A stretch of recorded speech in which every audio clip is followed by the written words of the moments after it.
fuck? White P. Calm down. Calm it down.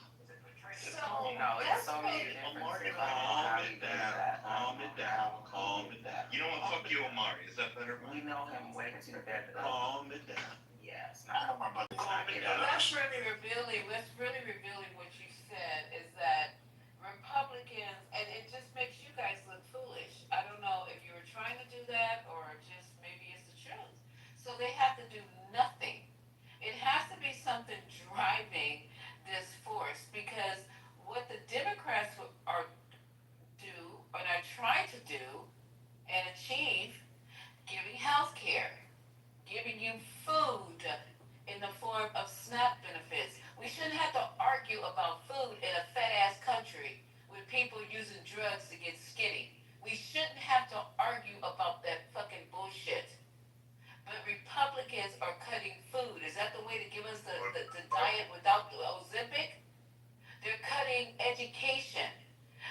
The FAFSA was a fucking mess this year, right? They reduced the Pell Grants to kids who want to go to school, but you always harping about, oh, you get an education, you better learn how to reprogram robots, you better go to do this, you better go do that. We got too many foreign doctors coming in the country. You better go to try to go do this. You're standing on the street corners, you're wasting the time, you're not doing nothing, you just got your pants hanging, but you won't help the people that want to truly go to school and fill these jobs. Worrying about these people who are coming here to work in these positions that need to be, you cannot no longer walk around here and not be qualified enough to fix the computers, to fix the robots, to be able to do the AI work. You cannot just walk in off the fucking street of playing computer games in your fucking basement and think you're gonna do these jobs, but yet they're cutting Pell Grants and making these kids take out more loans. Everything you guys touch turned to shit, okay? Nobody is in here talking about, okay, so let's get the schools together. Let's make it easier for kids to go to college. Let's get them health care so they won't walk around sick. Let's give these people down in the Appalachians dental care so they can stop talking with a lisp because they have no teeth. Let's get Wi-Fi to everybody so they'll be able to surf the internet and do their homework. Let's get clean water to the areas that don't have clean water. None of this is being discussed. It's just cut, chop, chop, chop, blame, blame, blame. At least the Democrats were trying to help the people. Where is our tax money going now? What am I putting out this kind of money every fucking year for what? For whom? Breaking news, Lisa. For Trump, actually. Trump answered your question. He just boosted funding for HBCUs. Holy Branch crap. for white colleges. They literally just cut HBCUs. What do you even say? After cutting Harvard, they just cut hundreds of millions. Let's go through this bit though. Okay. Linda McMahon just did this. September 15th. Read the article, brother. Read it. Okay, does anybody know the true story? Does anybody in here, did you guys take the time? The money that he took, he told about was for minority schools that weren't funded, whatever bullshit. And they had taken money for HBCUs before, so basically he was giving the money fucking back. Right. Fucking two-part month, fucking. Yeah, crazy. That's the full story. That's not the full story. Omari, you mentioned that he did no tax on tips. What people don't know is that expires December 2028, so like a month or maybe 3 weeks before he leaves office, that no tax on tips and OT expires. It's not as if it's. So you know they're gonna renew it. You know they're gonna. We don't know that. No, The Democrats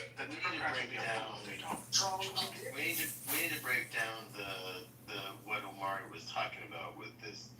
You know, this will go toward, quote, directed away from, quote, ineffective and discriminatory programs toward those which support student success.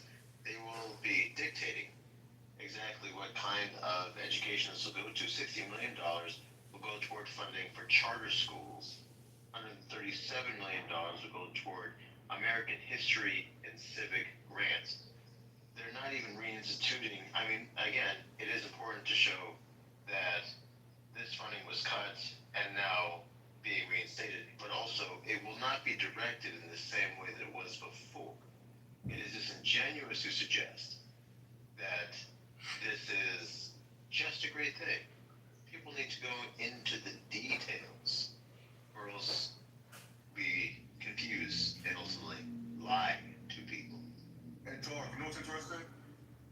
Why didn't they say anything about Mackenzie Scott and the $7 million she donated to HBCUs? Y'all know what I'm saying? She's no, because she is not an Oregon man. That is why. He does not care about those things.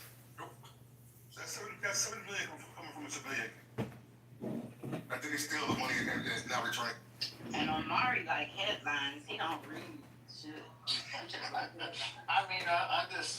was just going by the conversation. I was like, I know y'all didn't talk about it on the 15th, but I just thought I had that article in my back pocket for y'all. But are you want to listen to the rest of the clip, Lisa? No, we wanna stop the lies. I wanna make sure I get something because you guys need to really now why would Trump do anything for HBCU? You should ask yourself that, cause he wants blacks. You know what's He black? wants blacks educated, so let me just find this. Go blacks. Man, I know that article did not stop the room. Come on, Lisa. And Lisa, the money is going to ICE. ICE has more funding than all the other civilian law enforcement federal agencies combined. So if we combine the funding for the FBI, the DEA, ATF, U.S. Marshals, and all the other federal law enforcement, so you combine all of their funding, it's still not up to what ICE got in this. ICE budget is bigger than France's military. You know what ICE got this year also? Graphite. What's that, bro? Look up graphite. Why the fuck would ICE need that? I just posted a link earlier. ICE was holding a 5-year-old girl to get the parents to come outside so they could detain her. What? Yeah. I posted a link in the chat. And why after a white boy murders Charlie Kirk, HBCUs have to go on lockdown? Try to kill two birds with one stone. Keep saying it. So Haitian, that's Israeli spyware? Yep. For ICE? Yeah. What do you need spyware for?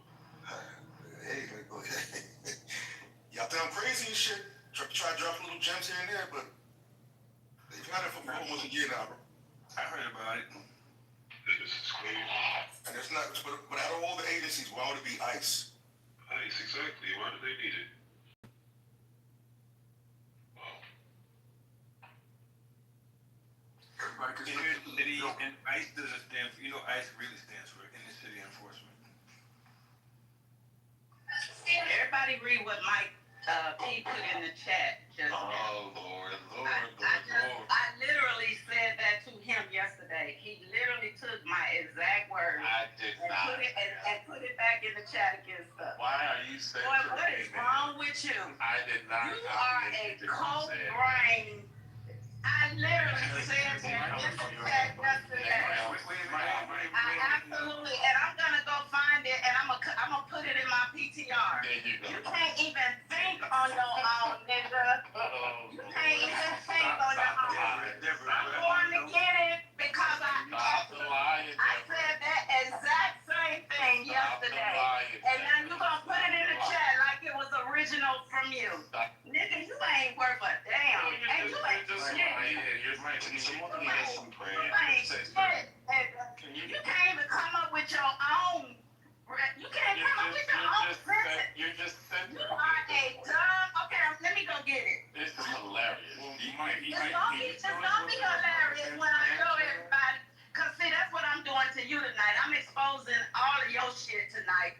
And whenever you get ready to say whether or not Trump is an offender, I don't give a fuck what you say. Until you can say that he is a sex offender, I don't give a fuck what you say. It's a rhetorical statement. It's a rhetorical question. We all know the facts. It is what it is. one thing the Republicans are good at. Not answering that question. So besides that, What else are we good at? them motherfuckers love crashing, grinding. I don't know grind shit again. I don't know what's up with that shit. Y'all love crashing that shit. What's up with that? Wait, crashing? How do you guys know the grind? What did he say? There's no undercover LGBTQs on the Democratic side. No, Curtis, you can step on my line. You can't step on my intelligence. It happened at a Republican National Convention. How does that matter? Why does that matter? It matters because they're the ones that are so anti-LGBT, especially trans, and they're the ones that are crashing the site. Don't you find that funny? We have a lot of different groups. Anti-LGBT. Mother's gay. Like, mother's Why would that not be interesting to talk about? But doing it at a funeral, though, that's the best part. Do it at a funeral. Okay. Whoa. What's going on? Point of information. Mother is gay. Yeah. For real? So that's why the wife. Wait a minute. What's going on? I've been a faggot for a long time. Y'all need to keep up. Oh, yeah. Y'all didn't know. Amari, come on, bro. Omari, really? But to be fair, Omari, I'm like a minority within that. Yes. Like it's like what 90%. We got Brandon Schwab. We got Most of you said more sense than mother. I'm like the black conservatives. That's pretty much like we're the minority within the minority. Right. Only a small minority. But you know what? You know what, brother? You know what? But they think that every Republican, every MAGA is just this, like that Drewski skit, where he's like, Yes. hey, you know, that's what they think about us, and it's sad because You are. they're not. Hey, look, you're such a bro. You are. Be like Gemini. Go hang out with some Republicans. Like when I was traveling, you know these people like these people. Than your dumb ass, trust me. They let these people. They had a guest room. That's right. They let me stay in the guest room with their family in the house. These are the whitest of white people. I mean, they had raisins and that potato salad. Be fair, Amari, were them dudes the cooks? Wow. The night? Is that what happened? No, come on, no, man. Racial epithets. No, I mean, they I love that movie. I love Be Cool when he said that. Racial epithets. I would say, trust me, there are, you have the Nick Fuentes and you have these fucking people like Freddie who used to come on that, who was a piece of shit. We don't fuck with them. We don't even acknowledge them. We show them no credence. The whole goal was to try to take the Republican back from these white. Wait, so which we are we talking about? We asked the black people who were trying to come. The gay and black Republicans? The black, like the minority. White guys say that is crazy. I know. Especially West Coast. Really? But that's your Democrats, and that's your black Democrats that allow that. I would say Who is the we, Amari? Who is the we? Hold on. Mike, you were not part of the team, Mike. You were the fucking leaders. Of course you would. Of course you would. Crack ass motherfucker. Of course you So would. I'm going to break something to you. So there was the whole goal that I had a team trying to do this. We were trying to infiltrate the Republican Party and take it back from these white supremacists. Like, we can take it back. Like that, right? So we was trying. So when they were doing the first step back was with Tim Scott. There was I know Dr. Tamara, right? They were doing that in 2017. They were starting that. They were working with Van Jones and working with other people. The goal was to try, and it was built. They were also building tiny homes and shit around Arizona for veterans and shit like that. Was part of that. I will tell you this: we tried hard to really get black people to join the Republican Party. We tried to get people to run for office. We had people like Aja Smith. I can show you a picture with her that I took with her. We was trying to get a lot of these black people. You look at my picture, roll, there's another person.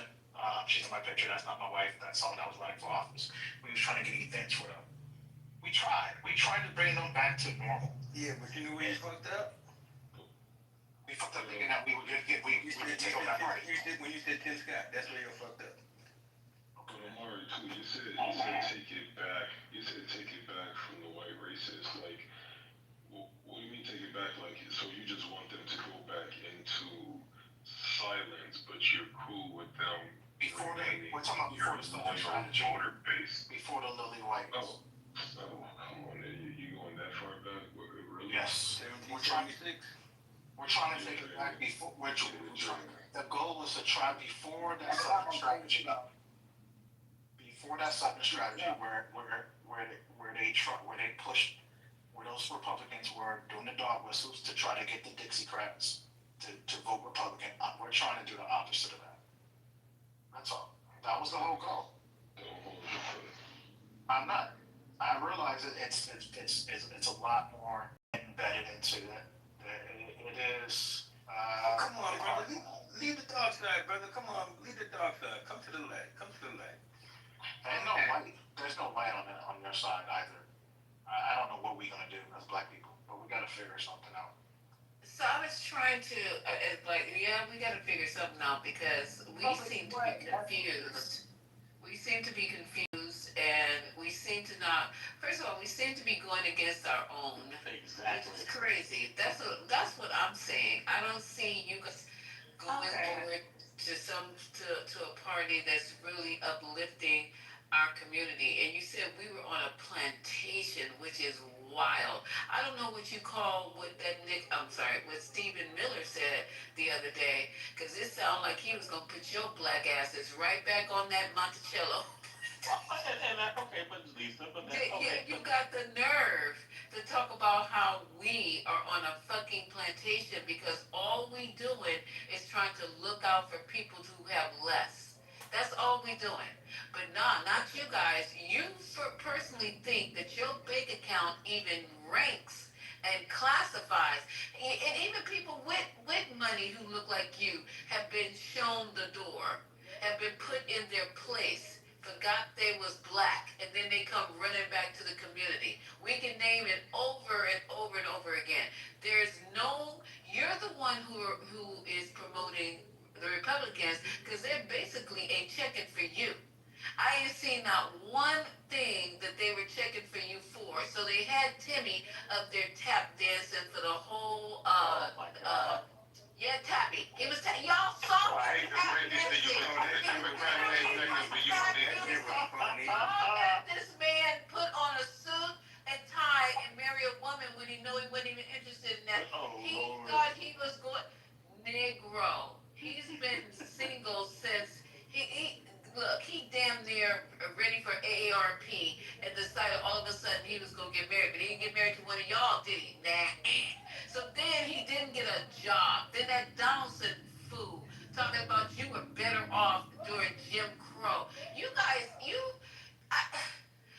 embarrassment of it all, that you guys are over there trying to cape for a party who is not even looking at you, not even trying to recruit you to do shit. Where are you in the Republican Party? Where are you? Out of 77 million, you got Ben Carson, Donaldson, Timmy from Cotton to Congress. A pedophile, a guy who had CTE when he was playing football. Look at your roster. I wouldn't take you guys to the fucking G League with this fucking roster. You guys are all fucking losers. Not one of them that he put in front of us is anybody that we can emulate. No Wes Moores, no Barack Obamas, not the young kid from Florida. Nobody brilliant. It's all these secondhand losers. It's all these secondhand losers. Vivek Ramaswamy is not a black man, sir. Sir. And Vivek Ramaswamy is height challenged. Okay? He's not black. The Democrats have always been checking for black women.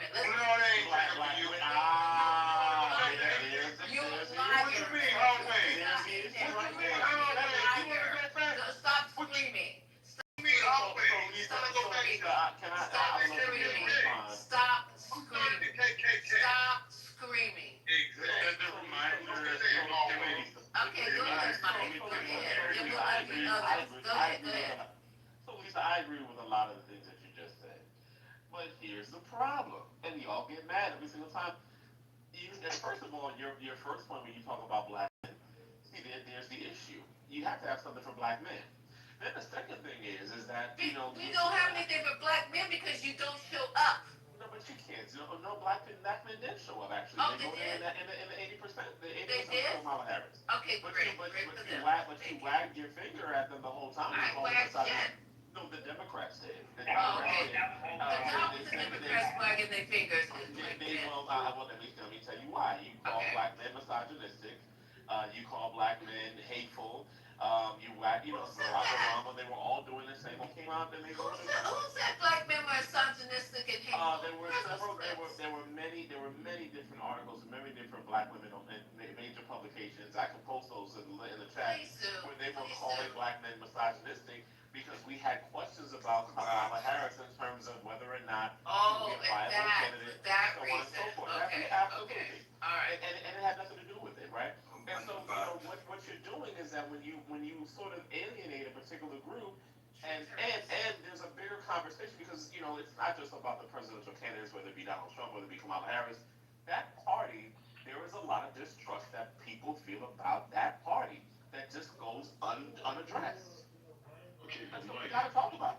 Okay. Mike, Next. earlier in the conversation, you kind of contradict yourself because you said it just full-throatedly that the new converts to the Republican Party don't have to do anything. You know what I'm saying? I stand by that comment. Huh? I stand by that comment. Yeah, so isn't that really the definition of slavery? Like you're working without any compensation. You're voting, you're supporting them, you know what I'm saying, you're really singing their praises and you're not getting anything in return. So how is that any better? No, but and I can understand it. But the thing is that when you have the Democratic Party, You can understand what? I can understand where he's coming from. But when you have the Democratic Party, that you're supposed to be the bastion for progressiveness and for excellence. You're supposed to be doing all of these things for people of color and so on and so forth, and you still have the same issues that black people have been dealing with for decades and decades and decades and decades, and essentially became. I beg your pardon? What are those issues? Can you name them?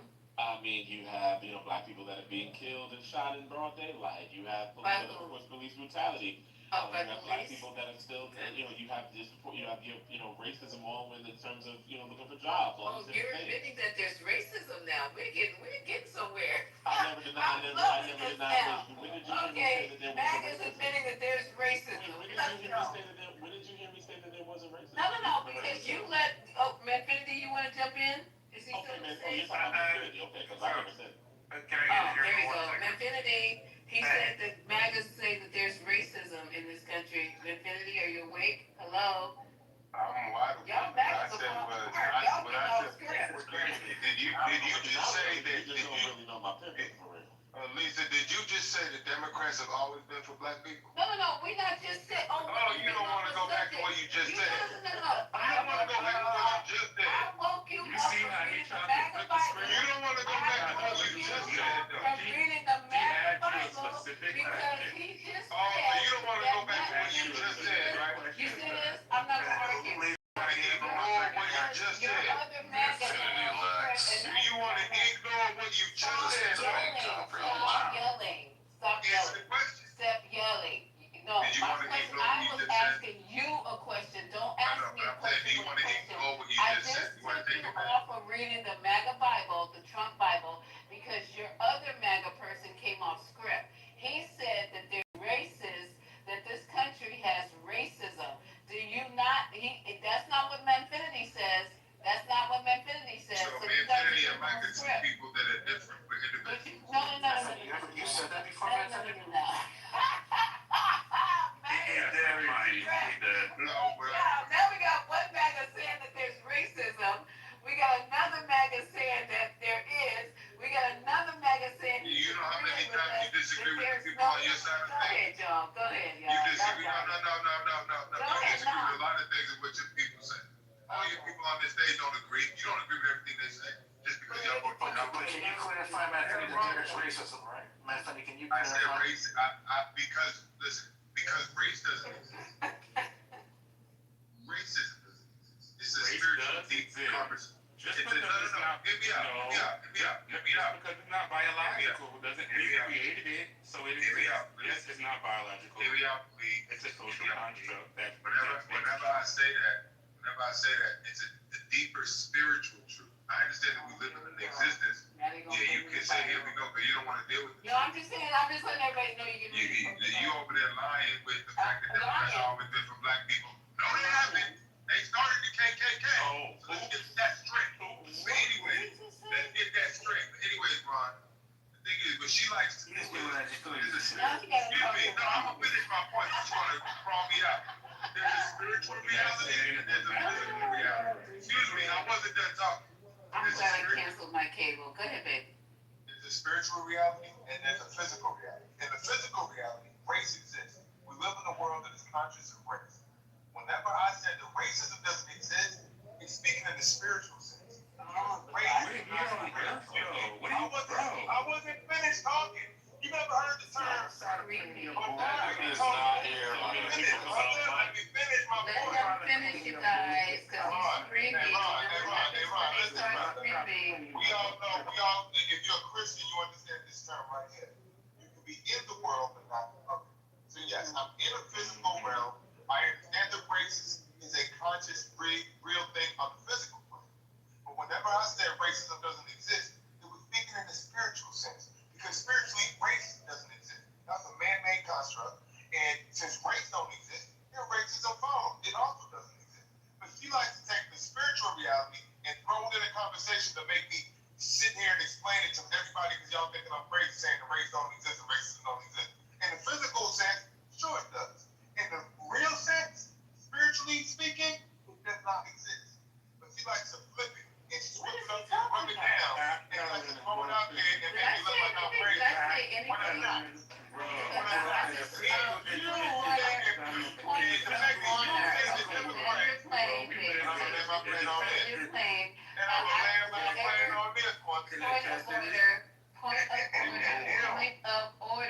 Point of order.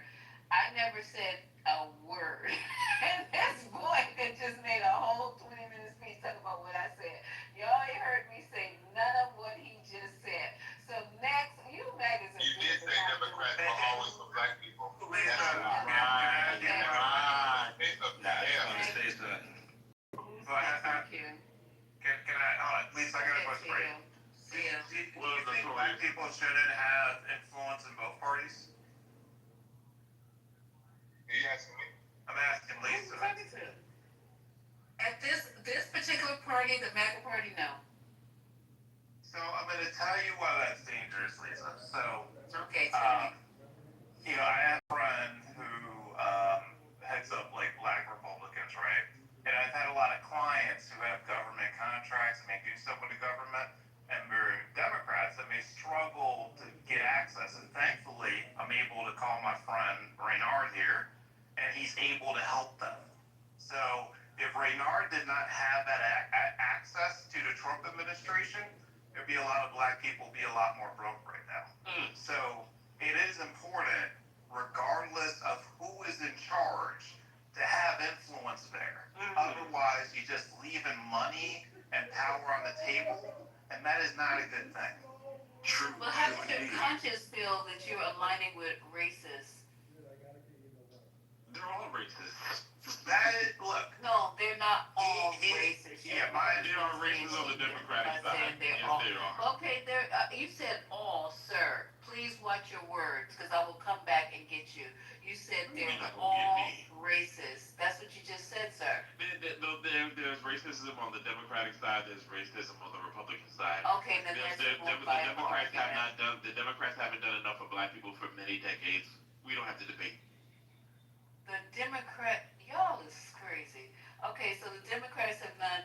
Would you silent Democrats on the stage say something? Because I'm not gonna sit here and try to argue. Unless you want to talk about the butter biscuits and the Big Mac and cheese and the cat. No, you did say butter biscuits. So you know you sounding really stupid right now, and you're equating Democrats with butter biscuits. There's nothing funny about that coming from a black man who eats butter biscuits every fucking day. But why are you trying to denigrate? Hold up, sir. Go Why ahead, are you ma'am. trying to denigrate your own race and trying to be funny No, about it? I'm saying that that's what they offer to us. That's what They they offer offered to us. you butter biscuits, Nothing, okay, in the way of education, in the way of equal rights, in the way of civil rights, in the way of healthcare, in the way of, okay, so I don't understand what the fuck you're talking about. Mike, I thought I was talking to you, so I thought I was Well, butter talking to biscuits somebody. sounds goddamn good to me right now. It's tasty as hell. They've never been the party of trickle down. Democrats have never been the party of trickle down. What are you talking about? So black people are getting all the benefits and the access, and they're getting. No, but Mike, Yeah, so Democrats have never been the party of trickle down. Sir, that's a question. Are black getting everything that they're supposed Wait, to get hold from on, the Democrats? but you're attributing something. Mike, you're attributing something Are you from gonna the answer beginning. the question? I'm gonna answer the question. Mike, listen. Because you're dancing. You're attributing something to the party. He's not answering the question. That you can answer. Mike, you're attributing something to the party. Questions. He doesn't care. He doesn't give a fuck. Just have to value for that, Mike. I would like you to jump in and help me when you see them attacking me about butter biscuits. Lisa Reed I wasn't attacking you. Come on now. You know I got respect for you. Don't. Every fucking time somebody says, got something to say about it, we're not letting other people talk. So. Okay, so we are going to let people talk. No, I'm just saying, you made a statement that the Democrats have never given trickle down. When the Democrats have never had that as their, like, what they were about. That's always been the GOP. So that right there negates anything you have to say, like question-wise, because they've never been the party of that. Like, why would you attribute it to Democrats? That's always been the GOP. So when I'm talking about trickle down, I mean obviously there are policies that have been established, but then we would fear, or there was funding that needed to be allocated, so on and so forth. You also have others were able to get those things, and then black people were basically getting the crumbs. That's basically what we're talking about. And yet still the net of it. Let's just talk turkey. Black people are still not black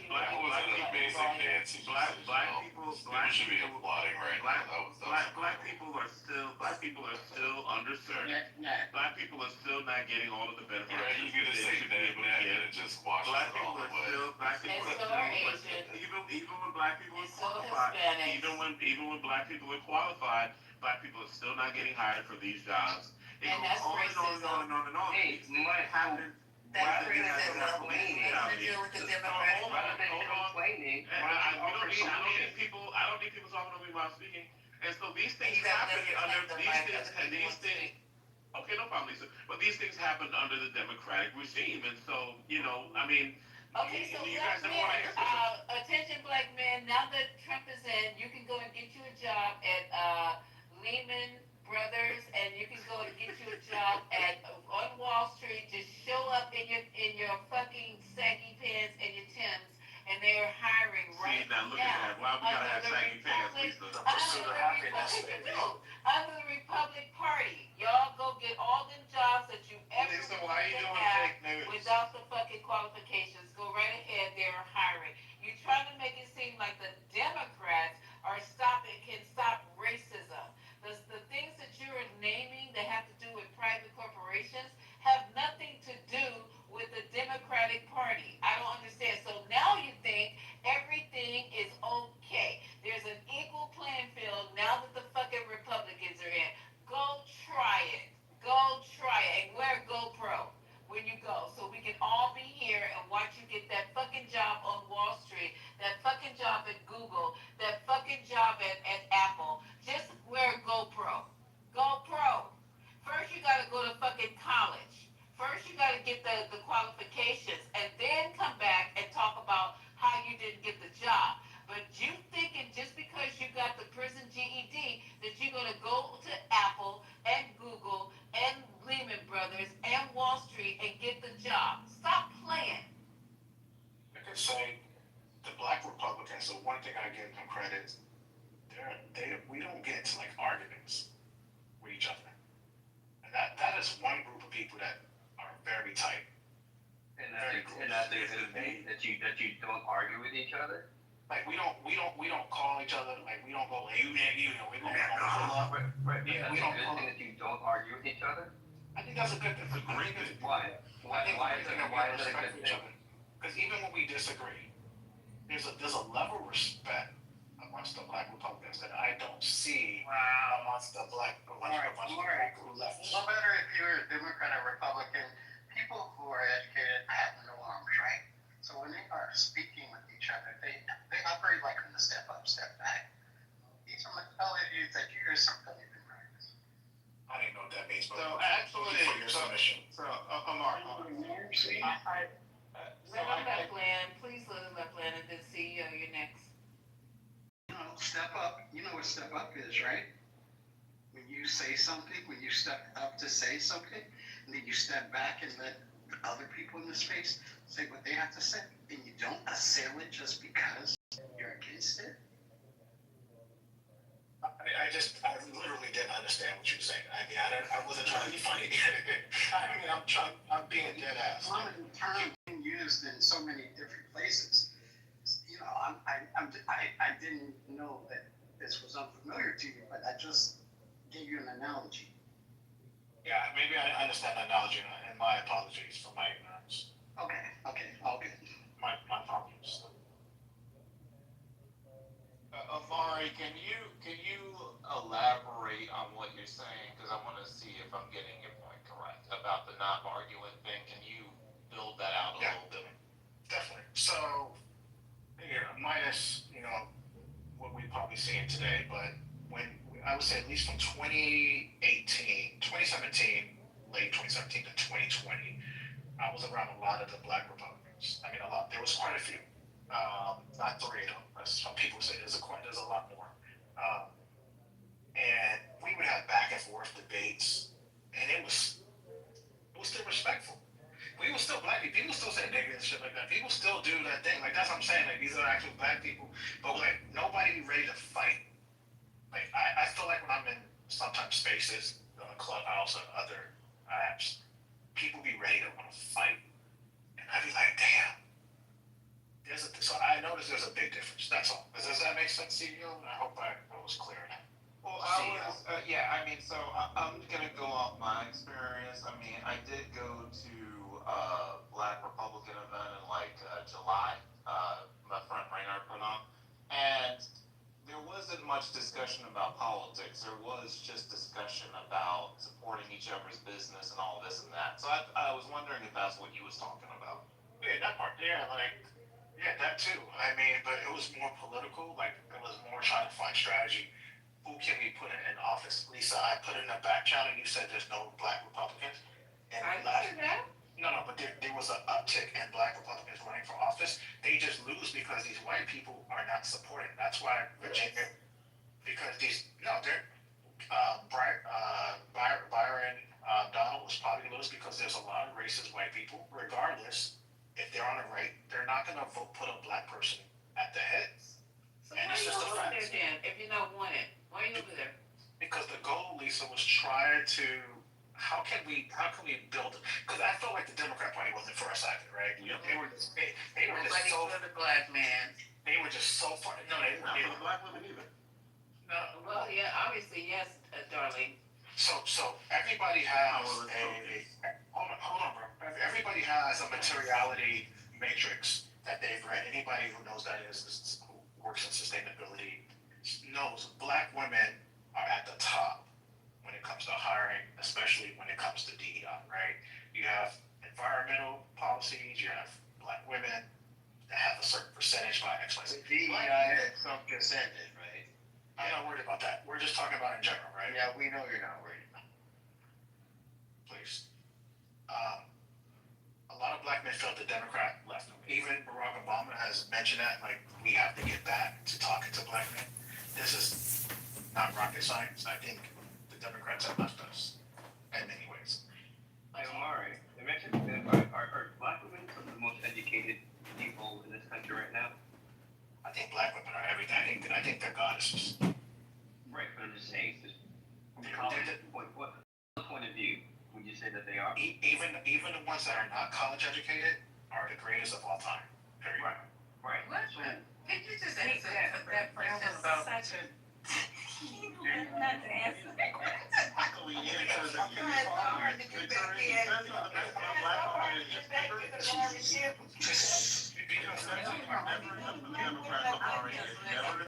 He knew to govern himself accordingly, okay? Don't take the bait, baby boy. Because my grandmother Charlotte didn't have a college degree.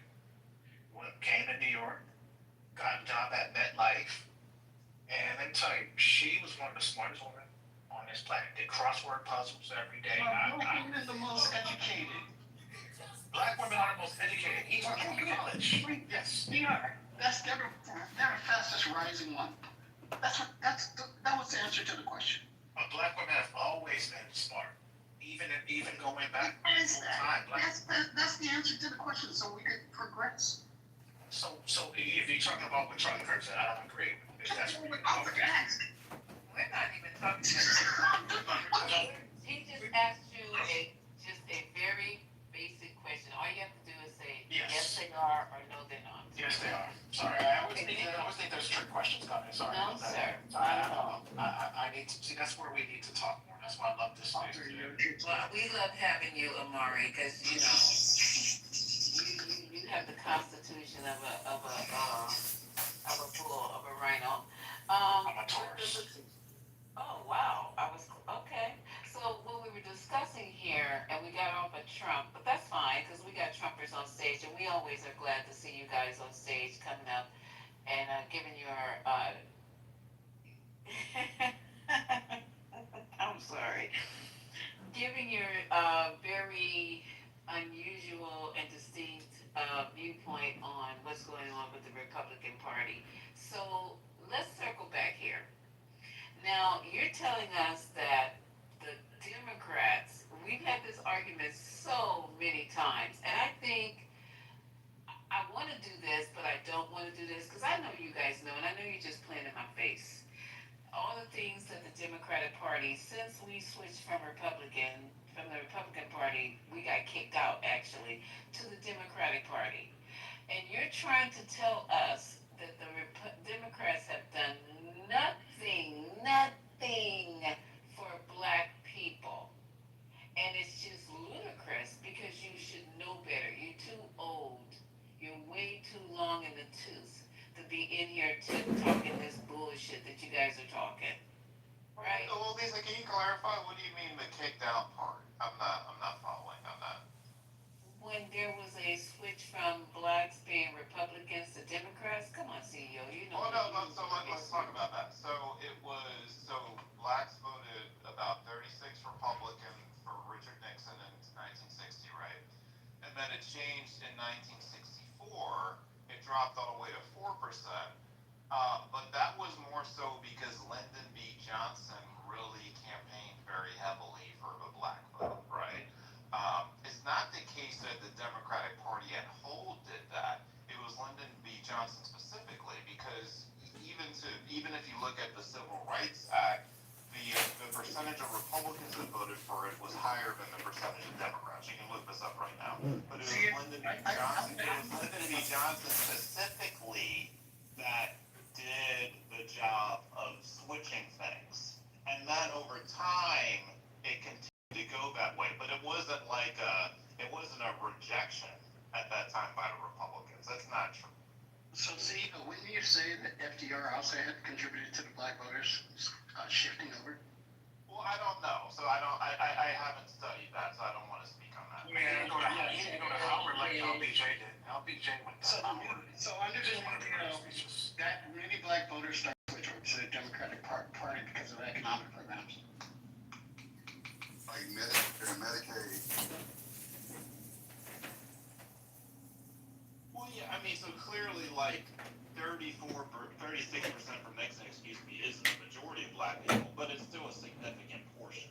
So I don't know what it was. So if you're saying FDR is what took it under 50, again, I'm not familiar with that history, so I'll take your word.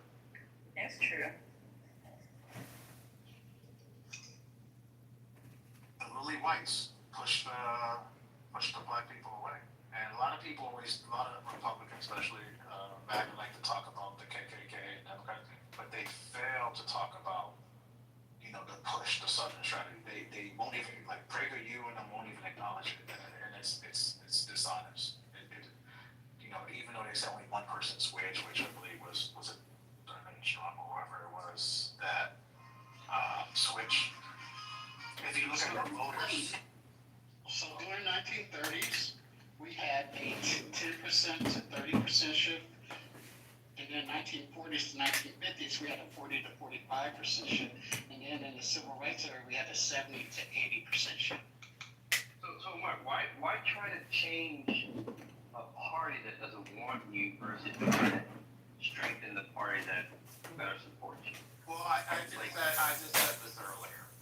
You have to have influence in both parties because at some point the other party will be in power. And you can't just say, oh shit, we're in power, we're just gonna completely fall apart. That's not smart. Exactly, it's like playing Madden. You gotta be in the game to play the game. The problem with that is that hasn't worked. Like that idea, like in practice, like maybe you've got a friend who helped someone once, like I'm not doubting your anecdote, but en masse, like that has not worked. Yeah, but it's not just helping someone one time. It's a matter of hundreds of millions of dollars. So it's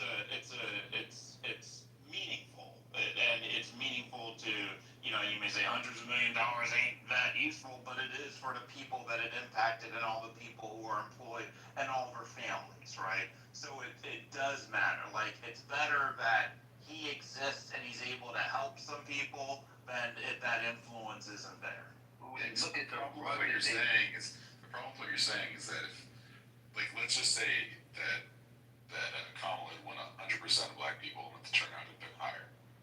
There's no doubt that there would be way more money flowing to black people from doing that than having some minuscule influence within the Trump administration.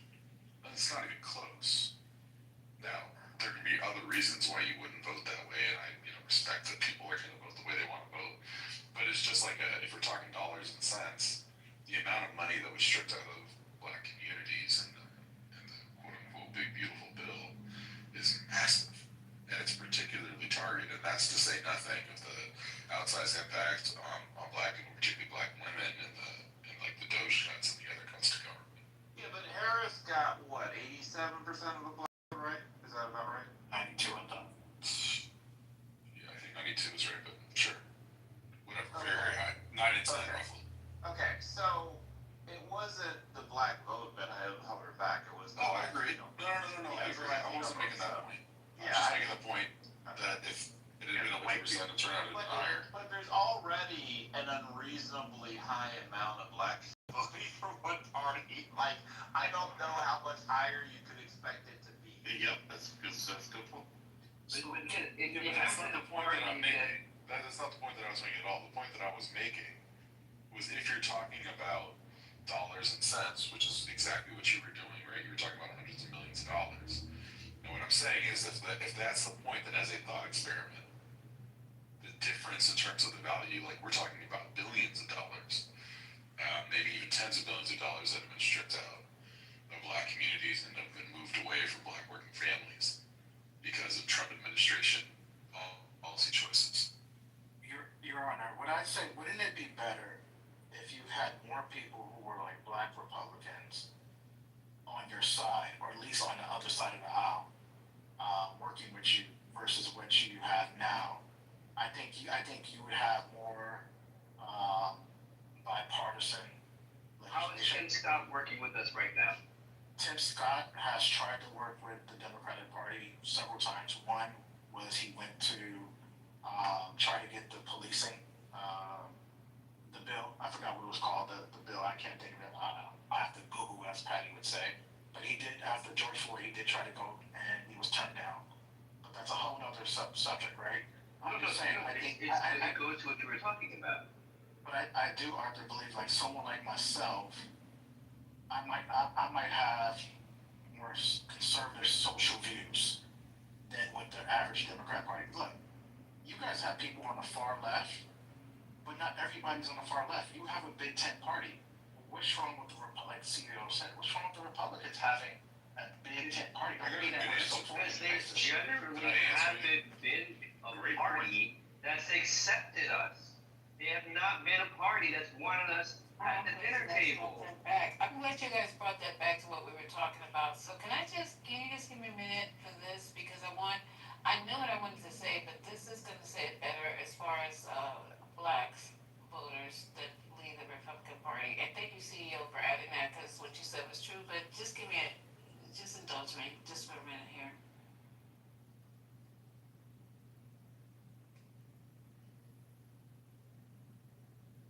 Deal because of the economic crisis and the efforts on the part of the Roosevelt administration to address the staggering poverty of the time.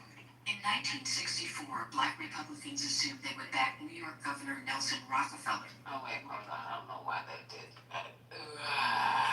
Sorry, you guys. It just went and started playing something totally different.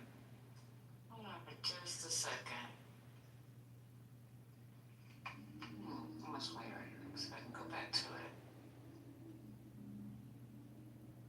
So can I reference real quick why Tim Scott was turned away by the Democrats? It'll be fast. Okay. One, Democrats sought to limit qualified immunity to make it easier for victims to sue police officers, while Scott's bill did not change the practice at all. Scott's bill also called for incentives, grants, and study, while Democrats' version had far more mandates. Thirdly, critics like the ACLU said Scott's bill addresses not one systemic issue at the core of our broken system of policing, that's a quote, and also, quote, does nothing to end the state-sanctioned murder of black people. Separately, Nancy Pelosi described Scott's bill as trying to get away with murder, actually, the George Floyd murder. So, while it is true that Tim Scott tried to work with Democrats, it turned out that his bill would have done nothing to actually solve the problem, which is why Democrats turned him away. Again, we must look at the details and not accept anything that Omari says at face value. That's not fair to say because It is very fair to say. I know Lisa wants to go. So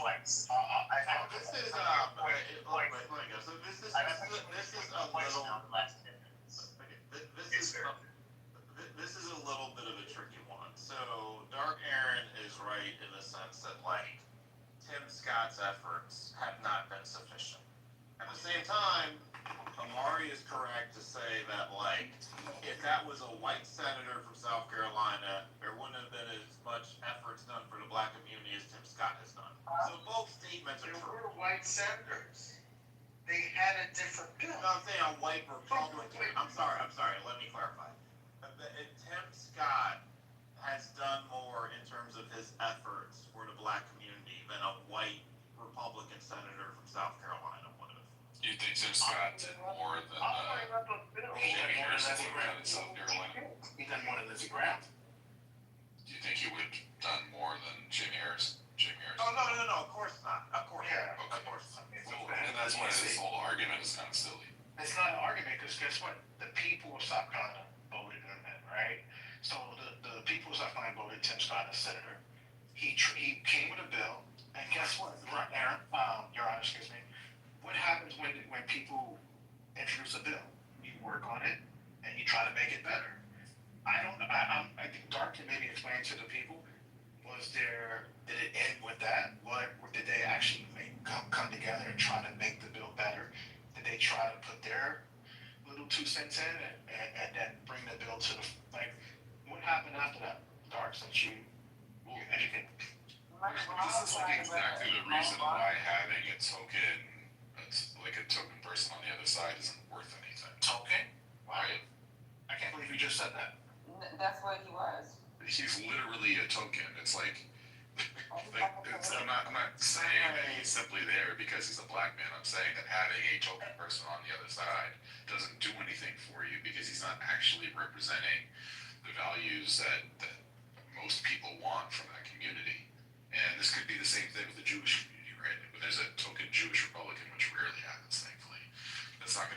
for Jewish people because they're working at cross purposes. Um, It's the same thing as it always is. So, and on top of that, if you're working in a party that isn't going to advance those interests, it's completely wasted political power. It doesn't do shit for anybody. And that's why when he was trying to get that through, there was no way for you to actually say anything with the politics. I'm literally not an operative. Yeah, I mean, I will. CEO, Ready to sell. I You want can to. call me a shill, but I'm not an operative. Hold on for a second. CEO asked me a question, and I'm trying to answer it so I can move on. I told you that black people were evicted by the Republican Party. Can I just do this, please? And then I'll let you guys get back to that important piece of conversation. Hold on, CEO. This is what I'm talking about. Just Let's go with let it play out. What's up, Anthony? How you doing, Mr. Kane, Ms. Racy, how are you guys? Hi. Good. This is more of a question. I heard you mention that black folks were kicked out of the Republican Party. Could you expound on that for me? Oh, wow. I've talked about this a lot, but I'll try and give you a brief history. So let me try and make it as plain as possible. Anthony, thank you for the question. Black folks, of course, began as Republicans. After the Civil War, the majority of black folks were Republicans. Sadly, black women couldn't vote. You have folks like Frederick Douglass and Bishop Henry McNeil Turner and Hiram Revels and Blanche Bruce. And they were supporting the Republican Party because that was the party that slavery was ended under the Republican Party. Now, of course, Abraham Lincoln was hesitant when it came to slavery. He was forced into glory, as they say, but that's a whole other story.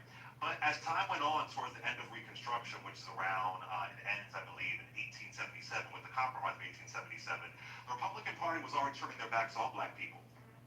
They were stabbing black folks in the back, including a guy who I do like, I like to some degree, President Grant.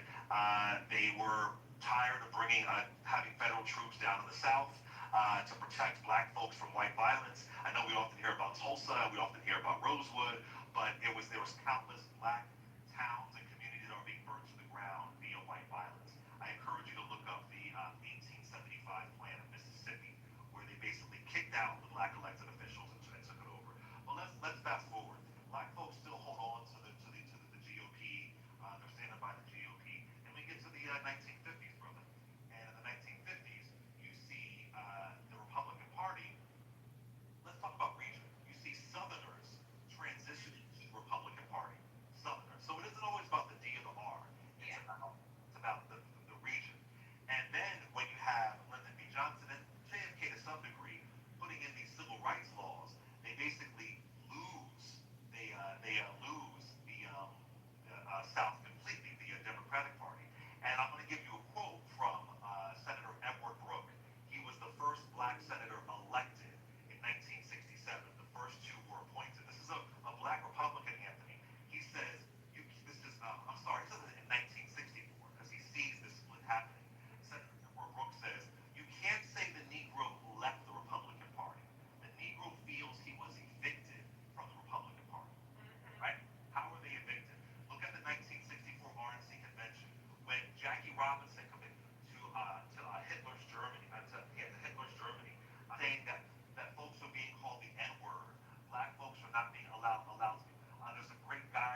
nonsense is, I think that the reason why we left was because, like I guess that video says, that Republicans recently adopted the Southern strategy that appealed to white conservatives in the South, further distance from black voters.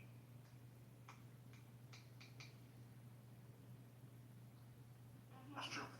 I just wanted to say something. Goldwater did this.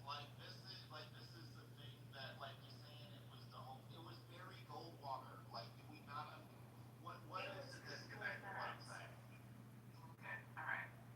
So go It ahead. wasn't Barry Goldwater. It was all three. It was Nixon as well. Nixon played a big role in it too. No, but Barry Goldwater was the catalyst for this. And then guess what?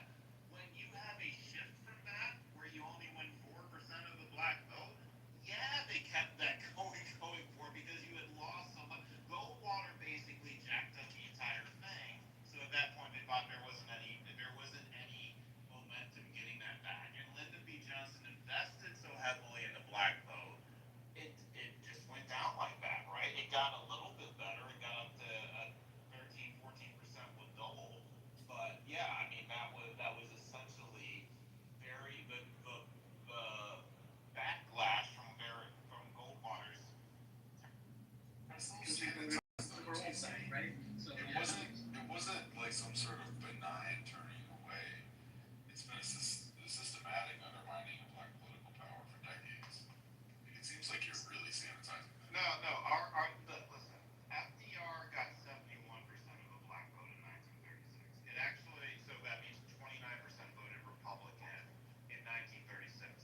It went up to 40% under Eisenhower, right? And it was 32% over Nixon. Both numbers are higher than they were when FDR ran. So, what's your point? It's that it was going down, but it went up. So From 1936 to 1960, it went up. I have a question. Let's talk that about Are you that. saying that, hold up, okay, just ask one question. Are you saying that Goldwater was a catalyst for the Southern strategy? I'm saying Goldwater focused. Yeah, he was one of the Republicans who voted against the Civil Rights Act, right? And he ended up building his entire campaign strategy on state rights. And he shifted. He essentially, in some ways, he was as big of a political figure then as Trump was in terms of a shift for the overall party. So, no, that's a good point. Hey, so, I just want to preface, I don't want nobody to get triggered, but I just want, can I get 1 minute to play something? This is all going to tie together to what we're saying. It's from 2016, is that okay? Lisa, Miss Lisa, Madam Speaker? Go ahead. Tell me if you hear it. That is so important and very personal for me. Nothing means more to me than working to make our party the home of the African American vote once again. Used to be. There are millions and millions of I'll just stop right there. So, just to let you know, he made a plan 8 years ago to try to get African American back to the party. Tying it all together with what Goldwater did. Trump came in and said, I'm going to try to reverse that. That's all. I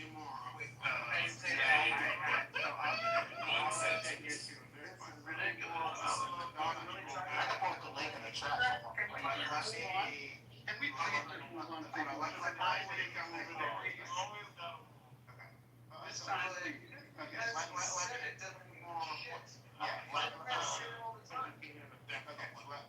let me have 1 second on this. Okay. So here's the thing, Amari, with that. Stephen Miller is the most racist, high-appointed government executive I can think of in my lifetime, right? And Miller has this really strong presence within the administration. So maybe you could say in 2016,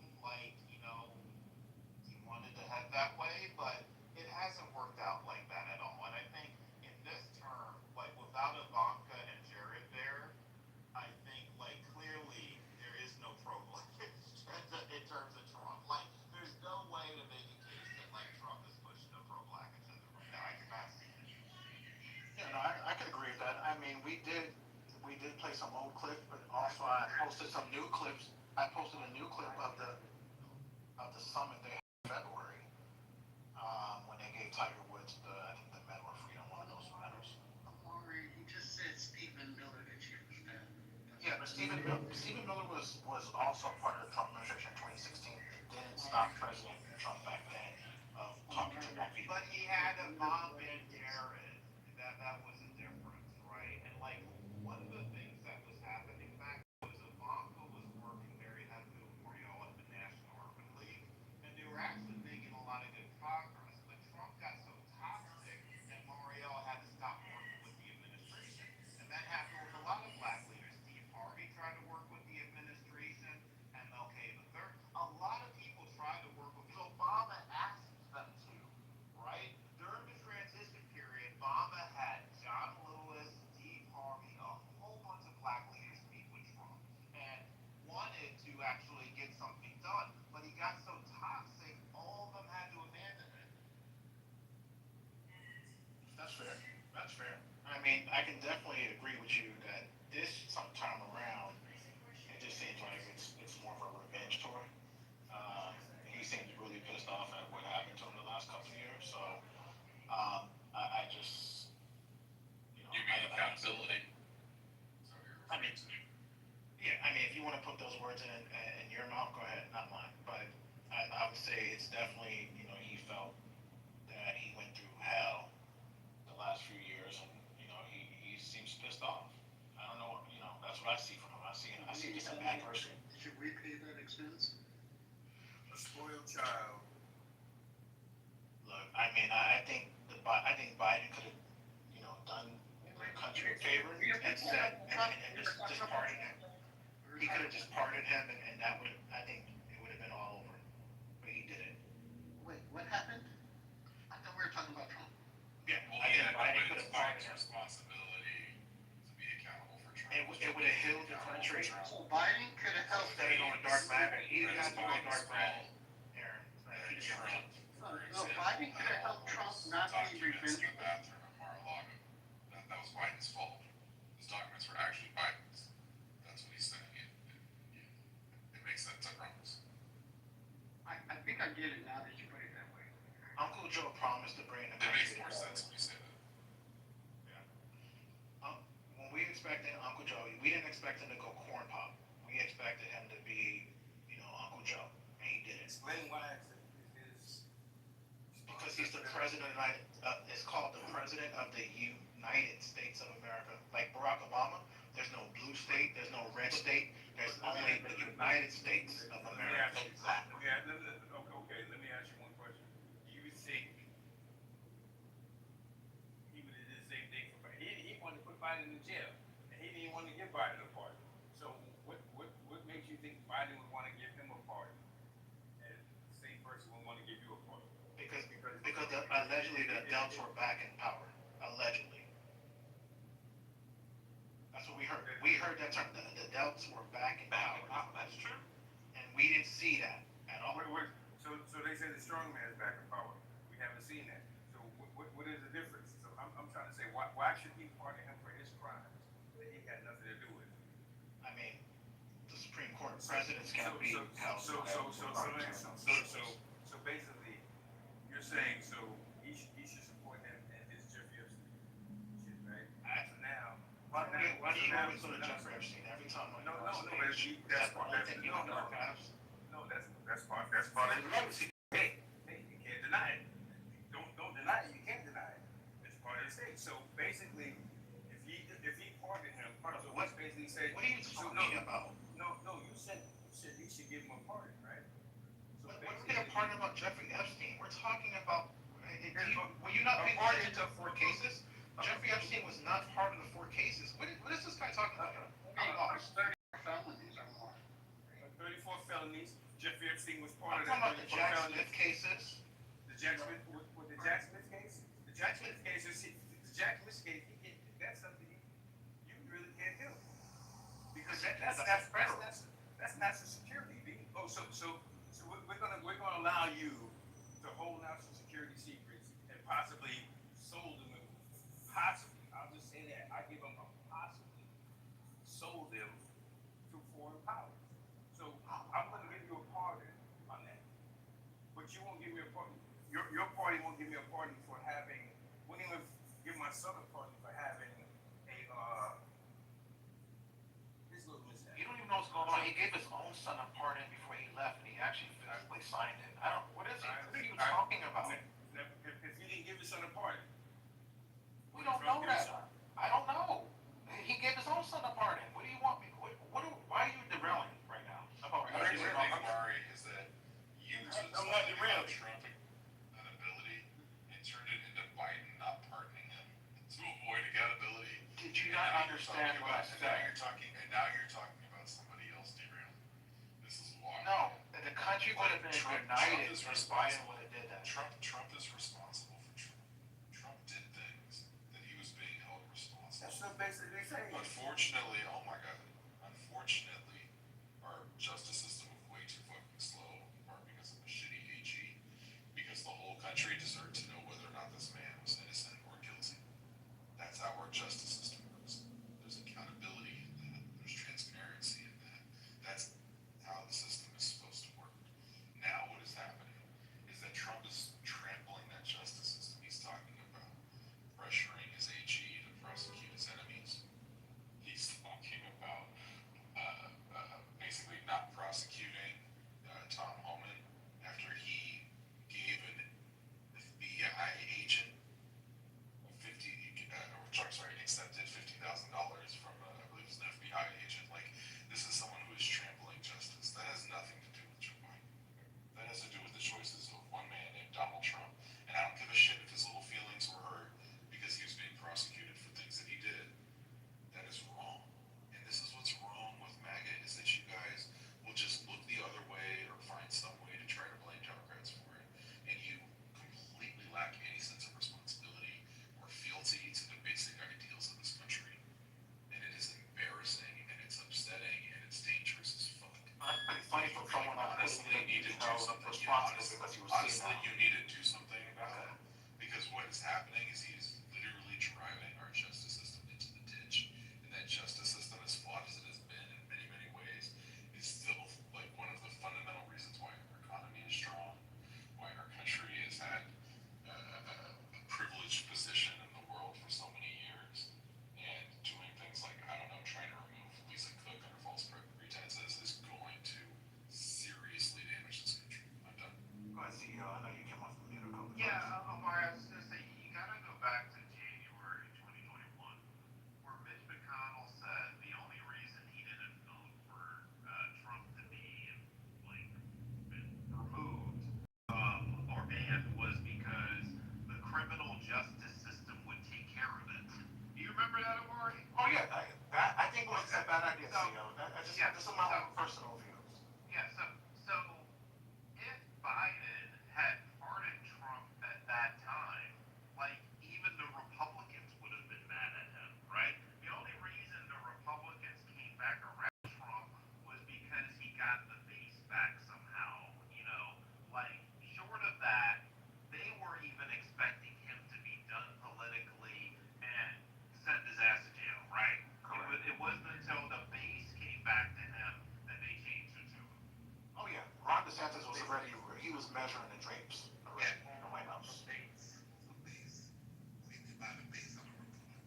The MAGAs, as they The MAGA people, like Trump basically got the people back, and then the politicians came. The politicians were against him. 100%. I mean, Ron DeSantis, we can go back and look, he's been trying to be, he was trying to be the leader right after 2021. So,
And then he went to the UN and literally went into the house of the UN and just made a fool of himself today, in full makeup. Just nothing. Yeah, that was incredible. How he just shadow man.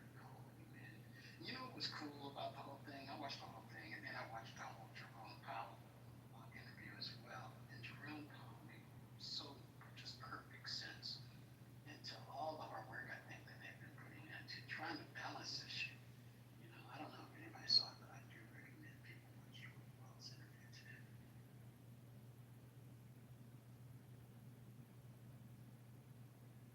Yeah, I think the lack of like precedent for a lot of this stuff is like really important to continue to call out. Um, there's many examples. Happy to give more, but the one I want to highlight right now because it relates to the prior discussion about the perversion of the justice system is like DOJ lawyers are just like lying uh, pretty consistently to judges. Um, so there's a case the administration wanted to deport a bunch of children, right? Because they know that separating kids from their parents in the United States is going to cause an outcry. They tried that already. So what they want to do now is they want to take children who are in the United States who are unaccompanied and send them back to wherever they came from. And so they went in front of the judge and said, hey, we have all these, well, so they tried to deport a bunch of Guatemalan children. And when some of the children sued, their lawyers sued, right, to stop the deportations, the government said, well, their parents asked for their return. These are kids, like right, like 7 years old, like 10 years old, like little kids. And the judge who's hearing the case, his name is Timothy Kirk, appointed by Donald Trump. Okay, he just enjoined the deportations because quote the justification of the administration felt like a house of cards. The administration lied about the request of parents for these children to be returned. So the administration was trying to return these kids to a country where no one was going to accept them back. They're just going to drop them off in a foreign country. And this is happening. This is happening to like dozens of kids from several different countries because this administration doesn't give a fuck and they're willing to walk into a court and lie about it. And it really takes like a certain level of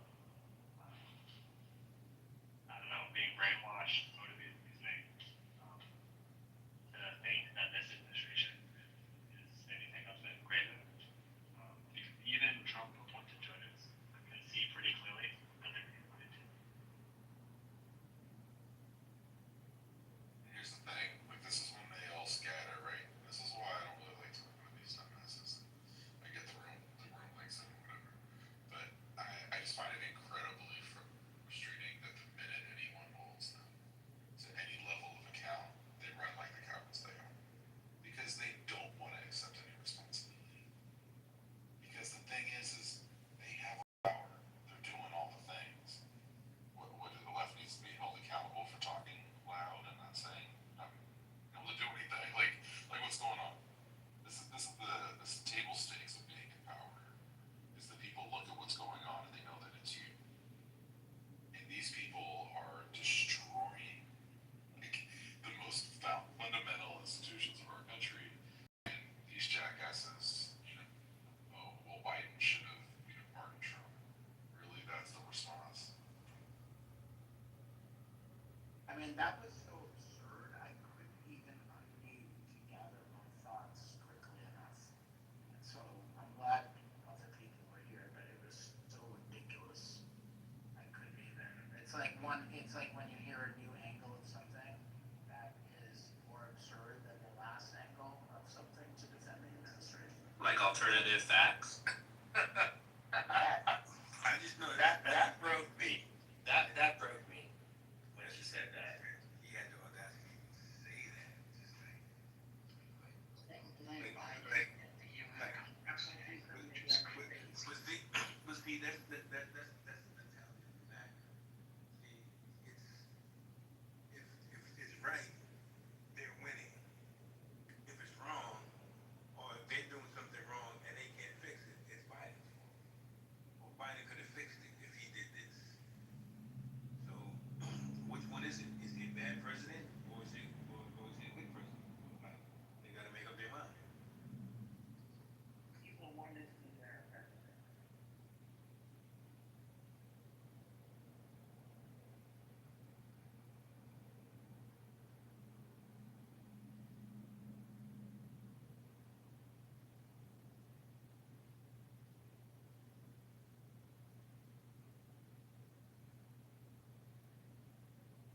just want to address one thing before we leave it.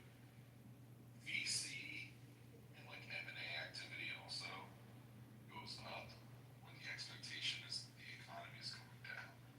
So when the economy is like cranking and you can just invest in safer asset classes, things like stocks, for example, you invest in stocks because if you can get, an 8% return from stocks, why take on much greater risk than venture investing? So when you see the valuations of startups go up, it's usually running in inverse to the economy writ large in terms of like the longer term expectations. That's completely is illogical. Like if you look at the late '90s when the economy was boosting, valuations were up, and frankly, business valuations being higher are a sign of a positive economy. Can you point to a period of time where that was not the case, where they flowed in opposite directions? You can't say business. Just give me a year. That's not what Just we're give me talking a year. about. No, what you just defined is not a good argument because it's not business valuations writ large that we're talking about. Yeah, We're talking about startups. We're literally just talking about startups. No, we're not just talking about startups. I'm saying that. Oh, you weren't? It sounded like you were talking about IPO season. That's what he said. That's what Aleph said. That's what Aleph said. You're talking about business valuations. So I am saying it seems to me across the board that is the case, right? I asked Aleph the question because I'm hearing business valuations are up. That's what the inside talk is, all right? It's a good time to sell a business. And Aleph said startup valuations are up, IPOs are up. So that is universally across the board. It seems like business valuations are up from established companies to startups. That's not what I'm hearing. And part of it is that the economy is in this really weird place where there's certain sectors that are in fairly deep recession and other sectors that are in, like rapid expansion, which is not normal, right? Like there's a bunch, like for example, construction's not doing well right now. Really hurting. There's no way that a construction business valuation is high right now because except for the startups, by the way, because things are just moving the wrong direction, right? Like there's all kinds of logistical problems, like the basic inputs that they use, things like wood and steel are more expensive because of dumbass and its tariffs and all that kind of stuff. So like construction is down. Now there's other sectors like AI, which is like a subsector or whatever, that are going in the other direction. So I would contest this idea that valuations are sort of broadly moving in a direction when that's not what I'm seeing at least. I would think that it's just been historical that the markets have traditionally gone long, they moved up and upward, but, we do see a growing short, especially in the area of hedge funds.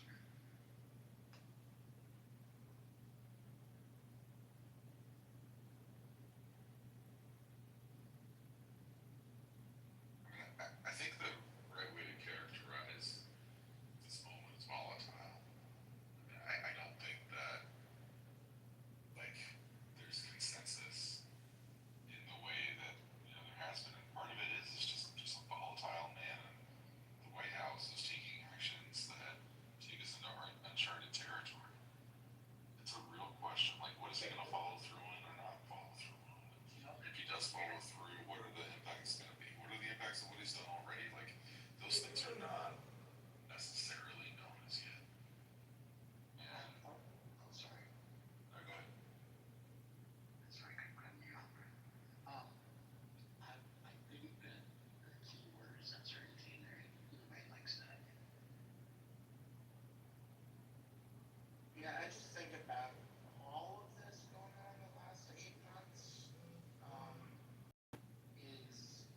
These were all unforced errors. Like none of this had to happen. We were on a trajectory, and you can argue about how great the trajectory was, or how slow, or whatever it is, how steep or not. But all of this that he's doing is creating such chaos, and none of these businesses can plan anything, and nobody can hire anything. We've had negative sectors are affected from that. We have not, I shouldn't say negative, we've had flat. It's not supposed to be flat. And even though the city is still vibrant, people are moving here and all that, and, real estate prices are still ridiculous, that is not a bellwether for what is to come. And all of this is just unforced.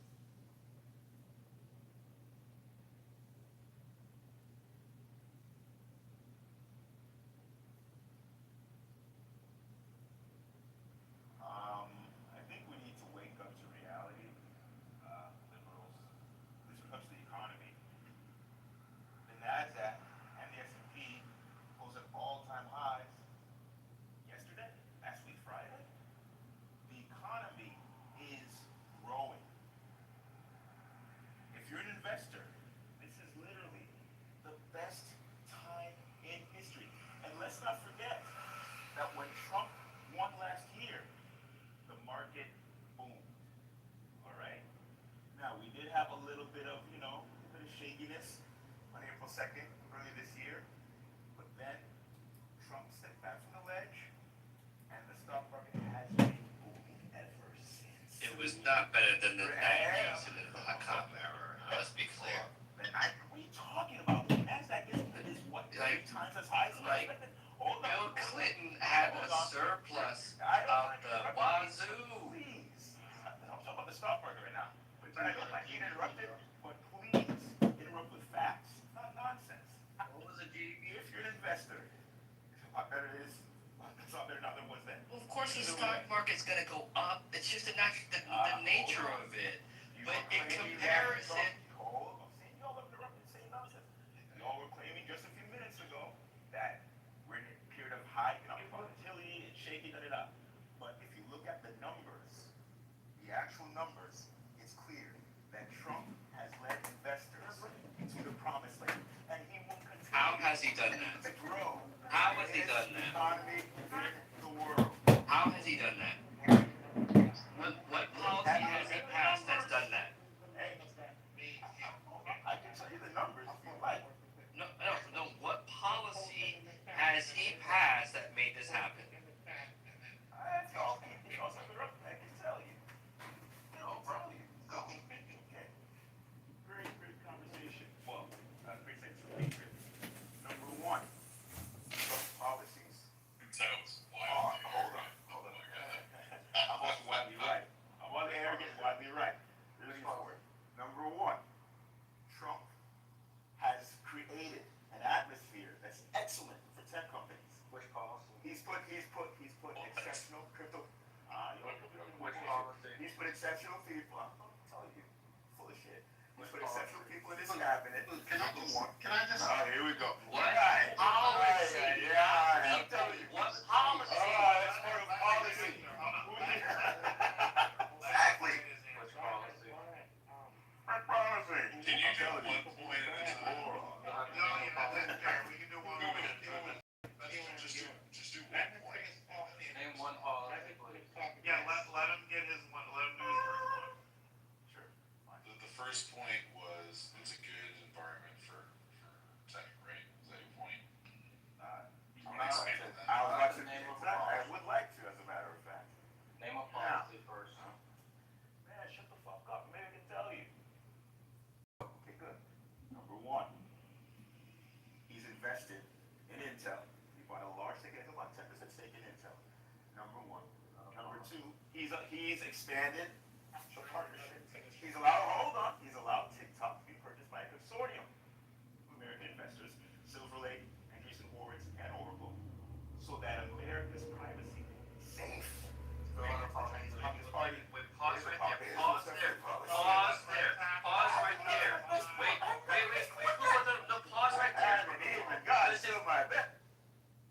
Okay, so just one. Aye, Okay, aye, so he made a point about Intel and TikTok. So let's just focus on that. Go ahead, anyone who wants to respond. I didn't make a point. The point was about tech in general. And the valuations we've seen as a result of his policies. Yeah, feel the tech, the bottom of the tech, okay, getting the top for the horse. So here it goes. Okay, let me One at a time. That don't help. So while they're trying to debunk you, NASDAQ all-time highs online. Debunk you. While they're trying to debunk you, you can put what you're seeing in the chat to back up your point. Let and then whoever want to debunk him go. All right, okay, first up, okay, you mentioned that tech companies in the tech sector were not affected adversely. That's what I'm understanding you said. Never claimed that. Never claimed that. Okay, but you said that they were the tech sector benefited from trans policies, right? So far, Okay, they so have. let's look at NVIDIA.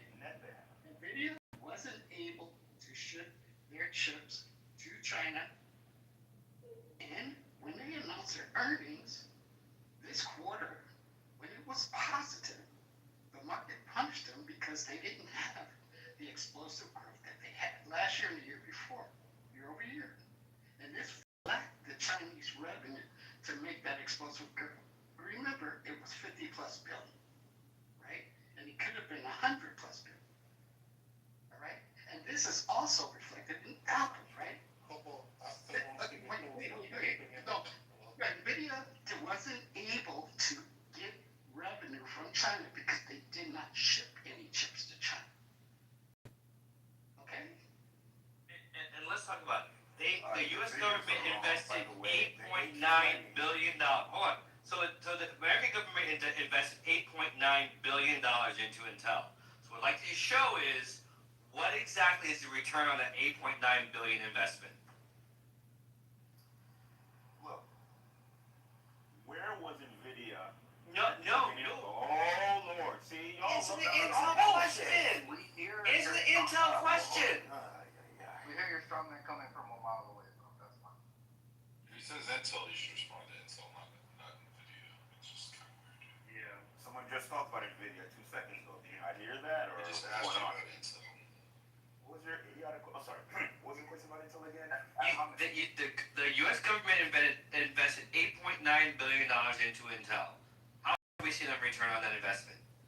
I'm not sure. It's a long-term play. Hold on a second. Are you suggesting you don't think the Intel investment will pay out positively long term? Exactly. Do you really believe that? Cash for clunkers paid out. Do you Why really would believe that? Intel? Jesus. I'm certain it will be paid off. I'm certain it will be paid off.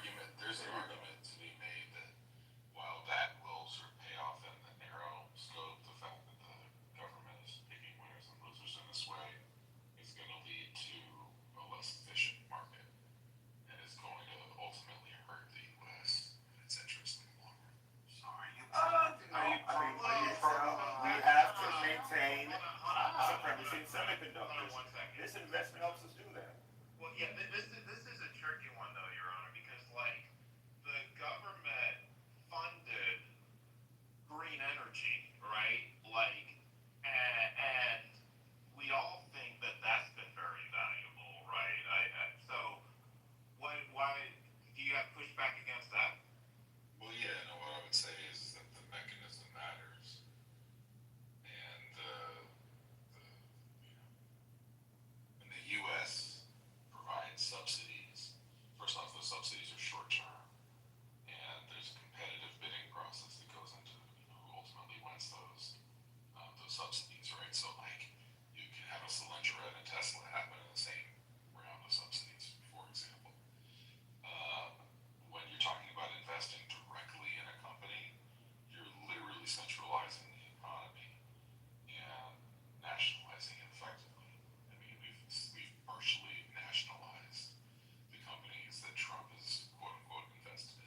basis for saying that they were entitled to take an equity stake.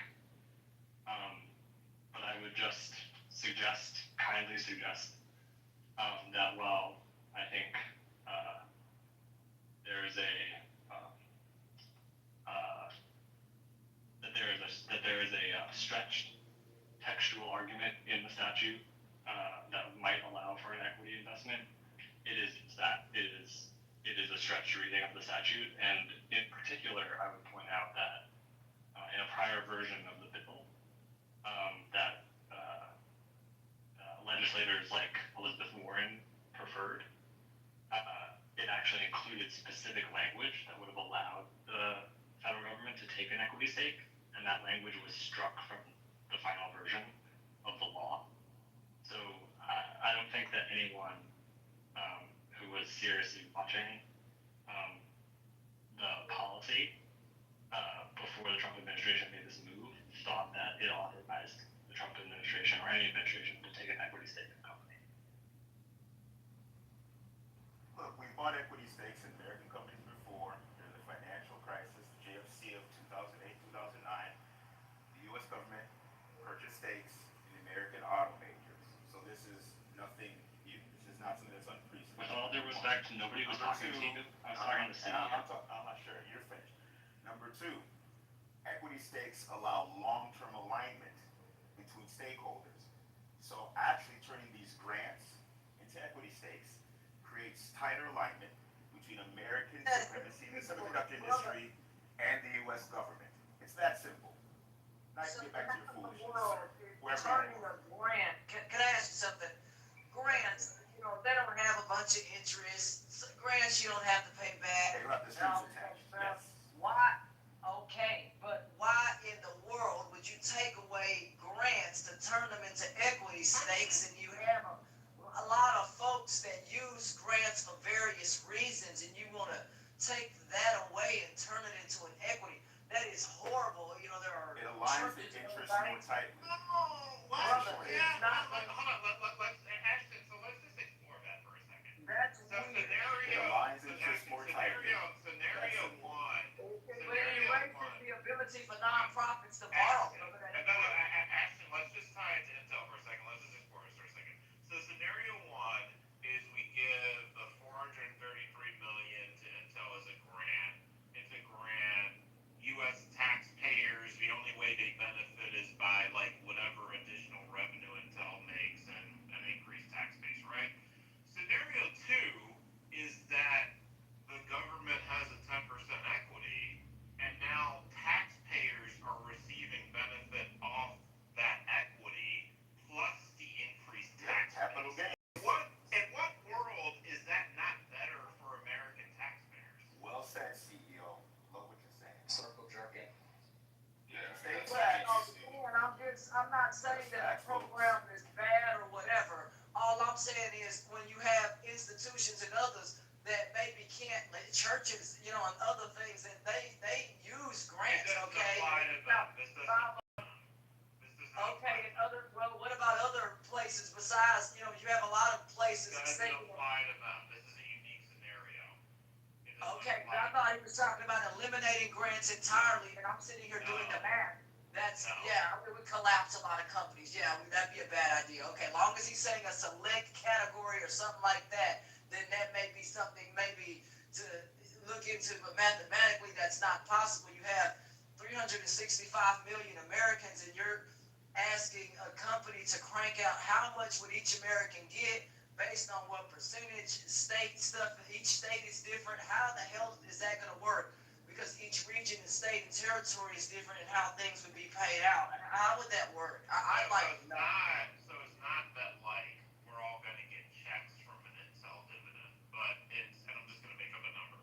If it ends up producing 1.9 billion in additional revenue for the government, then that is 1.9 billion in additional programs that are being funded instead of taxpayers. But they spent 8.9 billion in investments. Yeah, but So 1.9. Hold up, but 1.9 billion annually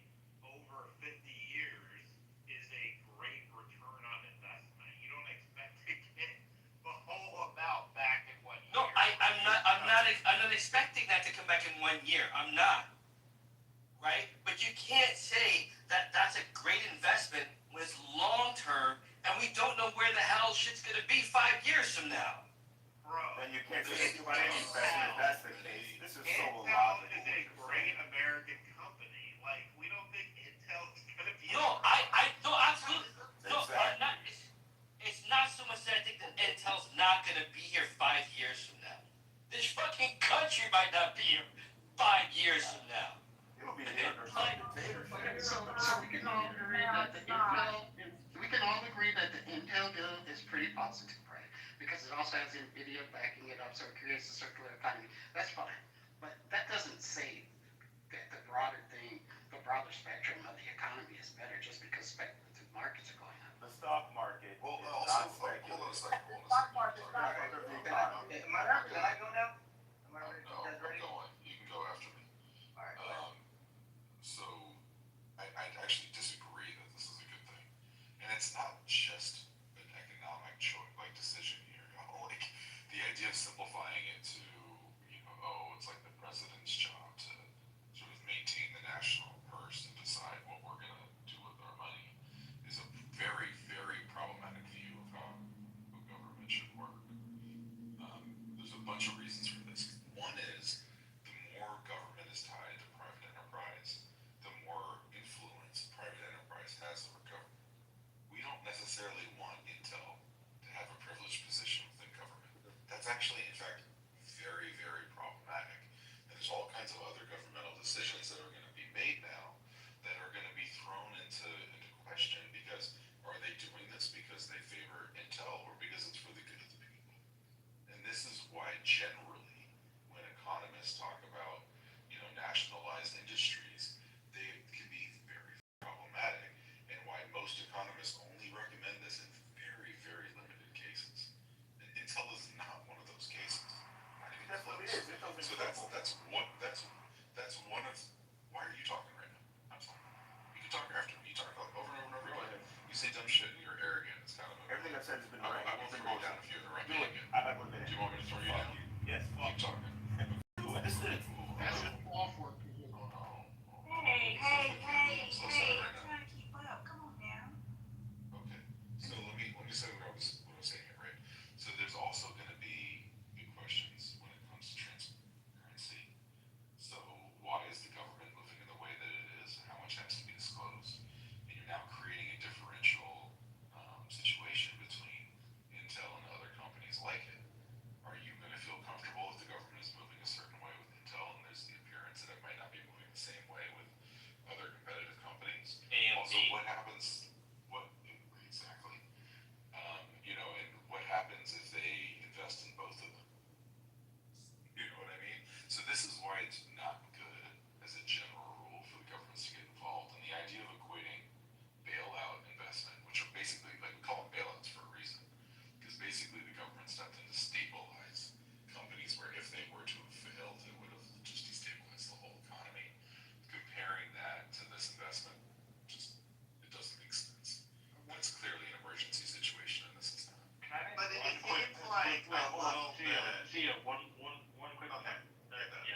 authority comes from is itself very important.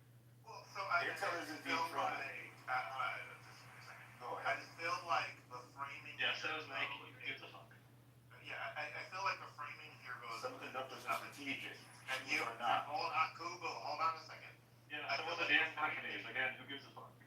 The framing you are giving here sounds like a bit of a cheat, though. You're basically framing it as investing or not investing, but it is actually give a grant with very little return, or get an equity stake and have more return. So that is the actual framing. You're spending the money one way or the other. The question is, how much do taxpayers benefit from the money being spent? So you guys are cheating in terms of how you're framing it. But you're also picking winners and losers. What's wrong with that? Well, We is need it to maintain is it cheating? supremacy Is it in the cheating? semiconductor industry. It's that Let me. simple. No one is talking to you, dude. No one's talking So to you. That's CEO. everything intelligent. So CEO. This ain't stupid. Is it cheating if Congress, literally, which they did, Spit it out now. Spit it out. considered, Jesus Christ, considered whether to allow the executive to take equity stakes or not, and decided against it? How is that framing cheating then? What I'm saying is that the money was going to be spent one way or the other. Is that correct or incorrect? Not necessarily. It would be grants. It would have So just been in the specific, yeah. So in the specific case of Intel, the money was going to be spent already because it was committed per grant. Already entered into. Right. But the framing of like what I'm saying is there was not a choice under most people's understanding of this statutory authorization. So you're saying, well, the framing should be between choice A and choice B. And what I'm saying is, why is that? You can't even adopt the framing if you don't think that the authority was there in the first place. But these are situations in which grants would be provided, correct? That is correct, yes. Okay. So then it's just a matter of if it's grants, again, with little taxpayer ROI, or if it's equity with a lot more taxpayer ROI. That is the real binary decision. No, but what I'm saying is, I don't know why this isn't clear. So Go ahead. so absent restraints on authority, right? In a world where you could make any decision you want. So in your world, where you're CEO of a company, and you can decide to enter into a joint venture with another company, you can decide to just take an equity stake, you can decide to license technology, right? You have the full world of choices because you have no restraints on your authority, hypothetically, right? Let's not worry about corporate law restraints. But this is not you as the CEO of a company, this is you as the President of the United States of America, which means you have to base your decisions on either constitutional or statutory authority. And so what I've told you, let's just again put to the side what I, posit is a very stretched reading of the statute. Let's just, for the sake of the conversation, assume that there is no reasonable reading of the statute that supports the Trump administration's position, right? So the binary that you presented is not possible because the executive doesn't have the choice E available to it because it is a limited power executive. The executive function in the United States is not unchecked. It's not an unbound power. It is a limited power.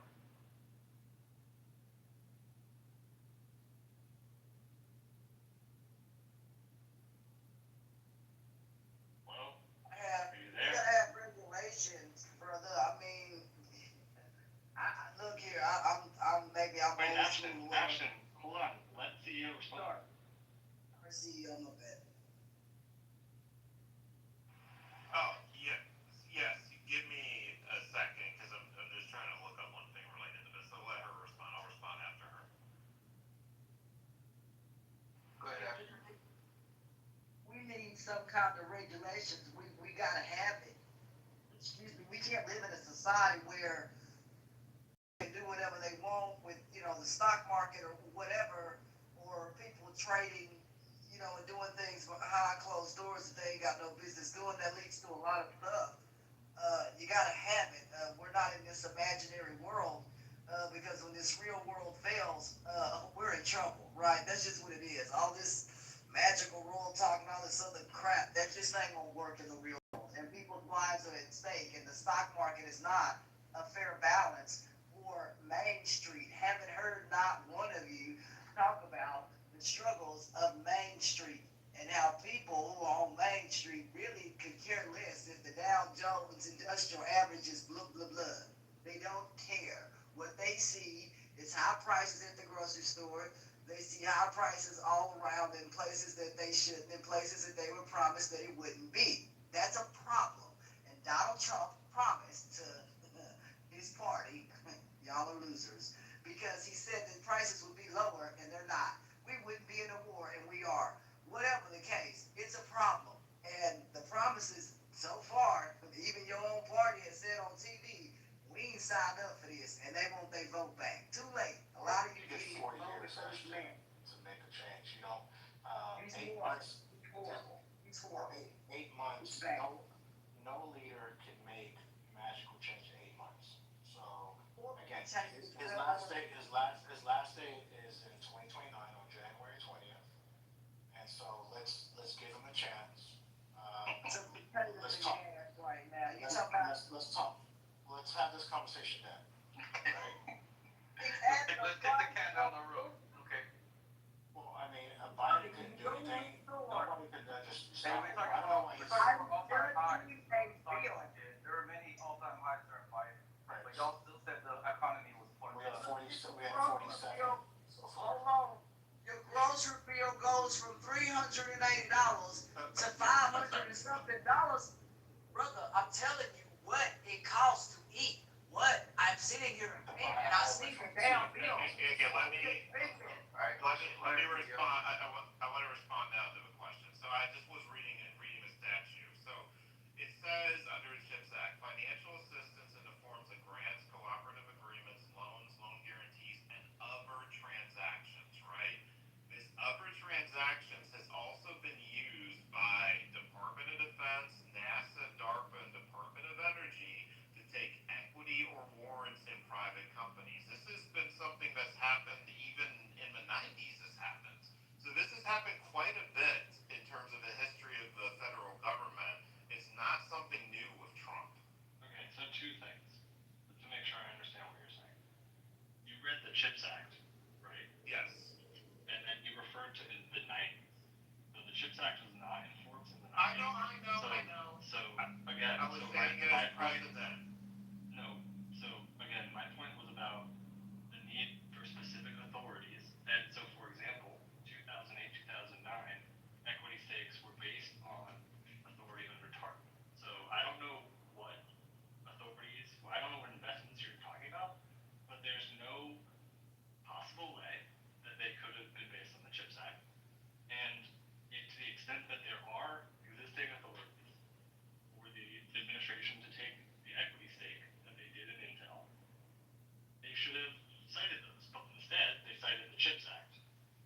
by the time you got to the late 90s, a lot of other government agencies began doing this. So there is precedent that other transactions means equity. That is well established that that's what that term means. It's not. So it's just, with all due respect, it's not. Then how did the equity occur multiple times in multiple agencies? Because What allowed that to occur? Different statutes. Like you're taking different statutes and saying because it happened under this statute, that means it can happen under that statute. But that's not how legal interpretation works. That's how legal language works. Yeah. No, because that language again is within the context of a different list in a different statute. So just because I say the words and other transactions in statute A, which refers to, let's say statute A refers to the protection of fisheries, and it enables the federal government to I don't know take equity stakes in fisheries around the country and enter into other transactions, and so then the government goes off and enters into a bunch of equity-like transactions with fisheries around the country. Then we have another statute. Let's call it the debt stabilization statute, and it says the government can issue loans and securitized asset-backed stuff and other similar transactions. Just because in the fisheries law I said other similar transactions allows equity stakes doesn't mean under the debt stabilization statute that the same words mean the same, because the context of the statute itself is totally different. Does that make sense? Kind of. The issue is that other transactions has been a catch-all for flexibility. So it has meant profit sharing, equity, royalties, license, cost sharing, IP ownership flexibility. It essentially has consistently been language used to provide flexibility. Do you disagree with that? I understand that, and I agree with you on that. And what I'm saying, this is not like that big of a dispute. I think I want to acknowledge two things to be true at the same time. One, I do fundamentally disagree with you on the reading of the statute because the examples that you're pointing to rely on other statutes that include other languages that had different contexts. And two, and on that same point, sorry, most people that are serious about this and that were paying attention to the law when it was being negotiated, when it was passed, and when it was being implemented by the Biden administration, took my view of it. I want to be very clear about that. And we have a different administration, they're taking a different position, and they want to adopt your reading. And they have some lawyers who are going to go into court and fight for your reading. And maybe the Supreme Court or other courts are going to accept that. So I don't know if I'm right or if you're right. I think you're wrong, and I have good reasons for thinking that. But go forth and conquer, CEO. You know. There is something I think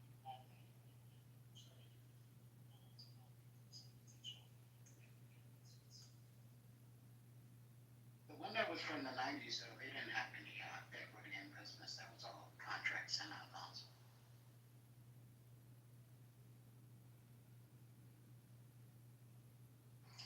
I think the whole premise when it first started, where the fuck is Google at anyway? Did have equity in business or did not have equity in the 90s in business?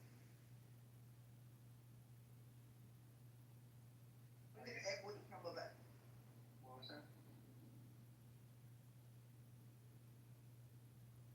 I'm not aware of a lot of examples. I don't know exactly what CEO is talking about. It's not entirely unprecedented for the U.S. government to take equity. It's not common.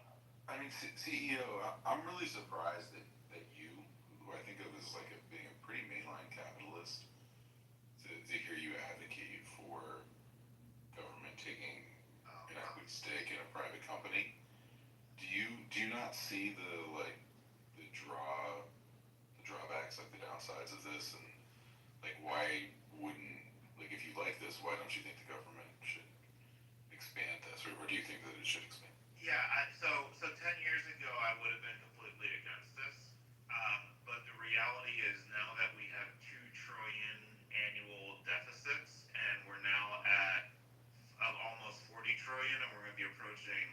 trillion, and we're going to get to a point where we basically are choking out all social programs because of the significant annual deficits, the government needs to figure out other ways to generate revenue, because if we are not going to do a very aggressive job of cutting, we're just going to create a very miserable nation. So I you have to have some approaches that increase revenue, or we're just all screwed anyway. So that's why. So I think it's a drastic measure. It's not something I would naturally be in favor of, but I think that essentially it's going to have to be this way unless people toughen up politically and do the right thing in terms of trying to balance the budget. So can I add to the issue? Just a question. Are you at liberty to disclose how much stock in Intel and Nvidia you own? I own zero Intel. I do own plenty of Nvidia. Got it. So would you say that there's a personal incentive for this to go well? Okay, Butter. Can we get Butter a chance, because she's new to the stage, if y'all don't mind us? Yeah, I kind of have a different spin on this because I was thinking about the case of, well, one of many cases, but let's just take Apple, for example, in the mid-90s after Jobs was forced out and they were on the verge of bankruptcy. And what happened was they restructured and went back to, they returned to more simplicity and streamlined their product line, and they cut 70% of their offerings to focus on their core products. I think that and in the end, they made some strategic partnerships, and I think they did invest more money into the company, and here we are now with Apple, and that's just sort of like the short synopsis of it. But I think that when you start talking about the government investing in corporations like that, there is a risk. There's just inherent risk in that, I think, in terms of funding and misappropriation of funds, like all these things, especially after cutting so many government work. I'm sorry. I just think that there's probably a better way, and also, I think there are other ways to reduce the debt too. I'm not saying that there aren't. I think this one's particularly risky because of what it is and administration that we have, quite frankly, and not enough oversight. So I would think that we could find another solution, which in my case would be, in my suggestion would be to restructure. I think that's excellent. Just a quick fact, BARDA had warrants in Moderna and didn't exercise them. That could have been billions of dollars in revenue for, again, American taxpayers. So how is that a good decision? The warrants expired. Hold on. Have the warrants expired? Have they expired? I know the government decided not to exercise them, so Okay, I don't. So the relevant question is if they've expired, because if the warrants are in the money and they haven't expired, you don't exercise because the optionality itself is value. No, gotcha. I don't know. I'll look it up.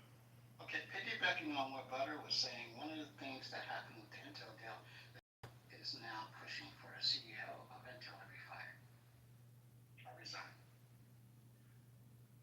Yeah, but with 10% ownership, there's not a majority share. So.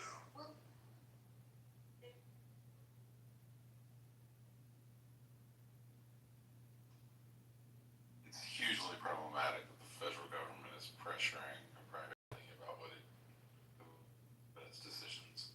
Especially a company that isn't especially a company sort of like dire straits that have the potential consequence of like ruining the entire economy. Like, there's a reason why these sorts of investments in the past have been very, limited to emergency situations almost entirely. I mean, like the conflicts of interest are off the charts. Yeah, I understand that this is hard. I make one other quick point, just on just kind of the legal way to think about this authority. This Supreme Court came out with the major questions doctrine, because they were like, canceling student loans is like too big of a decision for the executive to do on like flimsy statutory authority. Seems like taking 10% stakes in major American companies might be too big of a decision to make on stretched statutory authority. Just, consider that.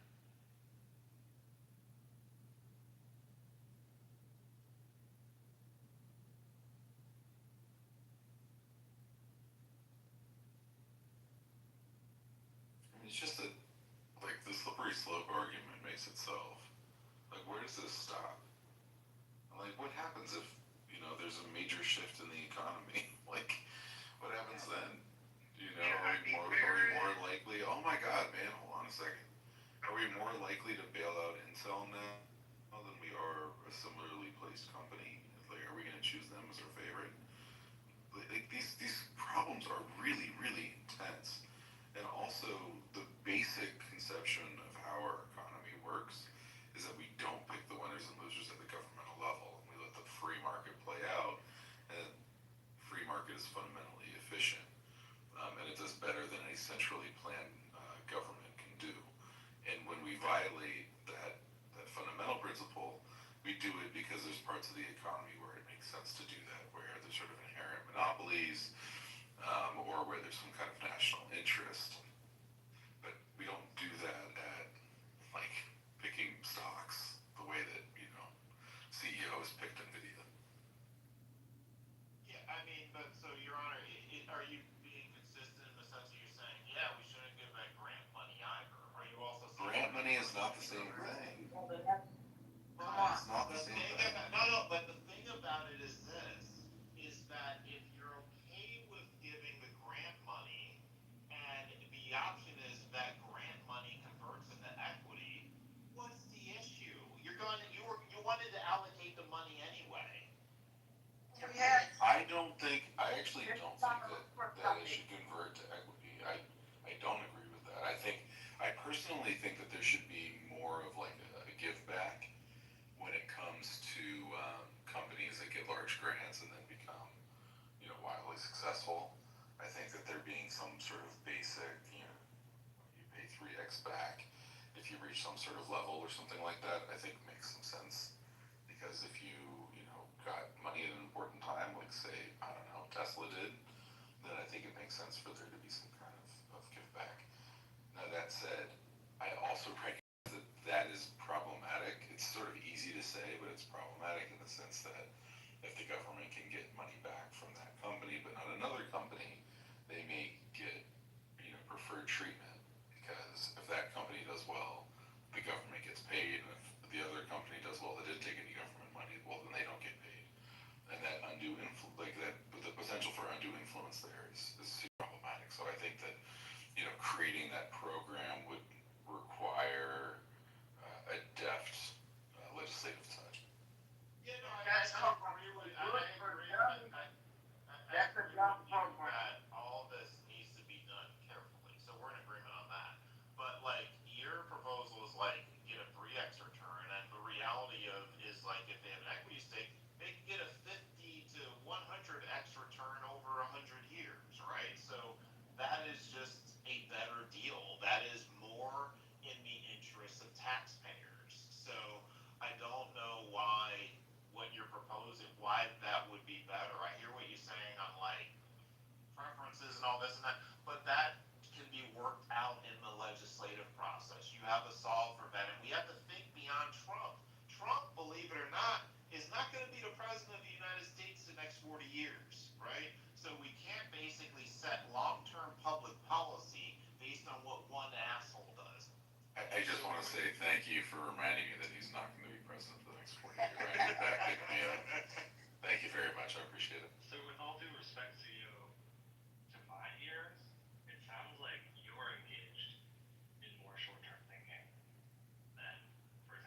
cars. But why don't we?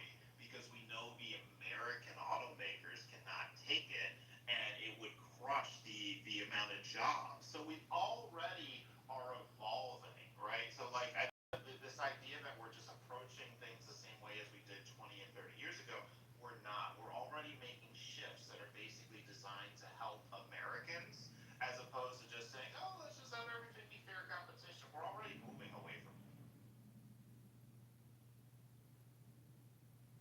So you're saying because we're already moving away with it, so from the country perspective, global perspective.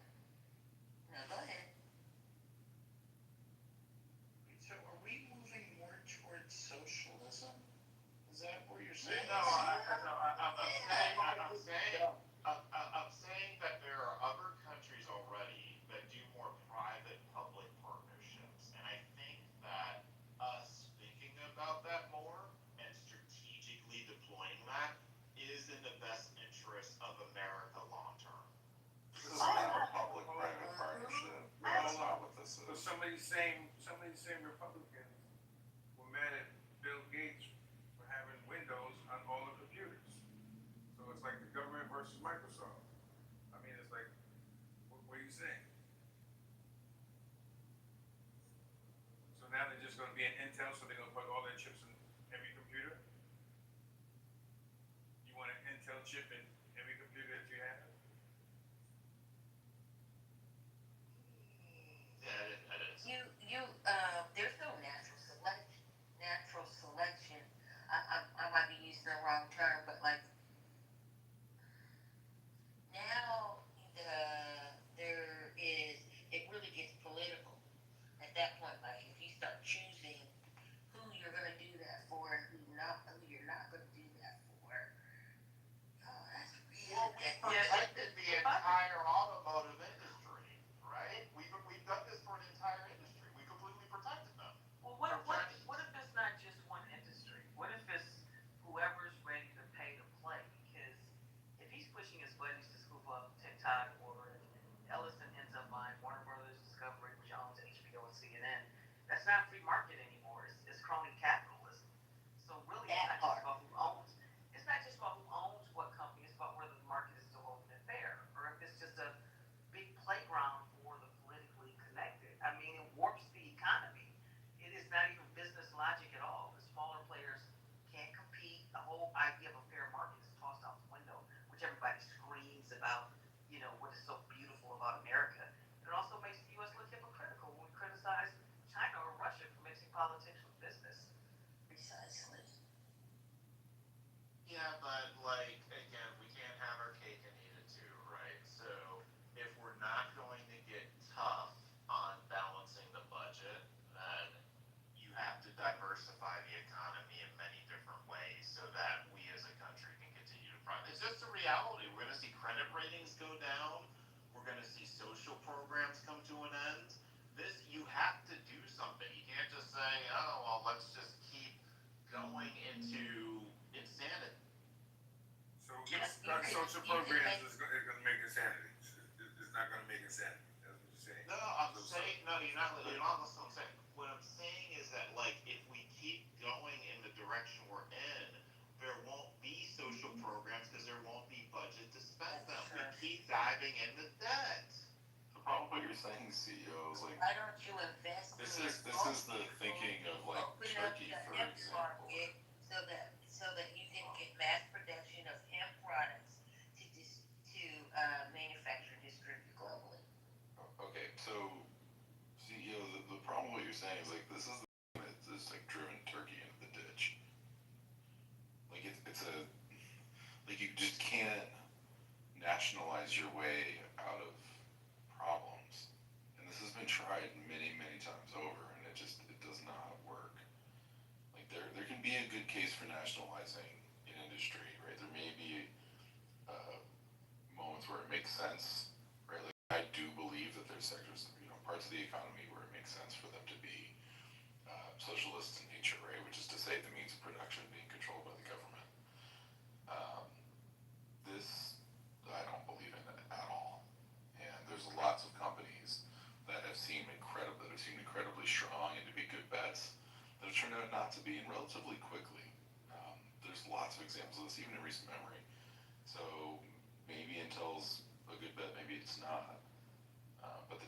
sides are just so rife, and then also there's the question of where do we stop? Yeah, I don't know. I think we stop probably when he stops because on one hand they warn about that killing our social programs. On the other hand, if the economy becomes more of a crony system that I described, and it's concentrated among his billionaire allies, the tax base doesn't get stronger, it's weaker, which makes funding social programs harder. And you mentioned that, CEO, but if those same billionaires also control the biggest media and tech platforms, they shape the narrative, then there's market distortion. So instead of wealth circulating in ways that strengthen the economy, create the tax revenue, it stays locked up at the very top. That makes the government more reliant on that, not less. Exactly. Well, you're bringing up a whole different variable that I was not discussing, so. Well, I'm a not lot of disagreeing people don't with you. know about Ellison. Yeah, a lot of people don't know about the whole Warner Brothers thing and quite a few other media companies. But I just had to add to the discussion, and I'm not on either side. I love how diverse this discussion is, like, back and forth. But I just to stick a pin in it, about the free market and it being unfair to other companies that get, like, if the government wants to take stake, the government took stake in a lot of different companies in the past history, and their competitors have not been disadvantaged or destroyed in any type of way. So I think if we're going to make an argument, well, General Motors, AIG, a couple of companies that the government took stake in, and Ford didn't go anywhere. United Healthcare didn't go anywhere. Allstate, all these other Citigroup, Delta Airlines, Christ. There's a lot of companies that the government had took stake in, and their competitors were just fine. It's more of a save thing, like CEO said, than a picking to move forward or choosing to, like a favoritism type of vibe. So that's the only thing I had to add. I guess I'm just trying to reconcile in my brain my limited knowledge of economics. What would Adam Smith or Milton Friedman think of this, the champions of laissez-faire capitalism and all that? It's not a buyer. Why are Republicans? Well, I know. Jay says It's the So Scotty, I'm not. That's a very quick answer. Would they have an understanding of the amount of debt the U.S. is in and the current kind of economic dynamics? They might not think the exact same way that they did at the moment, because their philosophies were based on how the world was then and what they saw in the foreseeable future. But wouldn't they just let the companies die?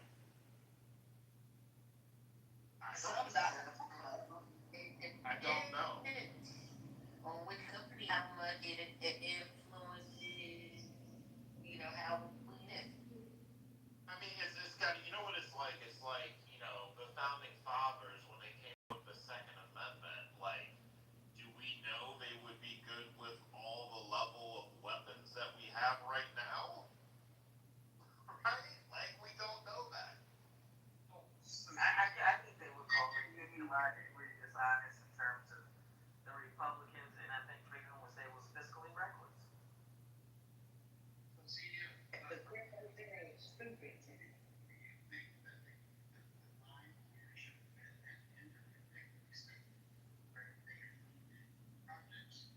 Instead of taking a different direction. I mean, like, yeah, I mean, it would probably be more ideal if it was, like, something closer to what Your Honor said. So I would be okay with that in terms of it was, like, some profit share and not equity. I would be okay with that.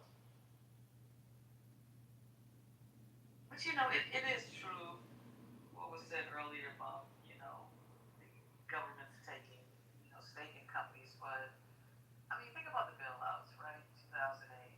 Those were about emergencies. It wasn't to play favorites long term. It was to prevent a fucking meltdown. But what Trump's crew is talking about is different. That's not stabilizing temporarily. It's private allies consolidating permanent control of media and tech giants. That's not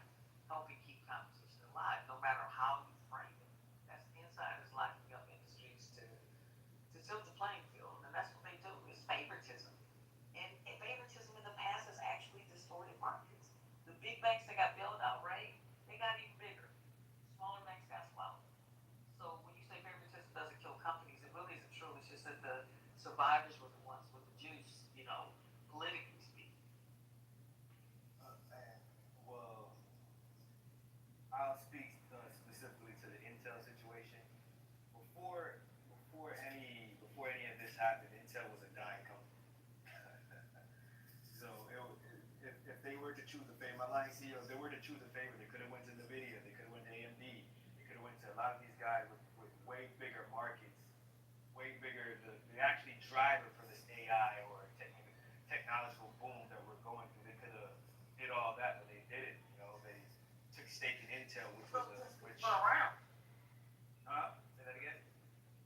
Companies like NVIDIA's fairly new.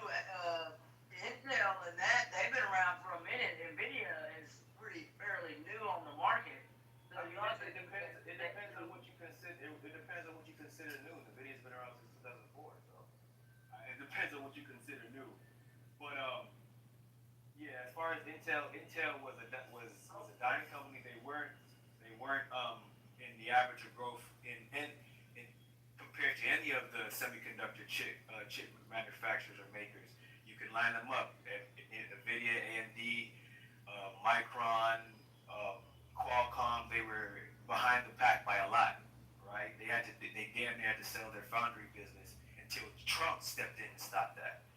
So I'm not kidding for Trump. I'm just saying, like, to make it seem like it's favoritism. There's nothing favorable about Intel besides it.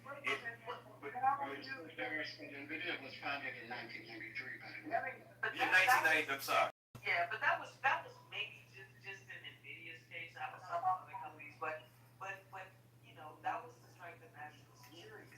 Intel still has to compete with AMD and NVIDIA and Samsung too. It's not a monopoly created by political alliances. That was strategic industrial policy. I mean, it's not the same as if you're just close to the president and you're buying a company or a tech giant to consolidate your power. I think Intel is different. The difference that I feel like we I don't want to say you're not looking at it or anything, but that's not being mentioned is Intel was like you guys mentioned earlier, was if not the first and the biggest contributor to try to bring things that were in the CHIPS Act back into America as far as their infrastructure, their building and stuff like that. So Intel was more positioned American than any of those chip companies. So that may be the favoritism. Go way back there. You can get something. I don't know how old you are, but go way back. Texas Instruments also did stuff with computer chips and stuff like that. So in semiconductors. But we're talking about like from a now perspective. I'm not disputing Texas Instruments, but we're talking about whether the favoritism towards Intel. So like I was saying, I feel like it comes from Intel pushing forward within America, which that goes into Trump's whole narrative of America first and yada yada yada. So I think that's the aspect of why. The only favorite, so many other places. The reality of it is that, like, when we get into 2030s, we're going to have universal basic income for because of AI anyway. And so, what if it's a case that, like, some of these returns that are coming from these companies can be utilized to fund universal basic income? Wouldn't that be fantastic? Right? We are in some really, we have to hold on one second. We have to reset how we think about all these things because of how Your Honor said volatile the economy. Yeah, so that's exactly what's being proposed right now. Is 90% of AI profits will go to UBI and support the entire nation up to starting at $10,000 a month. Y'all forget the most critical thing they making money off of anyway and should give back is our information and intellectual rights to us. I always told people that anyway. They make hundreds of billions of dollars off of whatever, your face, you. Somebody said, well, could you imagine that money coming back to you? That has nothing to do with the government shelling out money. That would be companies that use your information. They got to give it back to you. Legislation, here we go. Republicans might actually, I mean, if there are any real Republicans left, they might actually agree with that because Friedman did have something decades ago called the negative income tax, where like if you make a certain threshold, the government will just top you off, so if there are any old school Republicans left, they might see that as more efficient than, just permanent dependency on UBI. basic income seems horrible. I mean, people want to be able to make what they want to make. I mean, if you're telling someone that's making, I don't know, $1 million that you have this No, huge. it's a minimum. It's not reducing what people make after. Okay, all right, now, It's a I'm minimum. just saying, look, I've been critical. Now, hold on now, I got It's not critical and I'm capping trying. people. It's no cap. Okay, It's now, all definitely right now, no cap.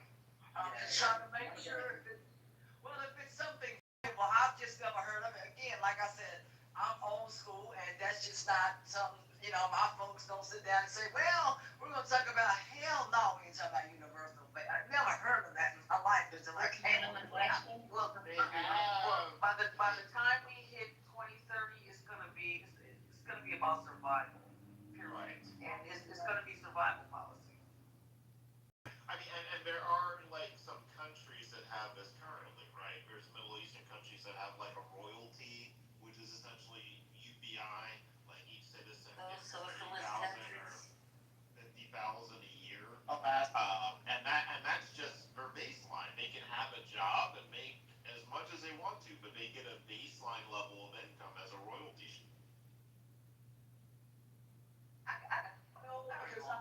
What do you all, well, I get a, how do you make a rule if you can't afford anything, then will it really be, you know, will we really Does be it matter? surviving? No, I'm asking everybody's thoughts in terms of, it's just like everybody's so trippy about, you know, the way that we are doing everything in terms of electrical versus gas. But when they raise the price of electricity, will it just balance itself out? And I was just wondering the same with UBI and inflation. Which I agree with you. I was just wondering if anybody had any thoughts on it. Yeah, I think that, you know, I don't think it would be any different. Like you said, it would just raise prices. And then, no, I mean, it's in a plain talk way. People need something to do. They need to feel like they're accomplishing stuff. If they're just getting this base income and they're not working, because I can't see how that could happen, that everybody would be working unless you cut to, say, 4 hours a day and have 2 shifts or something like that. Like, people feel like they're doing something. What do you do with that? What do you do with... Like, how did that work? You know? Yeah, I mean, so like, this is where society's gonna end up anyway. Like, have any of you watched Star Trek? Right? In terms of like, there's so much technology that if you're in a world where you have 3D printing or replicator devices so that there's food for everybody, right? And there's more resources, then like, people don't have to operate the same way they do. So if AI gets so efficient at doing all these other things, then it frees people up to pursue other things. What about having a life purpose that isn't just working from 9 to 5, 40 hours a week and being a slave, right? What's wrong with that? What's wrong with spending more time? Hold on, let me finish. What's wrong with spending more time with your family? What's wrong with volunteering for nonprofit organizations and seeing life being big? I love what you're saying right now, CEO. You're talking my language.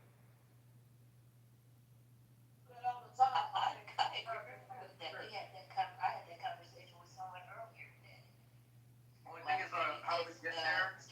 Between now and then. Kids do not want to work 8 hours. They are complaining that they're not like balance. They're already saying that. Well, they don't like working the job that they don't like. That's why. Now, see, like your vision. CEO's talking about doing what you love to do and contributing the way you want to contribute, and not have to worry about like AI is going to provide for all the like basic needs that you could do what you want to contribute, do what you love. I mean, that would be amazing. I want CEO's vision. Like, I want it to happen, but I feel like instead of Star Trek, it's gonna be more like Dune. That's the problem. I mean, I'm looking at it. This period is what's the concern, is getting there, and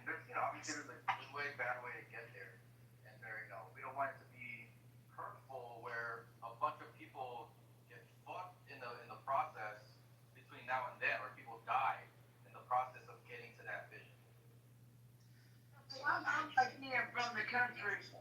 How will be like them. is AI gonna take care of all of, I mean, not people, I mean, whatever you think, it just doesn't work. You ever seen the delicacy of grapes and tomatoes, and you got some robot out here, whatever, that just ain't working, man, it's just not gonna work. We gotta have laborers out here sometimes picking stuff. You ever worked on a farm? You think some robot gonna come along and clean the chicken coop? No. You gotta have somebody pick that stuff. I don't know, brother. Look here, man. I don't know. It's a lot to say. It's a lot that needs to be done on a farm. Robots can do only but so much, but there's still things that you still gotta do by hand. You still gotta, some posts you still can put in by hand, because you can't just do everything with a robot. You know what I'm saying? You gotta know how to tie it off. Huh? Verizon's just created everything you just said. Yeah. Hey, I got a question about this though. How would this affect the, well, I submit that we live in a caste system that's not called a caste system, okay? How would that affect just these different levels of economic or financial wealth? How would that be affected? And what would it look like? I can answer that a little bit. Okay, so basically, you look at like what the median income is for the country, and let's say I don't know what it is exactly, but I'm just gonna say it's 48,000. Okay, so basically with UBI, you would say everyone gets $4,000. Now again, people can be Uber drivers, they can run a business, they can do anything they want to, right? And they would still have that basic income plus whatever else they earn. Everybody. Everybody, what if everybody wants to work? If they can get hired, yeah, if they can get hired, or they want to start an entrepreneurial venture, great. Yeah. Okay. You can invest that money too. You can do whatever the fuck you want with that money. It's universal. We're talking. Okay, I see the investment piece. I see the volunteer piece. I see. You see how? Yeah, you see how it eliminates, like, all right, so when everybody wants like certain programs, they have civic, and they have to start these programs. They got administration costs, training. But if they just give everybody the funds, they can just do whatever the fuck they want with it. Like if someone else wants to pay off their student loans and they want it forgiven, use their UBI money for that shit, right? If you want to start a business, you got UBI. Use that shit for your business, right? If you want to get training, use that UBI for your training. It's the funds already there, and you can apply it wherever the fuck you want to do it. And you do, we hope that everybody's gonna contribute the way they want, and it's a benefit to the society. But at least their basic needs are met. They're not dying, and they can figure that shit out, and they have the funds to do so. Yeah, it's kind of like capitalism with a safety net. Do you ever think that people need? Okay, so I know we're talking about AI, and I know it's not going to replace everything, but it's going to replace a lot of things. Do you think that that will shift the need for human interaction, or will it drive a desire for interaction in ways that we don't even understand yet and have an effect on the society? Let's take the example of COVID, right? Everybody was inside, right?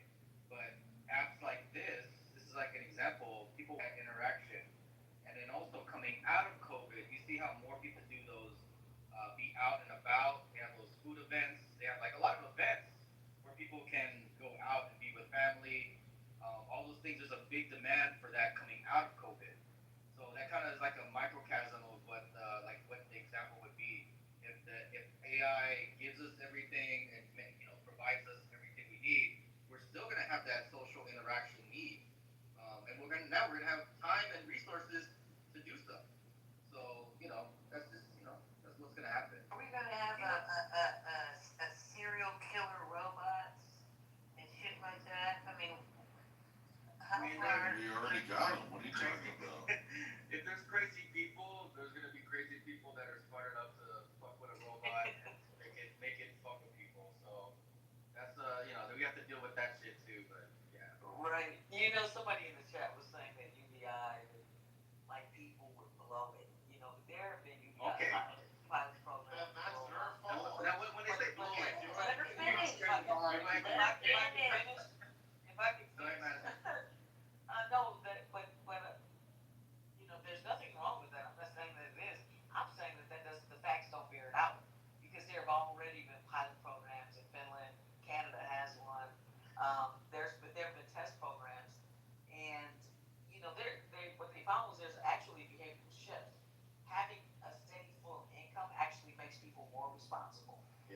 not in constant survival mode.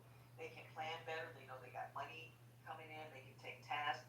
Then maybe even like somebody mentioned earlier, they can start a small business. And of course, the thing is, maybe some people will blow it, but we don't punish everybody because the small slice might waste it. We build a system that helps the majority stabilize their lives. So it's not just crazy town. Like, I think we have normalized this way of living so much that we think the shit is normal. Like, hear people saying, well, what are people gonna do? Just lay around and enjoy their lives? Why the fuck not? Like, this is crazy town. Some of us need a break. Just take a break. You got UBI coming, but yeah, like you said, there's a lot of examples of those pilot programs, and what they found was that a lot of people become charitable. The thing is when you know that you're taken care of, now your eyes open to, okay, how can I help other people? Whenever there's a scarcity mindset, a lot of people become individualistic and they become selfish, and so they try to only I gotta take care of myself first before I take care of anybody else. I can't help nobody. But once their shit is straight, then they can go out and help people, and then they find ways to help people. And now with UBI, they got resources and time, so now they can apply that shit wherever they feel like they want to help. And when everybody's doing that collectively, society becomes a better place. And that's what they found in those pilot programs. So Houston, they tried to do that out here where they tried to give out, something, and that didn't like it, and all that stuff. And I think if you can help people in any way that you can by giving them money, it was also proven with shelter, right? People had better outcomes knowing that they have a shelter over their head and not having to be fighting the elements and all these other kinds of things. So I believe in that kind of stuff. And if people want to work, they can and should, and those kinds of things. And if people blow it, like you said, it's not a program. I've never heard of the universal basic income stuff. Just never heard of that until coming on here. But you're saying that just because a couple of people mess it up, that the entire program won't go away or whatever because people, because of a couple of people. So I get it. I just trying to figure out how possible it is when the government's already complaining about the money that it shells out now for these programs. I'm just wondering, is there going to be a sliding scale? Because you already have people who are wealthy. They don't need an extra universal income or whatever. But is that program going to be set up in a way, in a sliding scale where how would something like that even work? Because we do sliding scales, so I'm not really sure how y'all would do that. How you do that? There's so much money for everybody. That's the idea. That it wouldn't matter. It'd be a minimum-based thing just for being here. Yeah, I mean, and this exists in a world where corporate profits are just so obscene because we don't have to have as much human overhead, right? So like, so you would be taxing them more, right? Because your profits are so obscene. So that would help fund this as well. Yeah, and the whole thing about like the sliding scale that you ask about, I'm not sure. I think the sliding scale is more like this idea of a pure UBI. Everybody gets the same check, rich or poor. The fairness is in the universality of it, and so there's no stigma, no bureaucracy. But what rich people do is they just pay it back through higher taxes. So there's less red tape. If you get into a sliding scale, it's going to be cheaper. Happens with bureaucracy and stigma. Who qualifies, right? Who doesn't qualify? What you have to make, what you can't make, and what you can't eat at home. Just all types of hoops to jump through. Yeah, if you do like the math, right, and you take like the top, they call it the max 7, and you do the dividends on the max 7 for like say 10 years out, you end up with like $200,000 per person for 360 days.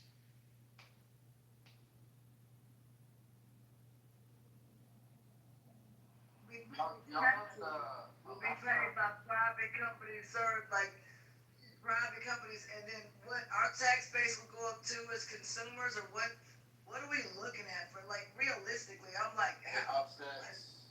So it offsets. So we're gonna be receiving say at our end, right?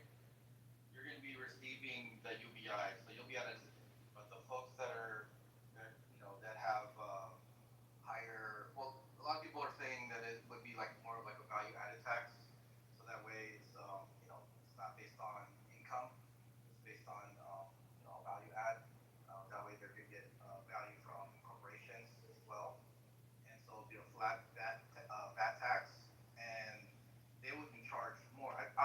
universal, right? Everybody receives it, but if everybody is receiving $1,000 a month, but they're paying more taxes if they're a higher income or a higher, tax threshold, then they'll be putting more money into the system. Similar to like Social Security, right? Similar to like Social Security. So it would be paying out more to the folks that are lower income, and it will get more of the value from the people that are at the top. Yeah, and one reason why we want more money, well, not this time, Ashton, is because there's that AI component, because they've done these pilot programs and they've been talking about UBI, for years now. And remember, there's an existing, what food stamp system, housing vouchers, all of that could be consolidated too into UBI along with the higher taxes and corporate taxes too on some of those larger companies, even Apple, Amazon, Google, and then for wealthy as well. But the biggest different component that at least makes me feel better about it is AI. I just feel like this is a redistribution of income, whatever you want to call it, with a zero effect. I just don't see how that is really going to benefit anybody in a real way. I think it's all just good. Let me ask you a question. So, corporations, businesses, are they running or do they benefit from an economy that has with like their consumer base having resources, time to spend their money? Does that benefit those corporations? Time to spend money? I'm going to say yes for sake of this conversation. Yeah. So by providing that value to those consumers, it'll help their corporations because they're able to be more productive because they can apply those resources to businesses, to maybe their education. Like it'll be a down, like basically a trickle up. It'll be like a trickle up type of economy where all of those people at the bottom now have resources, and that helps with businesses because now their consumer base has resources. They can spend money. So, But it's also going to raise prices because it's going to raise prices, and we're assuming that resources are that we have plenty of resources. But what if they have a shortage of something? give me an example. Shortage of Oil. Or something components or something. Shortages in those. That's probably not a good example, but somebody can. Yeah. Give me like an example. We're talking about the AI piece. Let me know if there's an area that AI would not be a solution for a given area. I mean, shortage of something that's a basic need, like water.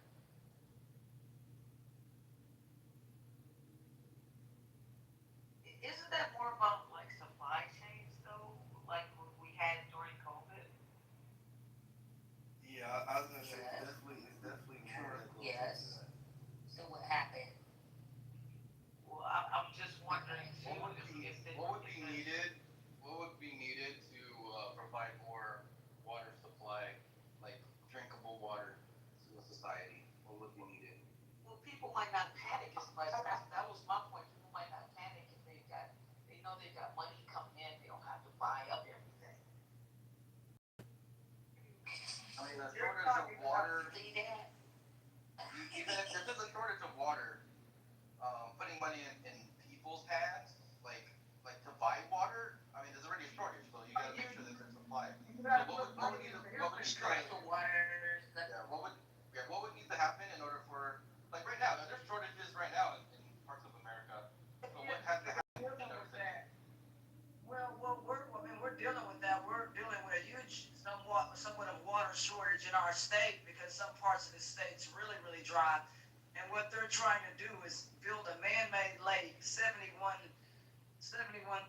acres, something like that. It'll hold that kind of water in volume, but the lake is absolutely massive, and they're going to put massive aquifers underground and drop that water gradually through gravity so that it just kind of flows downhill and can connect 2.5 million homes online. So the infrastructure investments and money that has to go to not just what y'all are talking about, but that's hundreds of billions of dollars that's earmarked for these projects to come online. We have to have, at least here, they're talking about better aquifers, and that's hundreds of billions of dollars to bring and move that kind of volume and water online. It's a lot of people that they're trying to get water to right now.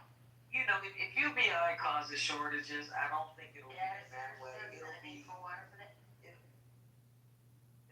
jobs that don't pay people right. Oh, I'm sorry. I'm thinking about like the skill sets needed for and the technology needed to implement those projects, right? Having a society that has the education and the talent and the skill sets to do that project, that would be the need to make sure that those that shortage doesn't happen anymore. No, I think it's going to be the opposite end of the spectrum. I think the shortage is going to be in jobs that don't pay or treat people right. More so like essential workers, because people like professional skills. People still do the work for the money, the status, and the purpose. Period. Because they're not into UBI anyway. Doctors, lawyers, engineers. And then in automation sectors, AI, and robots are going to replace a lot of those people that people walk away from. But the stuff that people enjoy doing, like I'm in entertainment, right? So artists, musicians, entrepreneurs, that would actually give people in our field a boost. And people in those kinds of fields do jobs they genuinely enjoy, and hopefully the money comes later.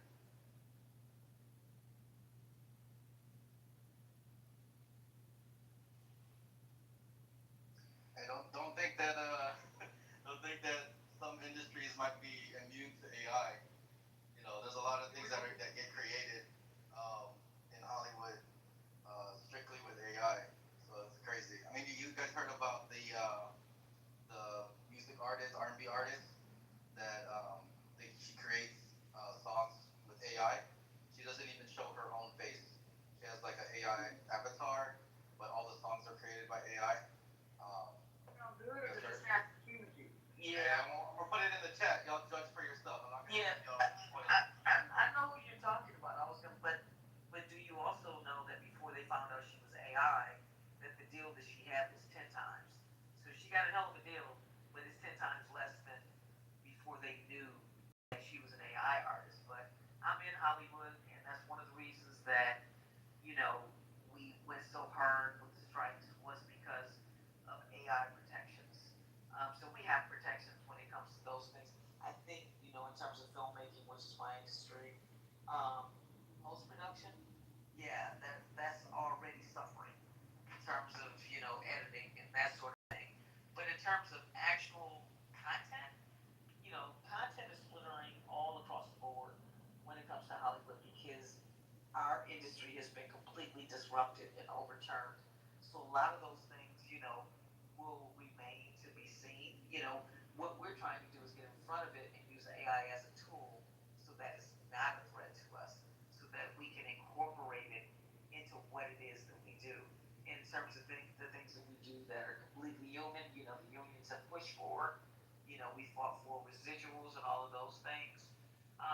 So, UBI in terms of the integration in that, it can really act as a cushion for jobs, in entertainment. So, if AI could potentially democratize Hollywood, like it could lower our production costs for sure.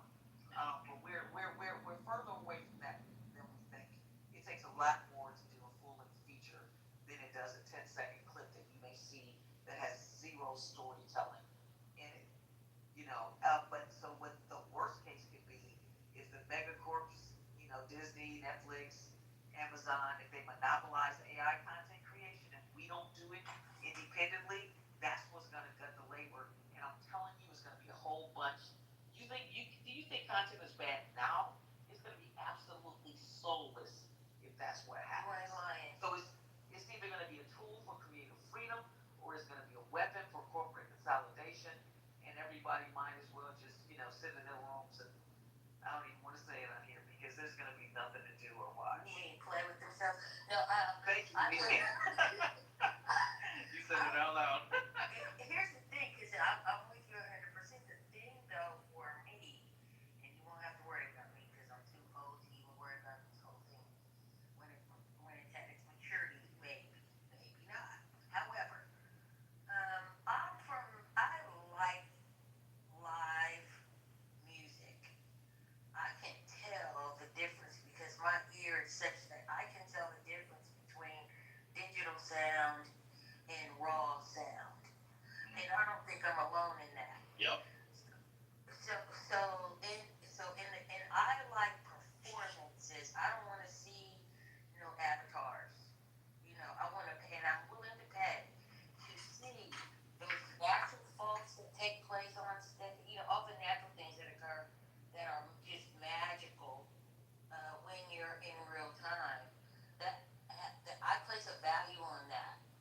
Do you think that will go away as far as entertainment? I don't think it's gonna go away because people still love jamming. I mean, and AI will probably be. I mean, it's already production right now. Like you can make AI, build the instruments for you, right? And so that way, you can have more production of those instruments, and probably people have more time to learn those instruments, right? When you were talking, Butter, I want to share something with you because I'm actually planning my 25th high school reunion, and we just booked a live band. Like we want to get that. You guys ever been to like an R&B brunch or like an R&B live event where there's like a cover band and have like a full-on band? I thought we were gonna book maybe a three-piece band. Maybe one or two vocalists. But here's what we got. We got a full band: drums, keys, guitar, bass guitar, horns, two vocalists. It's gonna be crazy. We're gonna have that whole full-on thing, and that's what people love, right? And so, I'll go ahead. I'm sorry, but you can do that before AI. It's called sequencing. That's been done. But what the music industry could do is potentially follow the lead of what we're trying to do in Hollywood.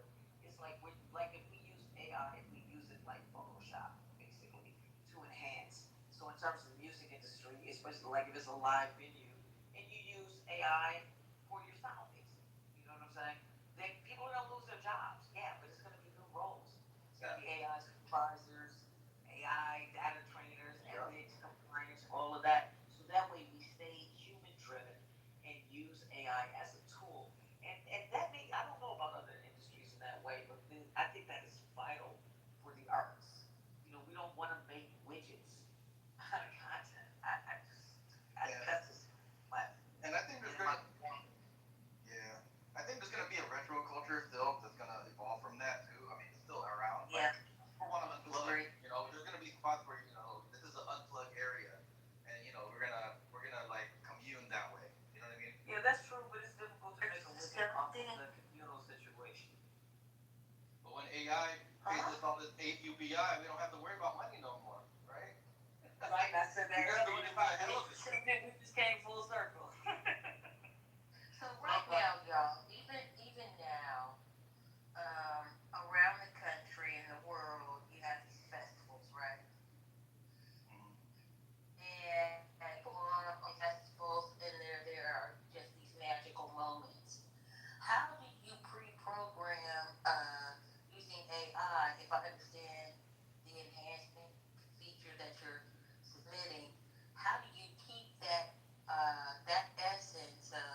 able to have a personal,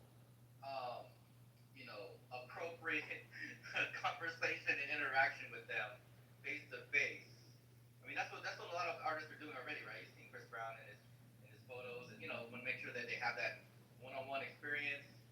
Um, AI might get to the point where they can allow all these people to have that one-on-one, um, like interaction with them, where they have like a maybe at the show, they instead of them just seeing one person on the stage, that artist can just be popping right in front of them, singing to them face to face, and then everybody in the whole audience gets to experience that same thing because it's not limited to just like one human.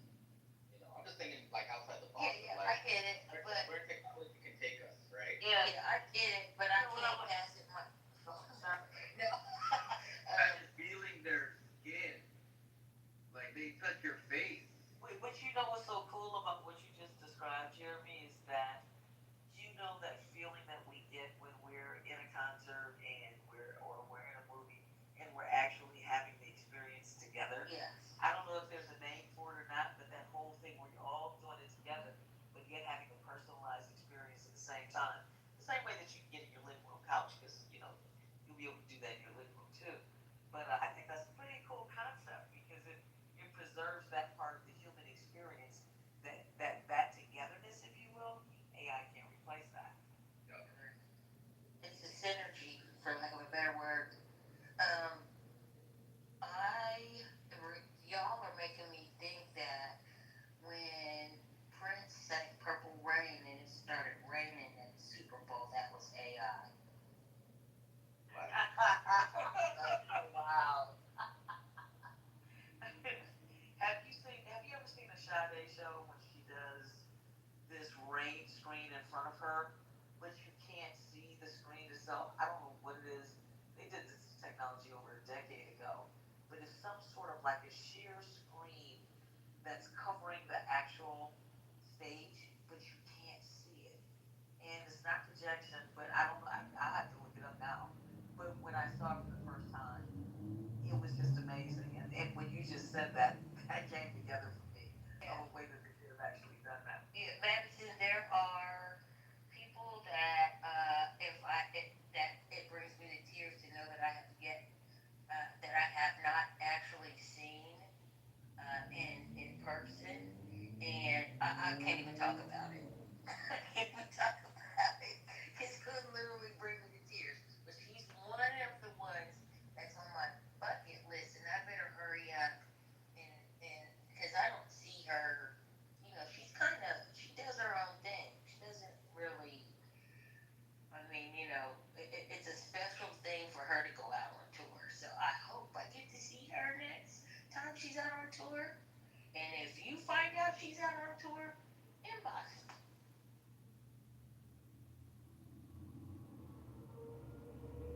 Will do. One of my definite things to do.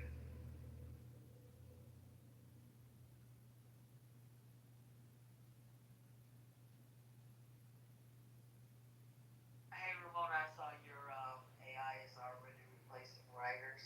I'm a writer myself. I'm a writer and producer, and I've got about 40 projects in development. And I'm also an EVP at a story development company. This is actually what we do, what we've been doing for 30 years. And what we're finding right now is that, that was one of the things. Again, that was one of the things that we fought for in the writer's strike. Now we had to pay for them because those strikes really set us back, especially after COVID. And then upon the return of this year, the mantra in Hollywood was stay alive 20 till 25. And then 25 is out the year we have fires, which set back a lot of investors and a lot of people in the industry as well. But in terms of writers and AI, we do have those protections in place, and none of the majors are putting any. If there is AI content being written, it's against the fucking rules. But that doesn't mean that they might not get away with it. You do have to cite it if you do it. But there's so much stuff in the Hollywood pipeline. Anything that's being worked on now, you won't see until a couple of years from now, anyway. But hopefully that's not the case because look at the stages of film development. When I look at, there's development, there's pre-production, production, post-production, distribution, and some people include marketing in some of that. Out of all of those phases of filmmaking, writing should be the last thing, the last vestige, because it literally all starts on the page. Everything that we do is about story. Of course, there are actors, who interpret that. Directors is the director's vision too. Except television is a writer's medium, film is a director's medium. But it has got to start on that page, and if it's not the last vestige, it's going to lead to that soulless thing that I described. At least the crap that we have now is human crap, but you don't want to see AI crap. Hey, it's why you mentioned I heard it because I know that community, especially those of color, probably are in proximity for the most part. You wouldn't happen to know Catherine Tyus Adair would.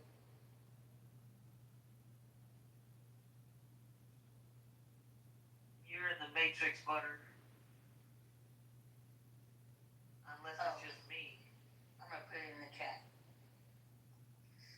You can't hear me? Can hear you now. You don't happen to know a lady by the name of Catherine Tyus Adair? She used to be with Stars as an executive producer, and I believe she was with the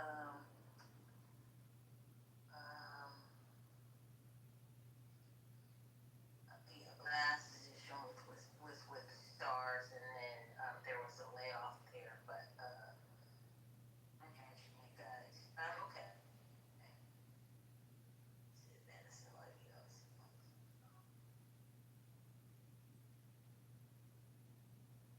Never mind. Are you still, I thought I heard you say Catherine Tyus Adair. No, I don't personally know her. And this is actually my second career. So there are some people, I've been in media for a long time, but I was a radio personality before that. So I'm even though I've been in Hollywood for over a decade now, I'm still kind of a baby, believe it or not, because it can take 25 years to get a project done. But I don't know her. But it sounds like she's doing some amazing. You should Google her. If you are interested in meeting her, I'll set it up.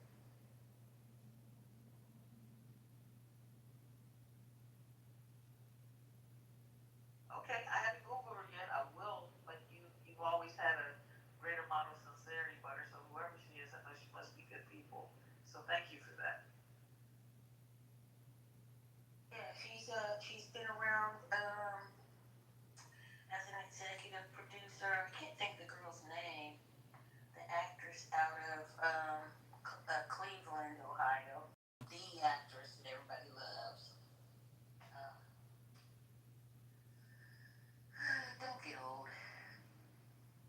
Can't think of the name right now. She ran her company for a long time. And I don't know what she's doing now. I don't know if she's working independently or not, because I know when you guys went on strike, everybody kind of just a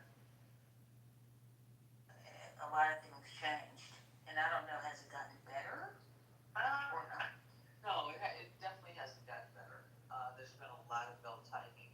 Everybody wanted to get their own streaming arm until they figured out that the American consumer can't always necessarily afford Stars, Paramount, CBS, Netflix, all of these channels at once. And so everybody belt tightened. And they kind of used the pandemic and the strikes to say, all the development deals that we have on the table, we'll trash those. We don't have to honor those anymore. Not all of them, of course. The ones they wanted to keep, they kept it. Anything that they thought was too expensive or might not work. And then they weren't buying anything. Like the development, they just started using up, because if you're creating, in this field, you've got to be 2 years ahead in terms of when you start your development.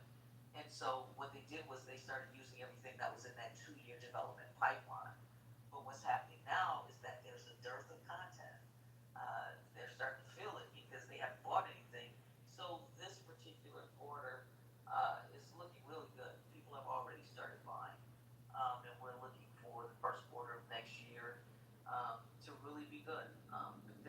got all of this weirdness happening with censorship.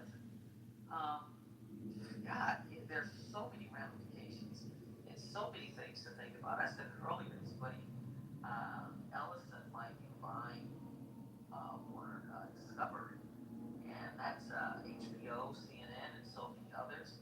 So it's like, damn, we can't catch a break, and so we'll see what happens. But I've got a film fund that I'm launching that I just launched in Detroit. I'm still in Detroit right now. I came here to launch it for an economic conference. It's a raise, see a crowdfunding raise for development money because even some of the because I'll just say this to you first. There's certain types of content that they're kind of telling you in code. They start telling me in coded language soon after the election. Like, okay, we gotta lay low for a minute. Basically, they were before they had announced no DEI. Executives were telling us what time it was. And if you're doing faith-based stuff, and there is an entity. It's called Teneo Network. And Teneo is literally raising millions of dollars to put behind conservative content. So emerging filmmakers that are conservative and push that, especially far right narrative, they're funding young creators. And so what that's going to do is you've got young people who are already being pulled in that direction that may want to create content like that. And I'm talking not content. I'm not talking about internet stuff. I'm talking about film and television. The stuff that we pay for too. And not only are they, already set to do that in terms of because if I already have this content that leans far right, and the media owners and the tech are leaning far right, they've got to pick up things that lean in that direction. But the Teneo Network is funding brand new emerging filmmakers to create that type of content. So it's like, damn, what are we competing with here? So I mean, all that to say, I'm very optimistic. I really am. But at the same time, I've got my safeguards on in terms of it's always good to know what's on the horizon, and we have to have our heads on a swivel because it changes not by the day but by the hour. Yeah, I could see, I could see that happening, uh, and I don't know if I'm against it. It does limit creativity, I think, to a degree that I don't necessarily think is a bad idea because some of this stuff is like wild. Like, I don't need to see P Valley on TV. You know what I mean? That's something that I need to pay per view or something. I don't know, but the new season is coming out. Woo, they're done with post production. I am so excited. Yeah, that is has been a very interesting show, and everything that went on, like, yeah, just crazy. So to hear that they're starting a new season. Show us this.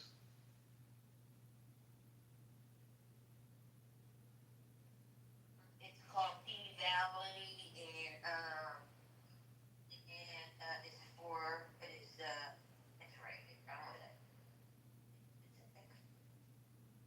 You have been warned. You've never seen it before. Expectations have been. The letter P is in Paul. See, you nosy enough to go look it up. I'm looking for it right now. I can't find it. Okay.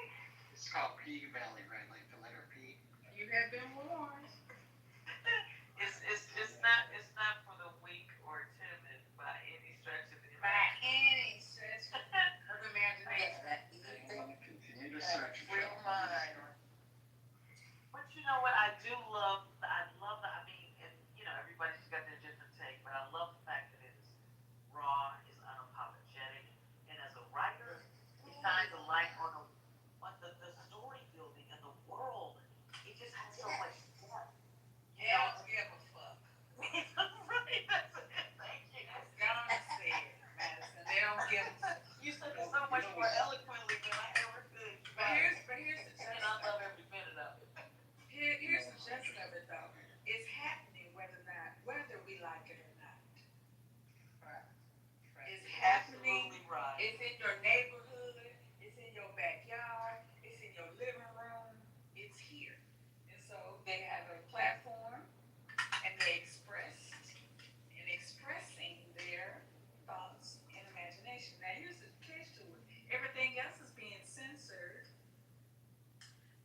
answer that?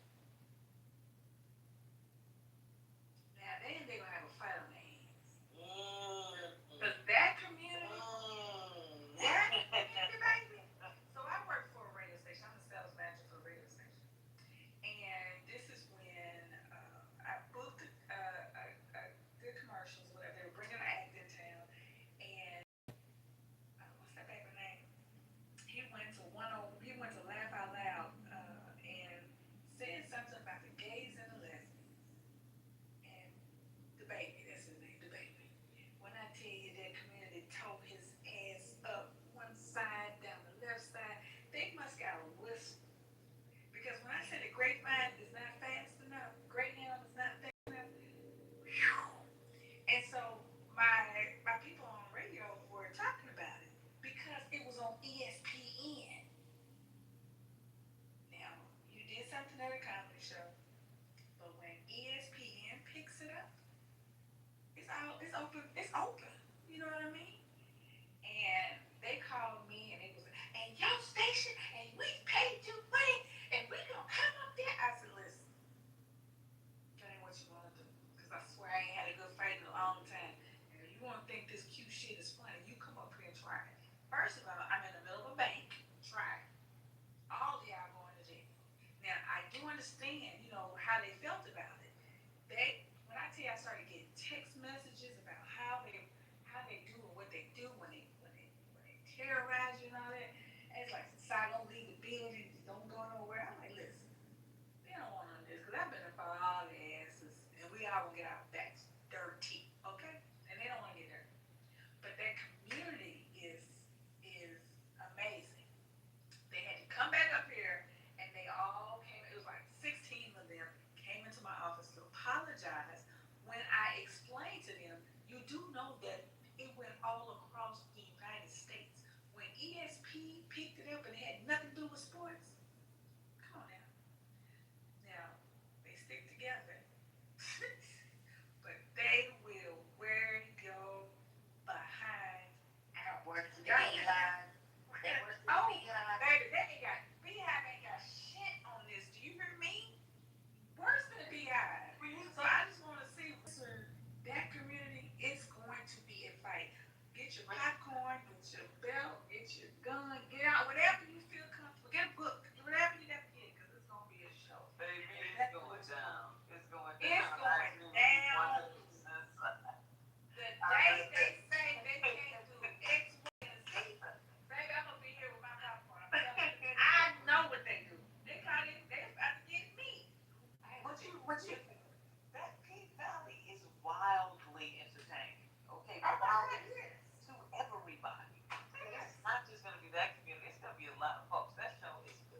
But you know what though? I also see some other things happening with P Valley too, because when you know when I talk to execs about it, there's a demand for authenticity, no matter what the community is, niche communities, and audiences are tired of watered down stuff. They want authentic voices. They want real lived experience, and so that's part of it. And this is one of the reasons why, like Netflix isn't spending as much money in this country anymore on our content because whoever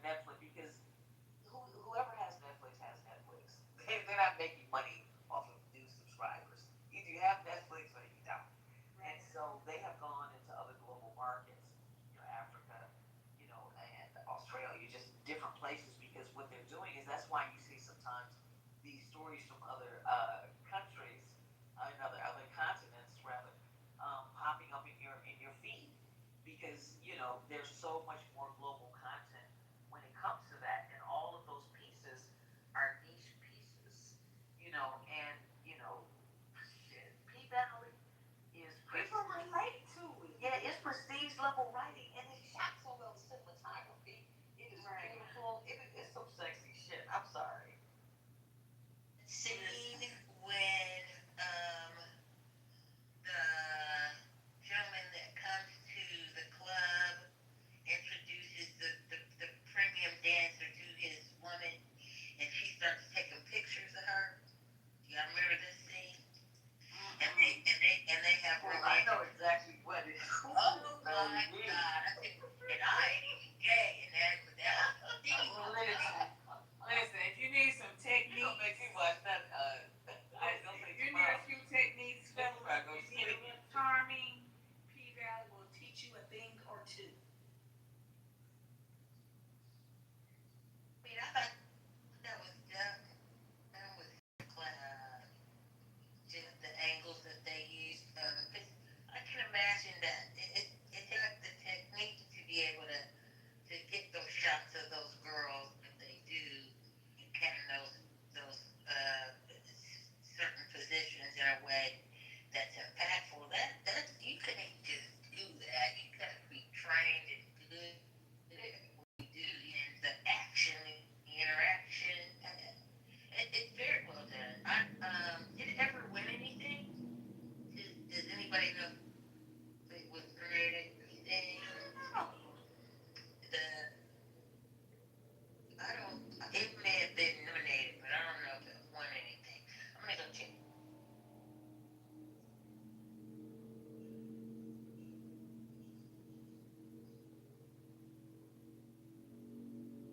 I'm thinking one. It probably was hate. They probably didn't let it win anything. I think it was nominated though. I can't remember.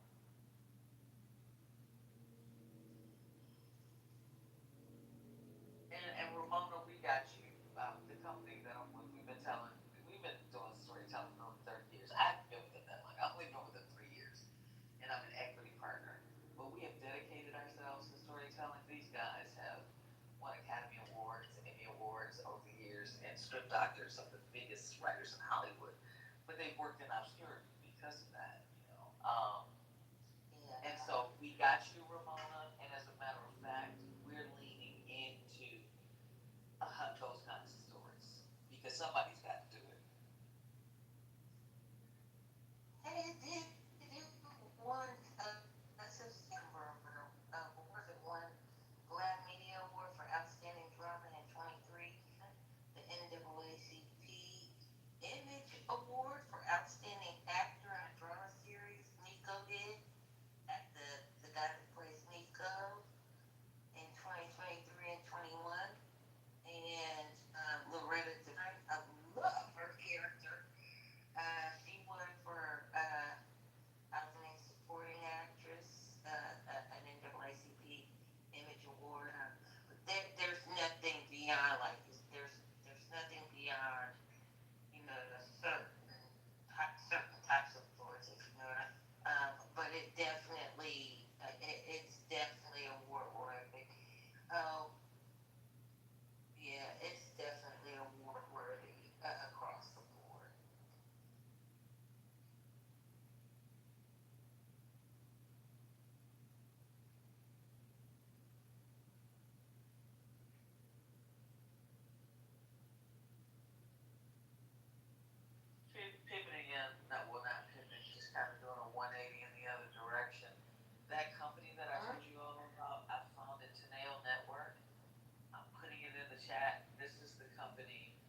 conservatives to shape Hollywood, basically. So, I probably shouldn't even be sharing this because if you're a conservative filmmaker, you shouldn't be showing about it. Let me take that out of there. Scratch that. But anyway, just be aware of it.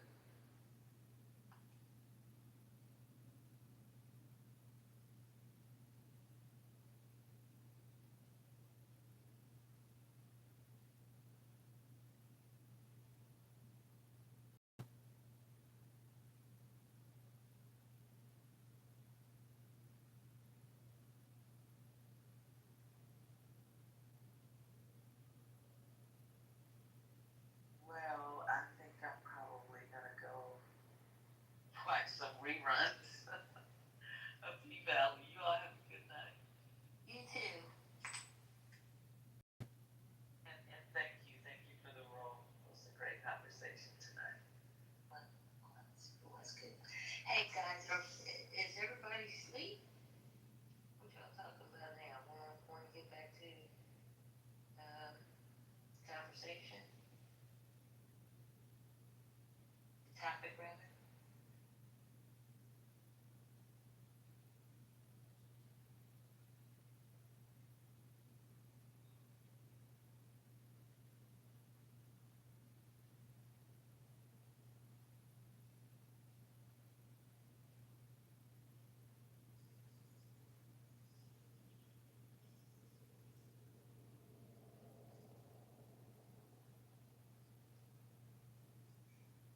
Oh, I know you ain't talking to me. I don't have no pull nowhere, girl.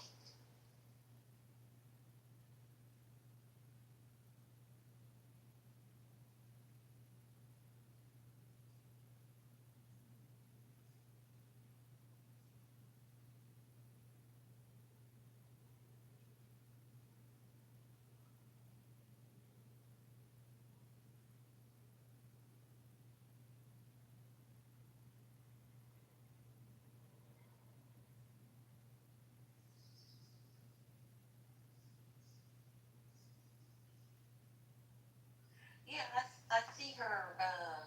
Maybe that was just the last thing she said. She was popping up. You know how the audio pops up on the bottom of the screen? I see it, so I can see why you thought she was still here. I think she left.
is built on logic. Philosophy is that's what I'm saying. the church taught this way. That's what I'm saying. You're just kind of floating around. A lot of these early thinkers, Philosophy and even enlightened thinkers, they were all floating around. Why do you major in philosophy in real life? You major in philosophy. One, you're trying to go into academia, a researcher. Two, you're going into law. You're going into law. That's one of the two. That's one of them. No, I thought about real estate law school down the line, but right now I'm doing my general appraisal license because. Yeah, you just want a bachelor's. You don't even care. Like, you just want the easiest bachelor's. I have to, and I like philosophy. I don't mind. I don't think philosophy is the easiest bachelor. Ethics, your 101 classes, your logic class, your philosophy of religion class. God forbid I have to take feminism, like the philosophy of feminism. It's all good discussion. We talk about this stuff all the time, but it's not just church-based. A lot of it's just spiritual classroom. This is more of a philosophy of religion, but. Oh, philosophy of religion. Oh, okay. But that's where you learn metaphysical arguments for God. And Finn said whatever religion. Surprisingly, not a lot of individuals in the class. If you like these conversations, it's definitely beneficial learning at university because everyone who's majoring in it, they have opinions and it's decent. It's very good discussion. It's like fucking very dense. But at the same time, a lot of the teachers are left leaning. They're secular. They're liberals, and a lot of them they're not really grounded in anything. So they start thinking like Hume or Kant or whoever, and why the hell should I trust them with moral grounding? Kant's universalization theory is a very good one. Even his philosophy class. I only took like philosophy 101. I've taken an ethics class. Other than that, I don't remember taking anything else. Yeah, you can learn a lot just from YouTube, but if you need a degree, you need it. But Kant universalization is a very good way to convince people who are like don't believe in God or some objective morality to express to them something in a way an objective morality. That's what. Right, but that same morality in general, that thing that's metaphysical through practicality. He's laying that same reality in the noumena is fully unknown. That reality is unknown, so like the ethical standard you have is only expressed through the phenomena. But he says the noumena is unknown. Well, then how the hell do you know the noumena is unknown? Or if know about that. If you're no, it's self-refuting. If the noumena is unknown, and that's the true reality, that's the real reality. How the hell do you know if it's real if there's no way to express it and you only express stuff through phenomena? It's self-refuting. It is self-refuting, dude. Yeah, I don't know about that position. I'm not a big Kant. Well, no, every time you read Kant, you have to look at how he views reality. I just like his ethic. I know, but this is how he looks through his ethics because the intrinsic standard he's following, the true standard is unknown. It has to be expressed through the phenomena. So whatever he says, it's just his mind formulating the idea and expressing it out through the noumena. But that whole idea, in and of itself, is not truly what it is. It's just how we observe. So there is no absolute way to know that is truly how it is. I mean, if the noumena is true, then how the hell would he know that? Because it's fucking unknown. There's no way to know it. A revelation. Kant is a theist. Don't forget that. Like, don't yeah, but he wasn't really a Christian. He basically made reason. He used logic and reason. That's philosophy. If you're going to make any argument, it has to be logical and reasonable in philosophy. Yes, It can't just be fake. I know, but it wasn't just.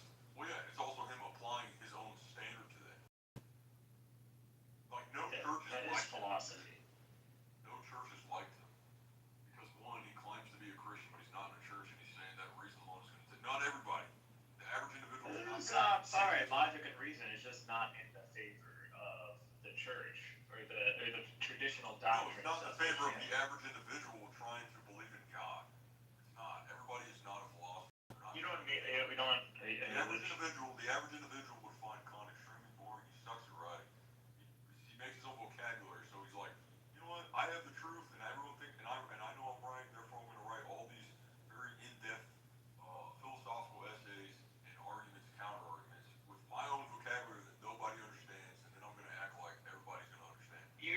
people, laymen, don't understand a lot of vocabulary in academia, or especially like Yeah, they do. Oh, yeah, have you read Aristotle? Aristotle writes way better. Like, read Nicomachean Ethics is way more. Aristotle. Depends on who's translating to you. Plato's easier to understand. Wait, you think any of these are original writings? None of these are original writings.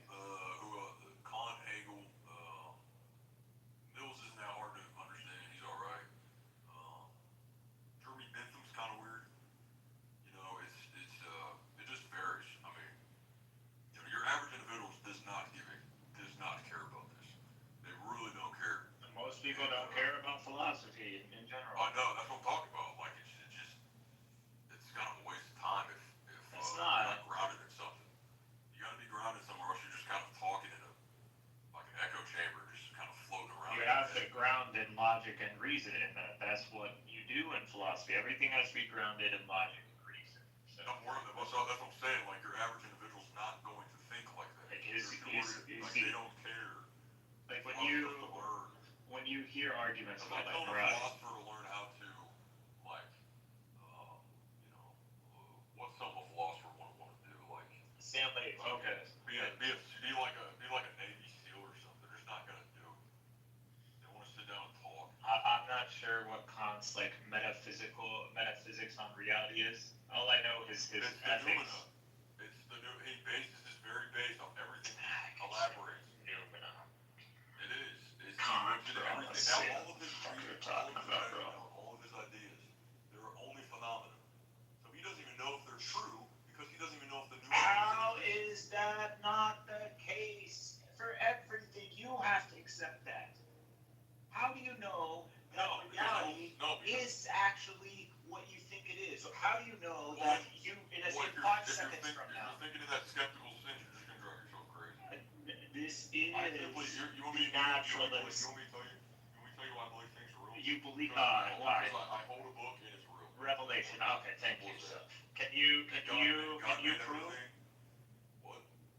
You're just proving his point by claiming the reason you know is because it was real to you. No. A phenomenon. Yeah, it is. No, because I don't say that this is an expression. Just look. Is revelation considered a phenomenon? Go. Dude, no. I don't believe that this is some expression of it or some freaking, what do you want to say, portrayal of it.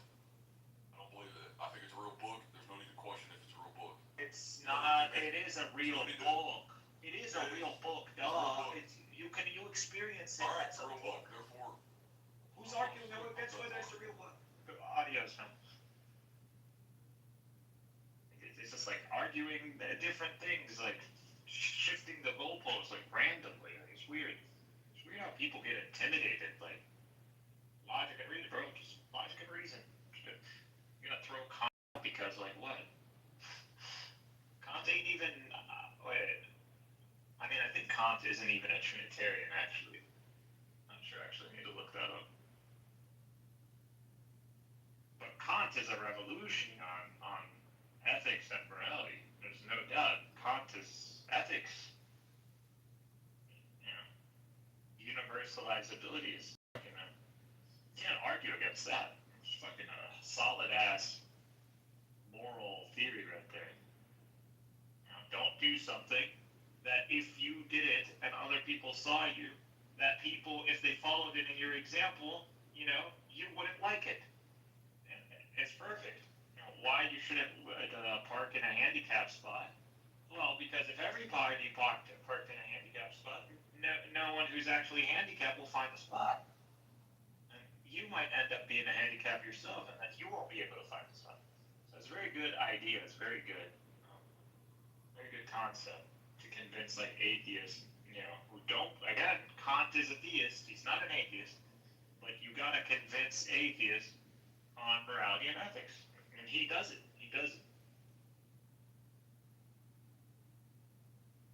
So until Kant, no one really was able to articulate it the way he did.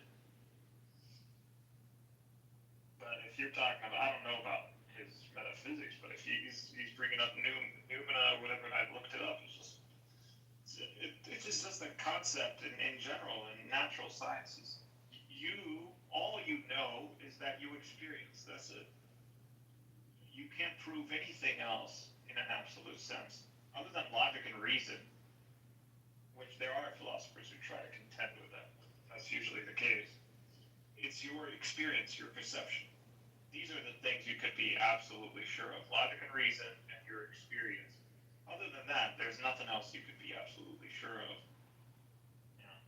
You can't even actually absolutely be sure that you're actually talking to a human being right now. I could be an AI, I could be a woman, I could be, I don't know, I could be a dog, I could be an alien. You don't know. You have no absolute way of knowing.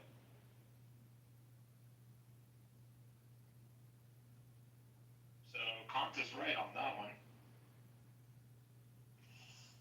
The reason you know about God is because of revelation. Other than that, you wouldn't know. And there's no way for you to know.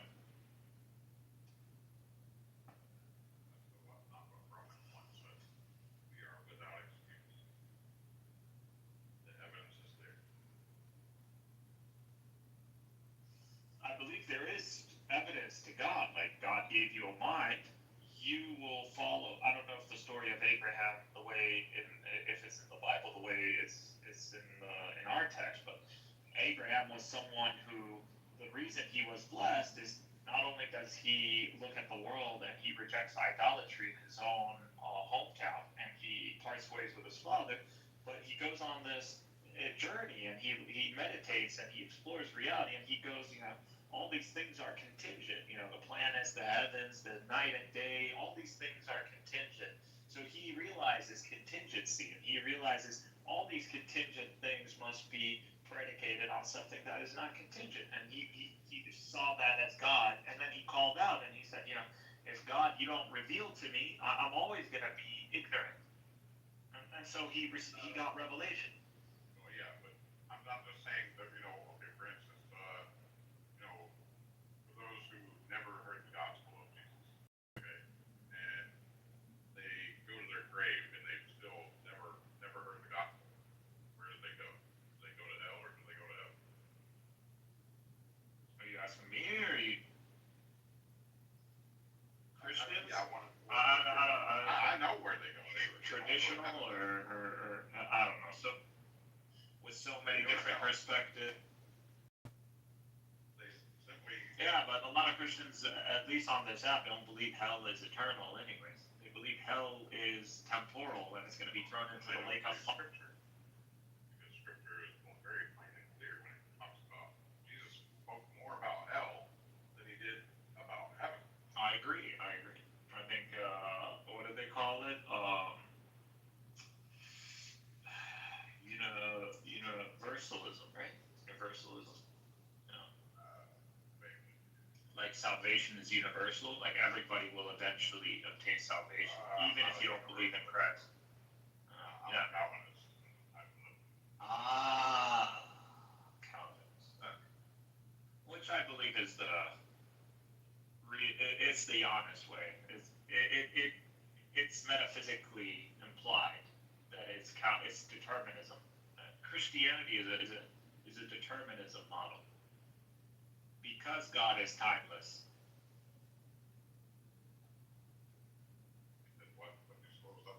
Because God is timeless. Like he can't change.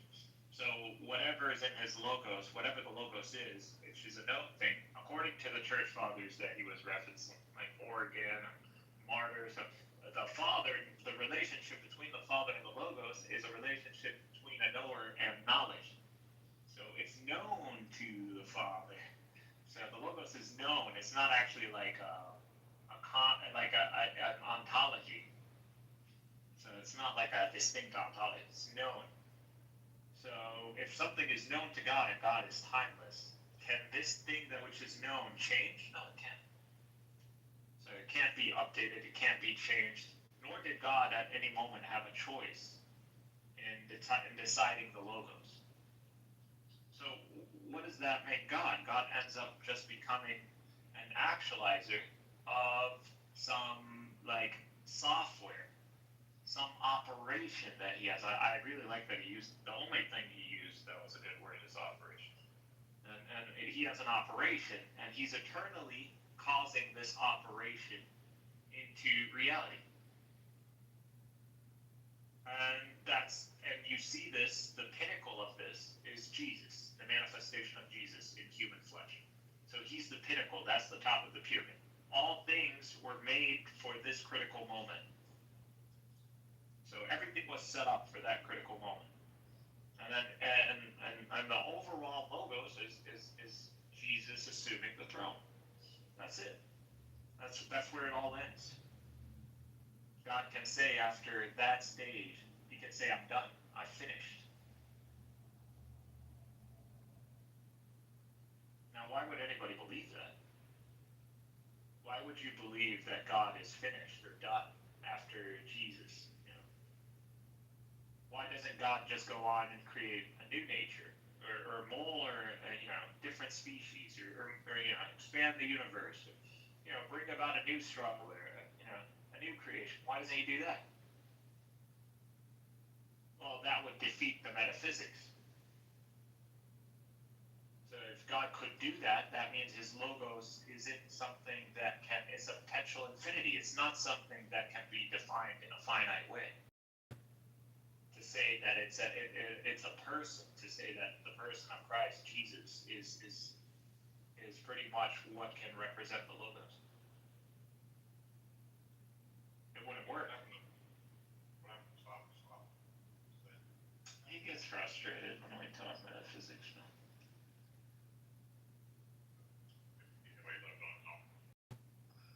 Yeah, he did. He was like, I'm not going down this hole. He pretty much doesn't want to go down this. I've tried. I'm probably not. I'm not Muslim. I mean, I'm not Christian, but I've put in the time. I've really put in the time for the Trinity and trying to really come up with an articulation of the Trinity that makes sense. I can metaphysically, but the implications of it is one like necessitarianism, which I think you just you accept. So Calvinist position actually is to me the most authentic position that reflects the metaphysics of Christianity or the Trinity. Anybody else is just not understanding the metaphysics. If you think there is choice in the Christian model, you don't know what you're talking about. There's a lot of Christians who think triune God. If you're I wouldn't say you're a Christian if you don't believe in the triune God. You're not a Christian at all. Universalists, same with Unitarians, all of them. They're not Christians. They don't believe in the deity of Christ.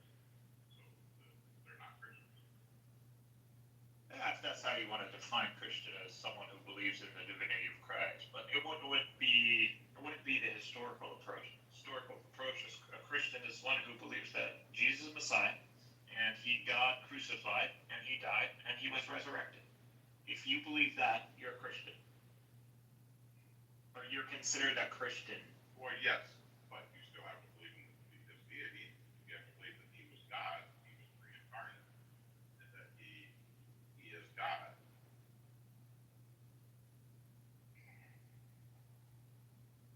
Yeah, I'm just going based on the historical definition of Christian. Right. I'm just saying there's people out there that say they're Christians, but yet they don't believe in his own deity. Christianity isn't a religion. To me, it's more of an umbrella, and under this umbrella, there are different ideologies that revolve around a figure, which is Jesus. How would I consider a Mormon and a Baptist the same thing, or an evangelical and a Catholic? It's impossible.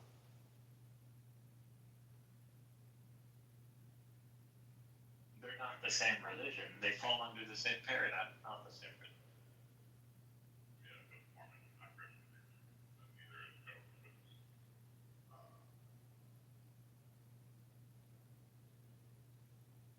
The thing with the divinity of Christ, if the church fathers or the ecumenical councils were able to make it work, maybe one could they couldn't make it work. They failed. So it ends up the church ends up splitting and over the nature of Christ. Even before that, Chalcedon. There's Chalcedonians and non-Chalcedonians. There's the whole nature of Christ miaphysite. Then you have the two wills, concepts, which just like sealed the deal on that one. It don't make any sense, man. How are you gonna Chalcedon? There are two natures, human and divine. Meanwhile, you metaphysically hold that God is outside of space and time. What kind of union is this?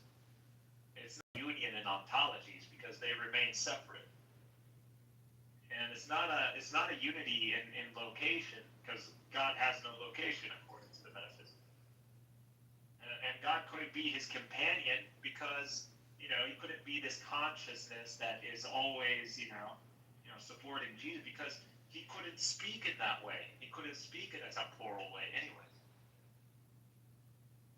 So it's like, how do you square that? And then you got two natures. Each nature has its own intellect, has its own awareness. So hypostatic union, divine, human. The human is fully aware that he's human being and he's created. So Jesus, the one you're talking about, the one that walked the earth, is completely aware he's a human being. He's fully man. He understands that he is not eternal. He doesn't remember any pre-existence because he would be completely human. The divine nature, which is distinct from the human nature, is outside of space. That's incorrect. He looked at someone and could tell what's in their heart because he was the God. And yes, he even said to the Pharisees, before Abraham was I am. He said, he spoke of Moses, he spoke of other people in the past. So have other prophets, they've spoken of people in the past. Before Abraham I am.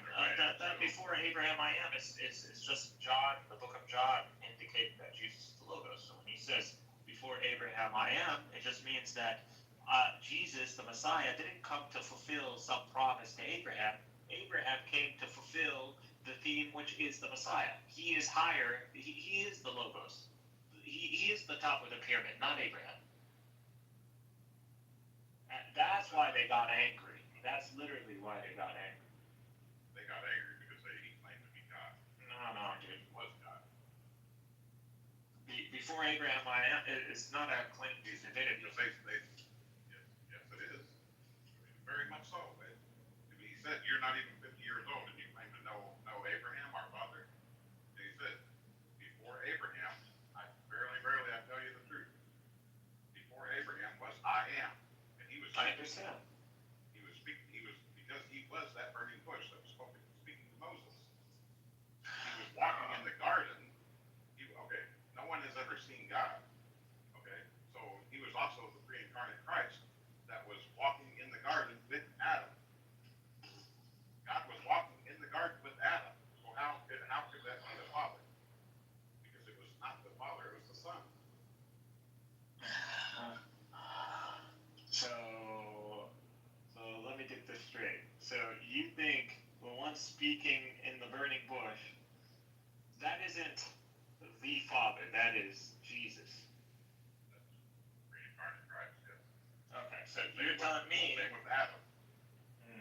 You're telling me the Trinity. Angel of the Lord. Anytime it speaks of the angel of the Lord coming down and speaking with Abraham. So you're telling me. The Lord. That too was pre-incarnate Christ. Yeah, so you're telling me that the Trinity is a trinity of consciousnesses, as in multiple awarenesses in this deity that you hold. So, there are multiple souls in a deity. You have multiple awarenesses, centers of consciousness, subjects of I, that are distinct from one another. At this point, that's just tritheism to me. Even if you claim that they share a subject, to me that's tritheism. If I have three minds in a rock, that's still three persons. That's still three, souls in a rock. Three distinct persons in one nature, one essence. I'm telling you, for example, you have Cerberus. Cerberus, 3 minds in one body. Now, with Cerberus, do we say there's only one dog or there's 3 dogs?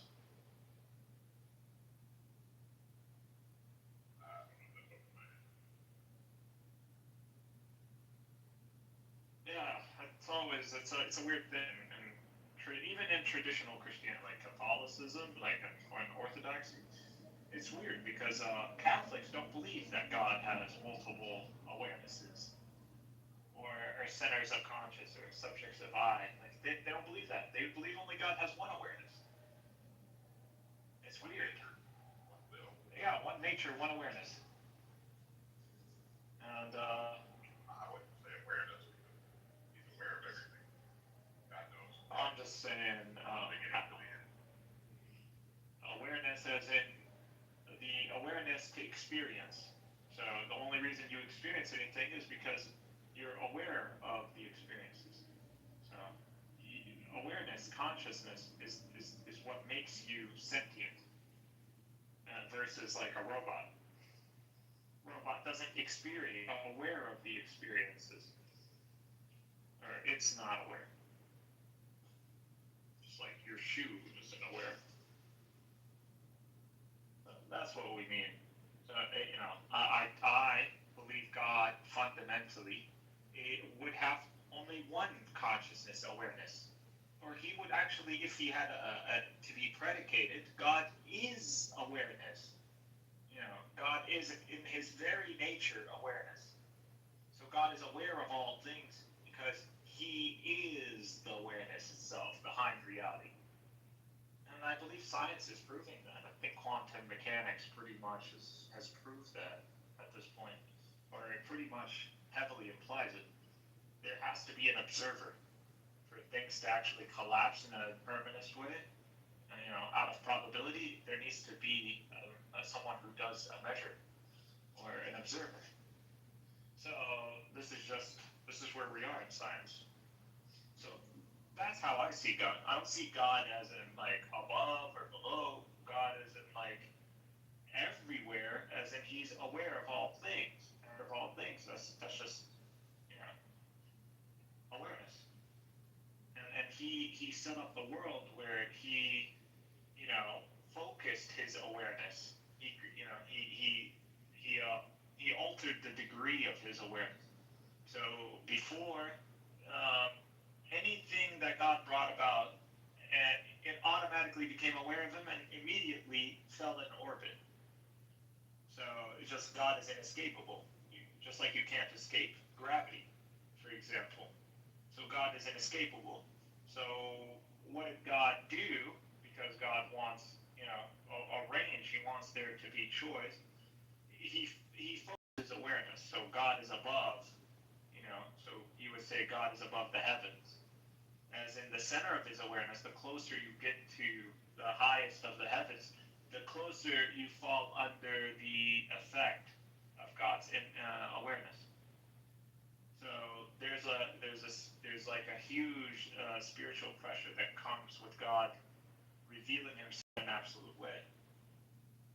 You would just immediately bow. You would kind of thing. So that's why we're on Earth. Earth is the furthest away from the highest heaven. So the effect is a lot less, or the way God managed it.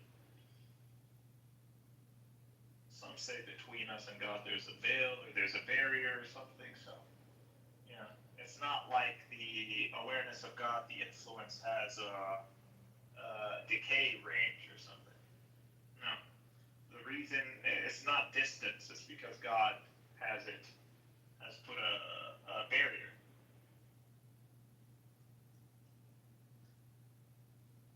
So when I know it was someone referenced the story in the Bible when it comes down to Moses and God and Moses seeing the back of God. He didn't see the actual ontology of God.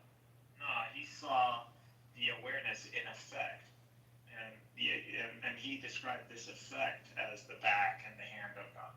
Not that these were the literal back and hand of God. the Quran, it talks about how, Moses asks for, to see God, and God tells him, you won't be able to see me because, like, reality won't manage it. Like, it won't handle me, unveiling myself. And as he commenced in unveiling himself or manifesting, the immediately the mountain collapsed and Moses collapsed. So God revealing the barrier or removing it, he has such an effect on reality. It would just crumble. It would have to be remade. And that's why God is going to remake the earth. I think Christians even believe that as well.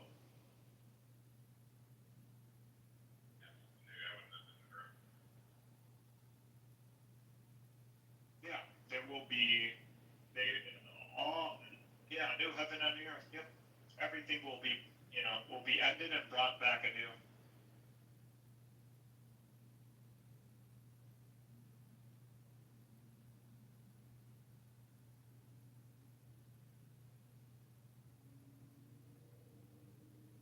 You say you're a theist, but yet you're not a Christian. You're not. You're agnostic. No, I am a theist. I'm a Muslim. You are Muslim? Yeah, I believe in Islam. Oh, okay. But I try to, look at things more objective. I don't like to, use more academic terms, universal terms than, right? In an academic setting, I would just say like a neoclassical theist. People would understand like, oh, this is his principles. This is how he views, Yeah, I don't know all of them.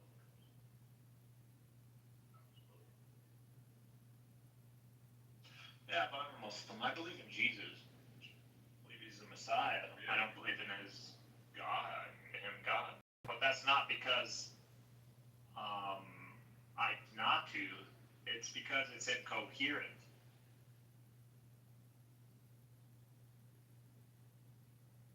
Muslims don't believe that he died on the cross. Yeah. Now that's where people would have a stronger argument because the historical evidence proves that there was a crucifixion. So we're going against the historical narrative. But we're claiming revelation. So it's not like it's implausible. It is plausible that Jesus wasn't killed on the cross. It's plausible. But yeah, it's not the main thing. But without the divinity of Jesus, it doesn't even make sense for Jesus to die on the cross. So the only reason he even is that Christian or these Trinitarians entertain him dying is because he was divine. So that's what I criticize Unitarians over. If Jesus isn't divine, what's the point of him dying on the cross? They'll say martyrdom. I didn't know God needed to send the Messiah just so he could give us another example of martyrdom. As if John the Baptist or Zechariah or Isaiah weren't in. In the Old Testament, why do you think they had to have blood sacrifice? For the forgiveness of sins, right? I mean, I've looked into unintentional sin, though, not to like have a debate on this one. But the wages of sin is death. The only way for forgiveness is death. The wages of sin is death. Well, we're all gonna die. Yeah, obviously.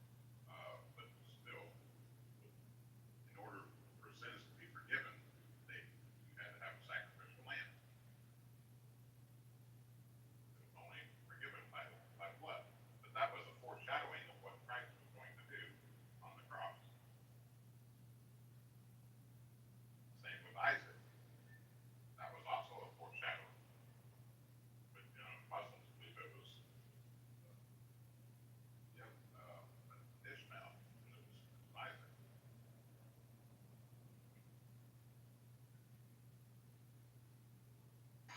We as Muslims don't dogmatically hold that it is Ishmael. or Isaac. So the Quran does not specify, and I don't believe the Hadith specifies whether. It doesn't say firstborn either. It just says that he, sacrificed his son. But it's implied that it is his firstborn because it's his own. Otherwise, the weight of the tribulation isn't really that significant. The only way this tribulation really makes sense to test Abraham over, if it was his only son. So if he only has one son and he finally had him in old age, for God to tell him to sacrifice him, like he's just gonna be looking at him, at God, and going like, "What?" It's like, I just had this son. But if Abraham had two sons, like even Abraham might have surmised that, oh, this is a test. Probably knew it was a test from the first one, but it was a very heavy test. But the second time, it wouldn't have held the same weight because he already has a second son. And actually, maybe this might solve its problems internally. Not through Sarah, and the promise came from Sarah, not Hagar. I'm just seeing what would logically flow. I know what the narrative is. I just don't see it logically flowing. And if it was Sarah, why hasn't the promise happened to the descendants of Isaac? It happened to the descendants of Ishmael. The ones who inherited the promised land to Abraham, the seed, are the Ishmaelites. From the Nile to the Euphrates today, it's the Ishmaelites that rule these lands. Yeah, you have the issues that are happening in Israel, Palestine, but overall, the land that the Jews claim to be the one promised to them or to the Israelites through Abraham, Greater Israel's been given to the Ishmaelites. And this happened, this clearly was achieved or actualized, the coming of Islam. So you have a whole promise to Abraham that's been actualized. And it wasn't at the hands of the Israelites or the descendants of Isaac. Actually, if we look today, the Jews, the overwhelming majority, 80% plus, would not be they wouldn't even have the chance. It's not even plausible for them to be from the seed of Abraham. It's impossible. So this prophecy can never be actualized. If it has been actualized, if God is true and these promises are true, then it already happened. It's already been actualized. If you're waiting on the Jews to do it, it's not going to happen.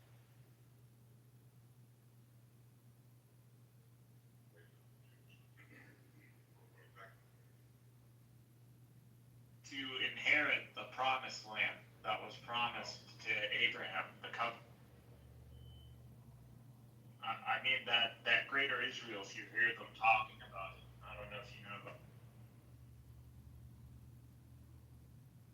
It's pretty much the land from the Nile to the Euphrates, this land, which it is pretty much the Arab world.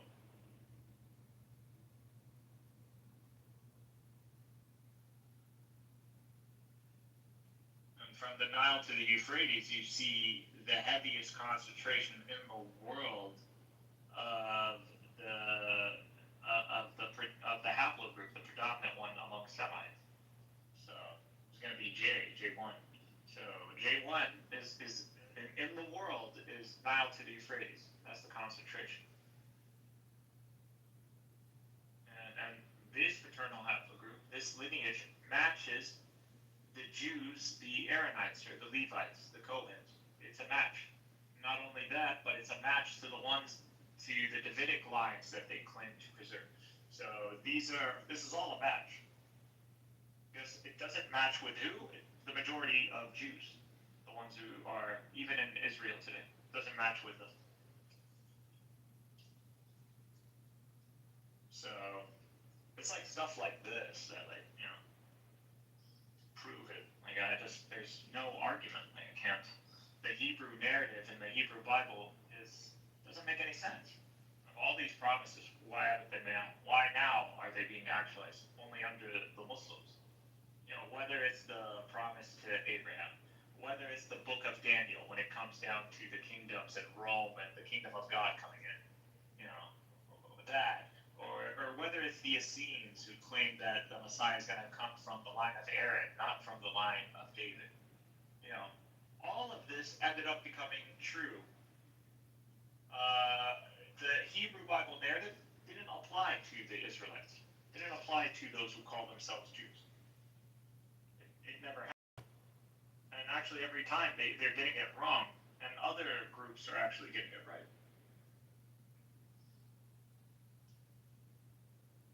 And so and then Rabbinic Judaism ended up switching all these prophecies, altering their meanings, and now a lot of the problems you see today is because they altered those prophecies. They made their constituents believe that these prophecies don't apply to those times. They don't apply to Jesus, for example, with the book of Daniel. It applies at a future date that has yet to happen. Okay, there's a future date, so you're saying the book never fell, like the book of Daniel says, like, which is supposed to be Rome. And they'll tell you, yes, it hasn't fallen. I was like, all right, where's Rome today? Well, this is the West, the Catholic Church, the West. Christendom is Rome. So Christendom, the West, has to fall before, the Messiah shows up, just like as the book of Daniel says. And this is in the Zohar, by the way. This is in the Midrashes, in the Talmud. So, that's how bad Judaism is when it comes down to the prophecies. Nothing has actually worked in their favor.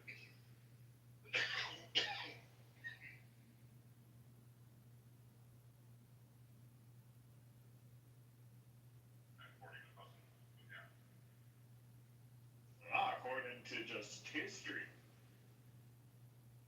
Did the book of Daniel, did the prophecies happen the way it did? No.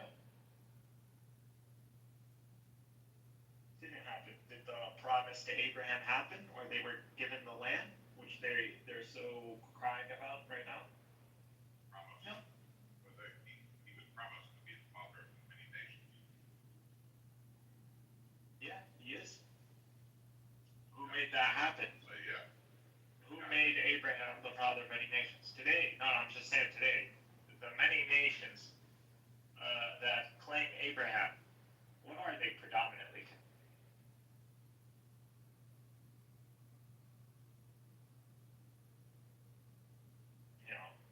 Ignoring religious nations or, like Christianity or Judaism or Islam.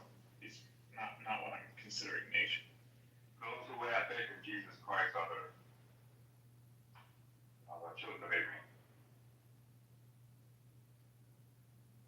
So I would tell you, like Egypt, like Syria, like Iraq, Babylon, Persia, like all these lands that used to be, antagonistic towards, the Israelites or God's people.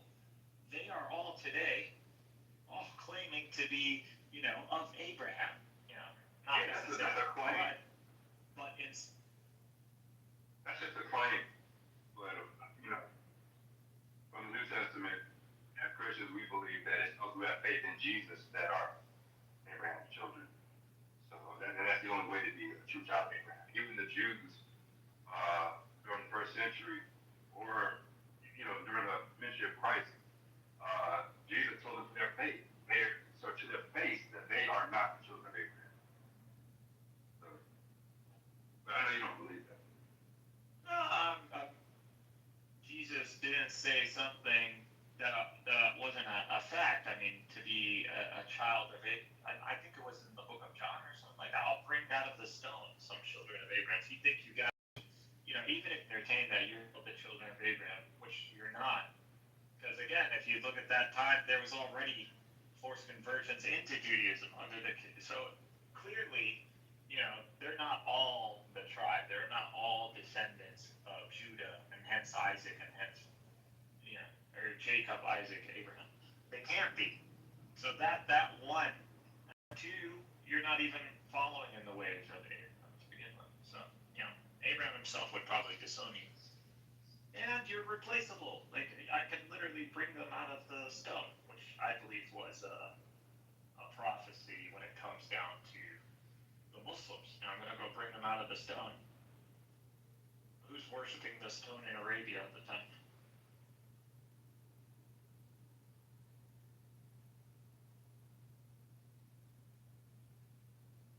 And that's exactly what happens. So Jews reject the Messiah, or let's say the Sanhedrin, the Pharisees. They reject the Messiah. If you look at what happens after, they continue on in the way they wanted. They have a Bar Kokhba revolt, they have the Second Jewish Revolt, they have the Bar Kokhba revolt, a revolt against Constantinius, they have a revolt against Heraclius. There's so revolts that took place up until like the 6th century by Jews. And literally when Islam shows up is when the Jews, with the help of the Persians, the Sassanids, take over Jerusalem and pretty much go on a mass butchering campaign against Christians. This is all happening in the 7th century, or 6th, 7th century, 614, so 7th century.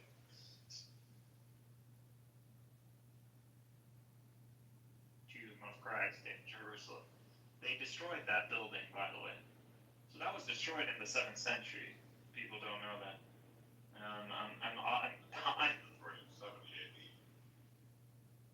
Is there I don't know, is that a coincidence or is... I don't believe in coincidences. They're trying to get the attention of a lot of Christians. They kind of say that. They're trying to get the attention of a mod. They call it. I can't read the.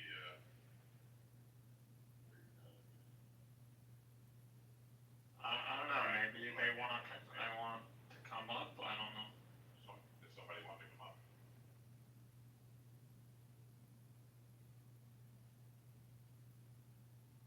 You just said all the mods are asleep. Yeah, I'm making it mod living. All right.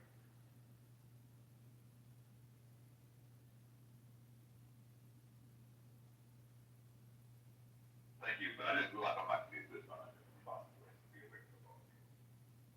Yeah, I'm driving, so I can't see the people chatting or whatever. Just not really been talking non-stop. I mean, curious about what, though? You gotta be curious about something.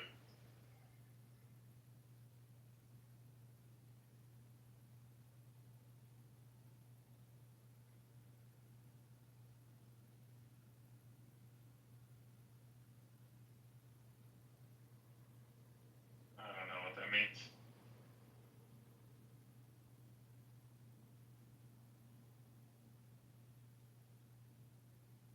What do they say? Everybody's saying what? Maybe I wanted to post some schemes. I don't know.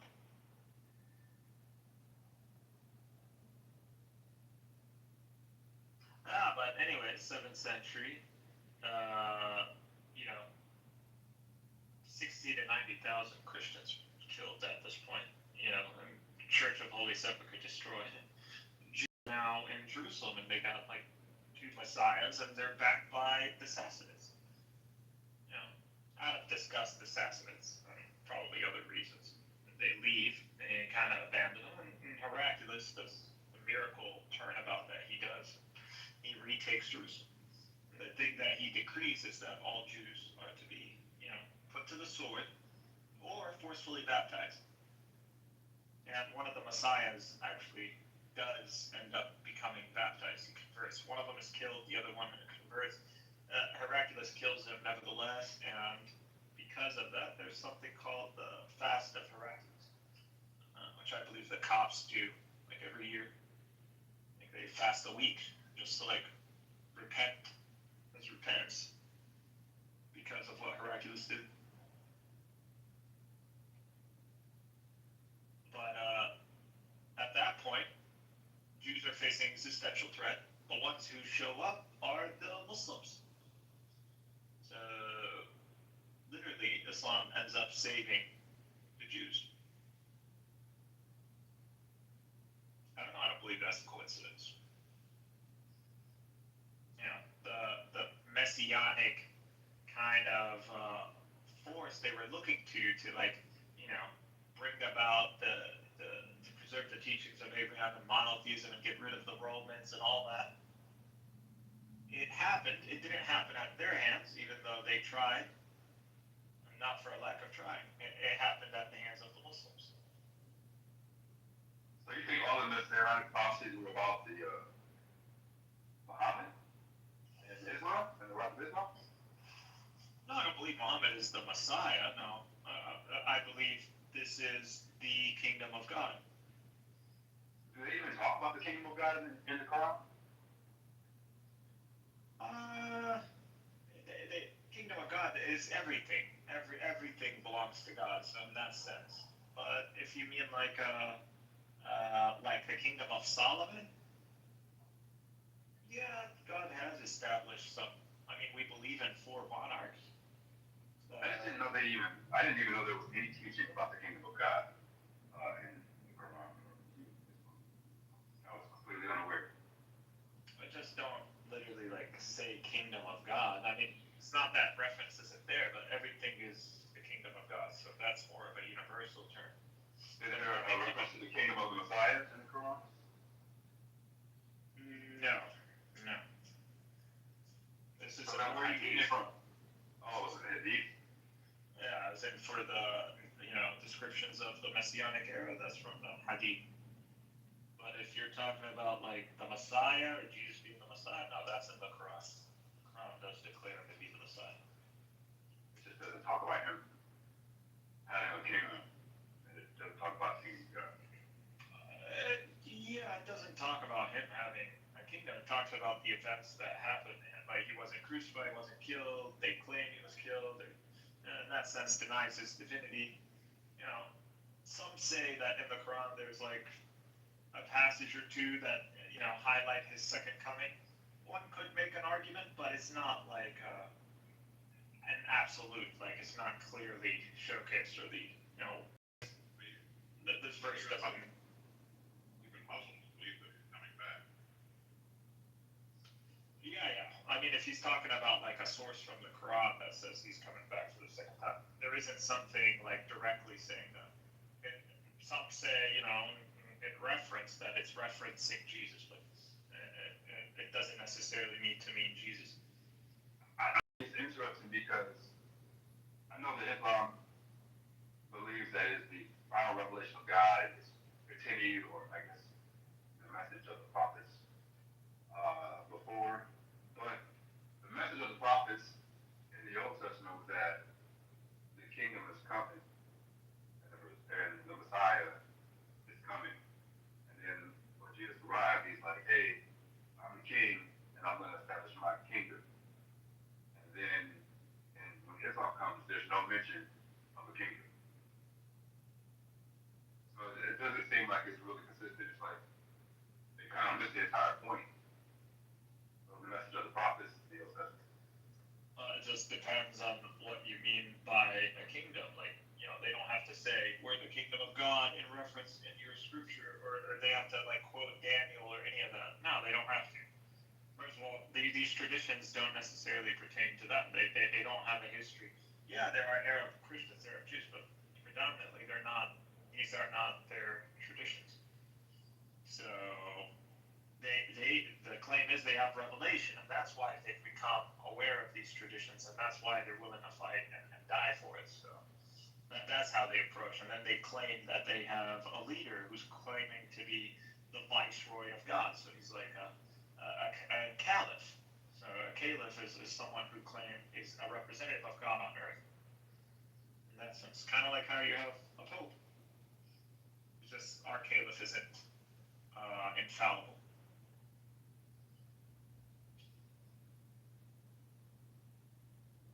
So it's in cons. It's not. Also, who told you the kingdom was going to show up in a day and a night? It didn't show up when Jesus. It's a choice. Someone has to take up the mantle. Someone has to fight for it. And they didn't want to fight with Jesus. They don't want to make the high priest. They didn't want to acknowledge him. I think that had to do because he had no father. Because because he had no father, he wasn't from the lineage of David, that would go against what they have written down. That would make them look like they've been in error for quite a long time. So when he told his mother and father that I must be about my father's business, he had a father. And that's the what you read in the scripture. Sure.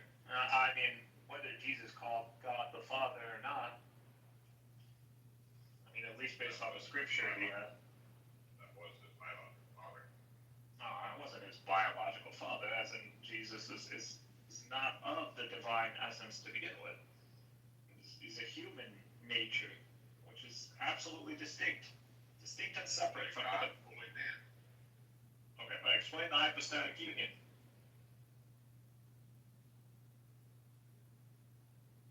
What's the hypostatic union?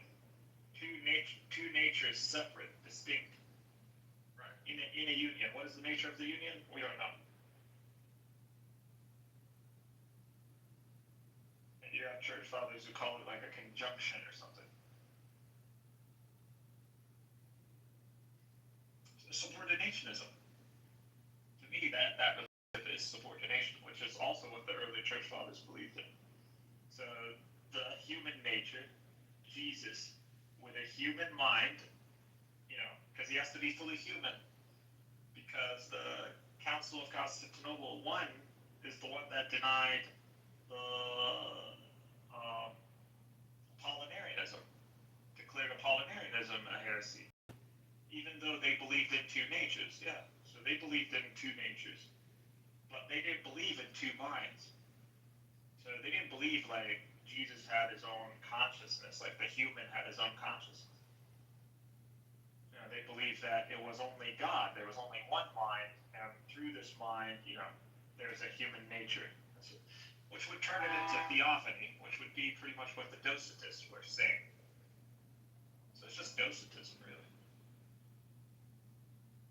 When you deny the mind of the human or the soul of the human, then you're saying that the human nature is but a manifestation of the divine mind, which we go back to Abraham and the three men. One of them is a theophany. You don't believe that God took on the nature of one of the men when he showed up to Abraham. You don't believe that. It's a theophany. It's an appearance. No, I believe it was fully man. He was a human nature. Do you believe like when God showed up to Abraham, he was a fully male? I'm talking about the three men and Lot and Sodom and Gomorrah. Yeah, so he wouldn't be fully male. The angel of the Lord spoke to Abraham while the other two angels went down into the city. The angel of the Lord was the pre-incarnate Christ. Yeah, so that would be a theophany, right? That would be like an angel appearing as a man. Like the angel isn't actually becoming a man. He's not incarnating as a man. He's not taking on the full nature of being human. So he's still an angel. I agree with that. If you tried to go stab him, He's the pre-incarnate Christ, Son of God. I'm just talking like angels in like when they do show up to men. Not necessarily that story. But when they do show up, they take on the appearance of men, right? Right. Yeah. Assume you tried to stab one of these angels. You think he's gonna hit the ground? No. Yeah, he's gonna look at you like you're a fucking idiot. Yeah, exactly. Exactly. Not even gonna bleed or anything. Why? He's just looking like a human. He's not actually a human. So that you would say is a manifestation. That would be like a theophany. In a specific sense, it would be a theophany, a manifestation. So that's what they accuse the Apollinarianists of claiming, that it's just a manifestation. And the Docetists as well. So the Chalcedon, you have to affirm a human mind, like a human consciousness, a human soul to Christ. So the two natures that you hold within the hypostatic union, these two can have a conversation. They can have a back and forth. It's not just one mind behind them. No. So how is Jesus God? human nature is distinct from the divine nature. They both have their own minds and consciousnesses. And if, how can two minds be one person, which is what you call the Son of God? How does that work? Two distinct persons with one nature. One person, two distinct minds. Because you claim the hypostatic union is the Son of God, so this is the person which is the second person of the Trinity, the Son.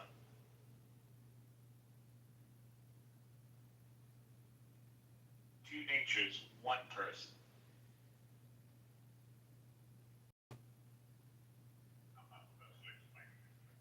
Yeah, after the non-Chalcedonians, they denied this. So you got like Miaphysite. No, they only have one nature. So that was the split after Cal.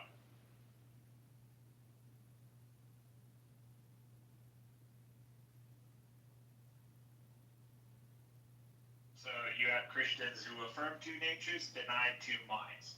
And you have Christians who affirm two natures, two minds. And you have Christians who affirm one nature, one mind. I am a Trinitarian. When I explain it, it's, three distinct persons, one nature, one will.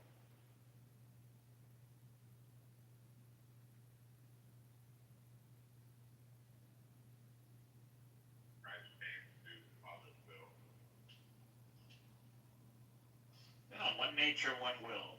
Okay, if there's only one nature, and God is divine, it would be the divine nature. You know, the human nature, wouldn't be pre-eternal to God. So the human nature. Doesn't Philippians chapter 2 that he didn't find equality with God to be something to be grasped. So he humbled himself and became in human form, had a human mind and that's why I said this Philippians 2 explains that. Now, if God humbles himself, there would only be the mind of God acting humble. The thing with Christ, it's not only the mind of God. It's that there's a human mind there. There's a human consciousness. There's actually, this human soul does not know that it is pre-existing. It doesn't, because it's a human. A human is created. There are no human beings that are pre-existed. I mean, that would just be blasphemy. For Christ was the only one that always existed. But the human nature didn't always exist. Not the human, but God did. God has always existed. Always been. The human nature's always been. God has always existed. Okay, there's no God is God, divine. There's a human. That's when he took on the form of a man and find equality to, like the Philippians chapter. No. There are many prophets who, were practically God in the sense that God has given them the authority to speak it pretty much in his first person. So a whole book on the divine images. I don't know if you like Dan McClune or not, but he has a book on this. But he talks about this. It's implied in the Hebrew Bible with like Exodus, I think. Like 30, I don't know. The one with the angel is who won't forgive sins because he has my name or something. So this is an example, which is also like at the exit, pretty much at the end of the 5 books. And so it's supposed to be, at least based on what the academics are saying, the Bible written different periods, even the Book of Moses. So there's a developing philosophy doctrine in the Hebrew Bible. And you see it conclude with that verse in Exodus. which talks about an angel's gonna, he's gonna listen to him. He's not gonna forgive because my name isn't, paraphrasing obviously. But that gives you the template. That's the doctrine of Hebrew Bible. So God can bestow authority and his name upon creatures. And these creatures can literally just start, based on this, act like God. Like, speak in first person and act in his authority.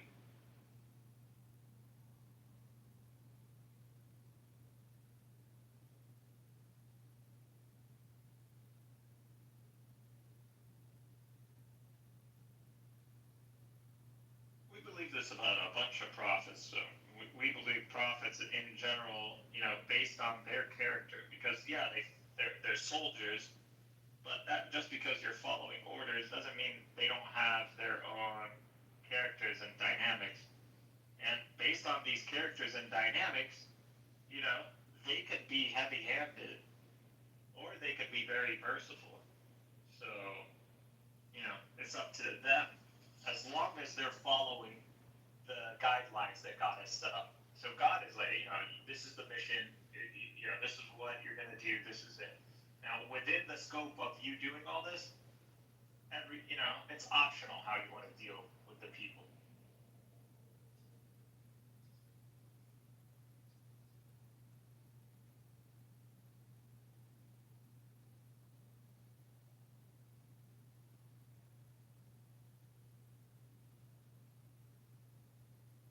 Although I don't know how it could have gotten any worse with the Jews, honestly, or with the, I don't know.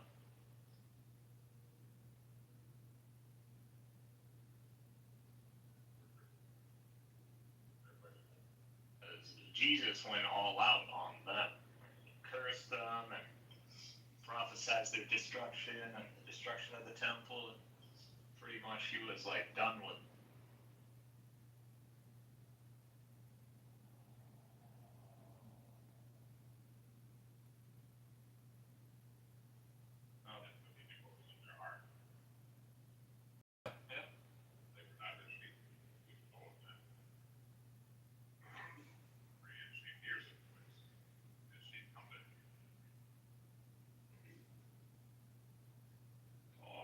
Yeah, especially he's doing the profound miracles that he's doing. Even they don't deny his miracles. They're claiming, because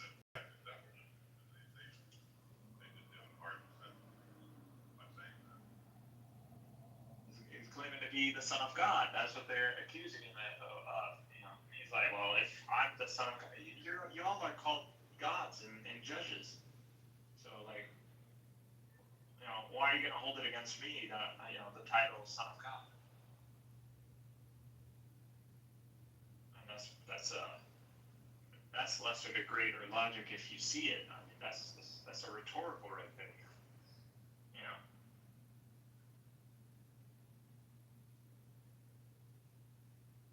Someone accusing you're doing idolatry.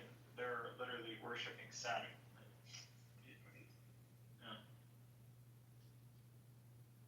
Does that make sense? But the claim, what the Jews or the Sanhedrin didn't like is literally that Jesus had a miraculous birth, which God literally did to test them. I believe God, the reason Jesus has no fathers, because he wanted to expose this, that you believe that's supposed to come from the line of David and Judah, so you tried to constrain everything within the tribe of Judah. That's what you did. And so God is to expose them, and God, Jesus without a father. But yet he's doing these extreme miracles. Now, are you going to believe in him? Because clearly the miracles he's doing are from God. You can't deny that. Are you going to deny him because he has no father? And you don't believe that he should be the Messiah, monarch, the high priest, someone without a father, not from the lineage of Judah and David. What's it going to be?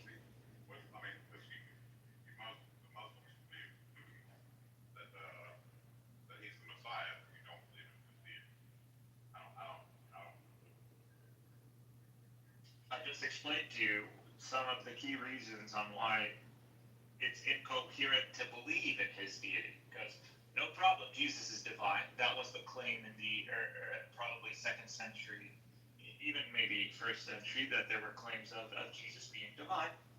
And people wanted to believe it, but some people wanted to push for it, but there's just no model. Like, how does that make sense? So you see these centuries that follow as an attempt to build that model. And does it succeed? No. I don't believe it succeeds. It actually ends up fracturing the church. Yeah. I don't think it was, I think that is evidence enough that it can't be the case. Yet alone that there was major opposition, like even in Nicaea, Athanasius was alone practically before Nicaea too. So he's just like, I'm literally against all these people. Like, the Arians were the ones who were dominating. At least the churches and the near.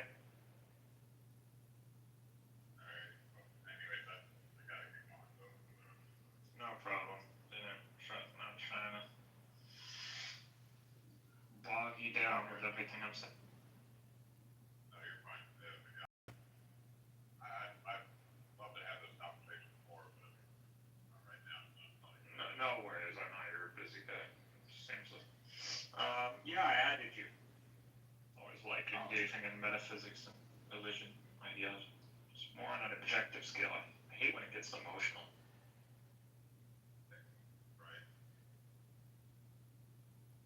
As long as no one's insulting, like, we could deal with this as we would talk about physics. Like, if we can talk about physics and we can talk different theories, scientists disagree. Doesn't mean we can't. No. You wouldn't get emotional about it though. Why? Because it's a hard science. You don't care, like physics. Religion, for some reason, I don't know. People just not academically trained or patient.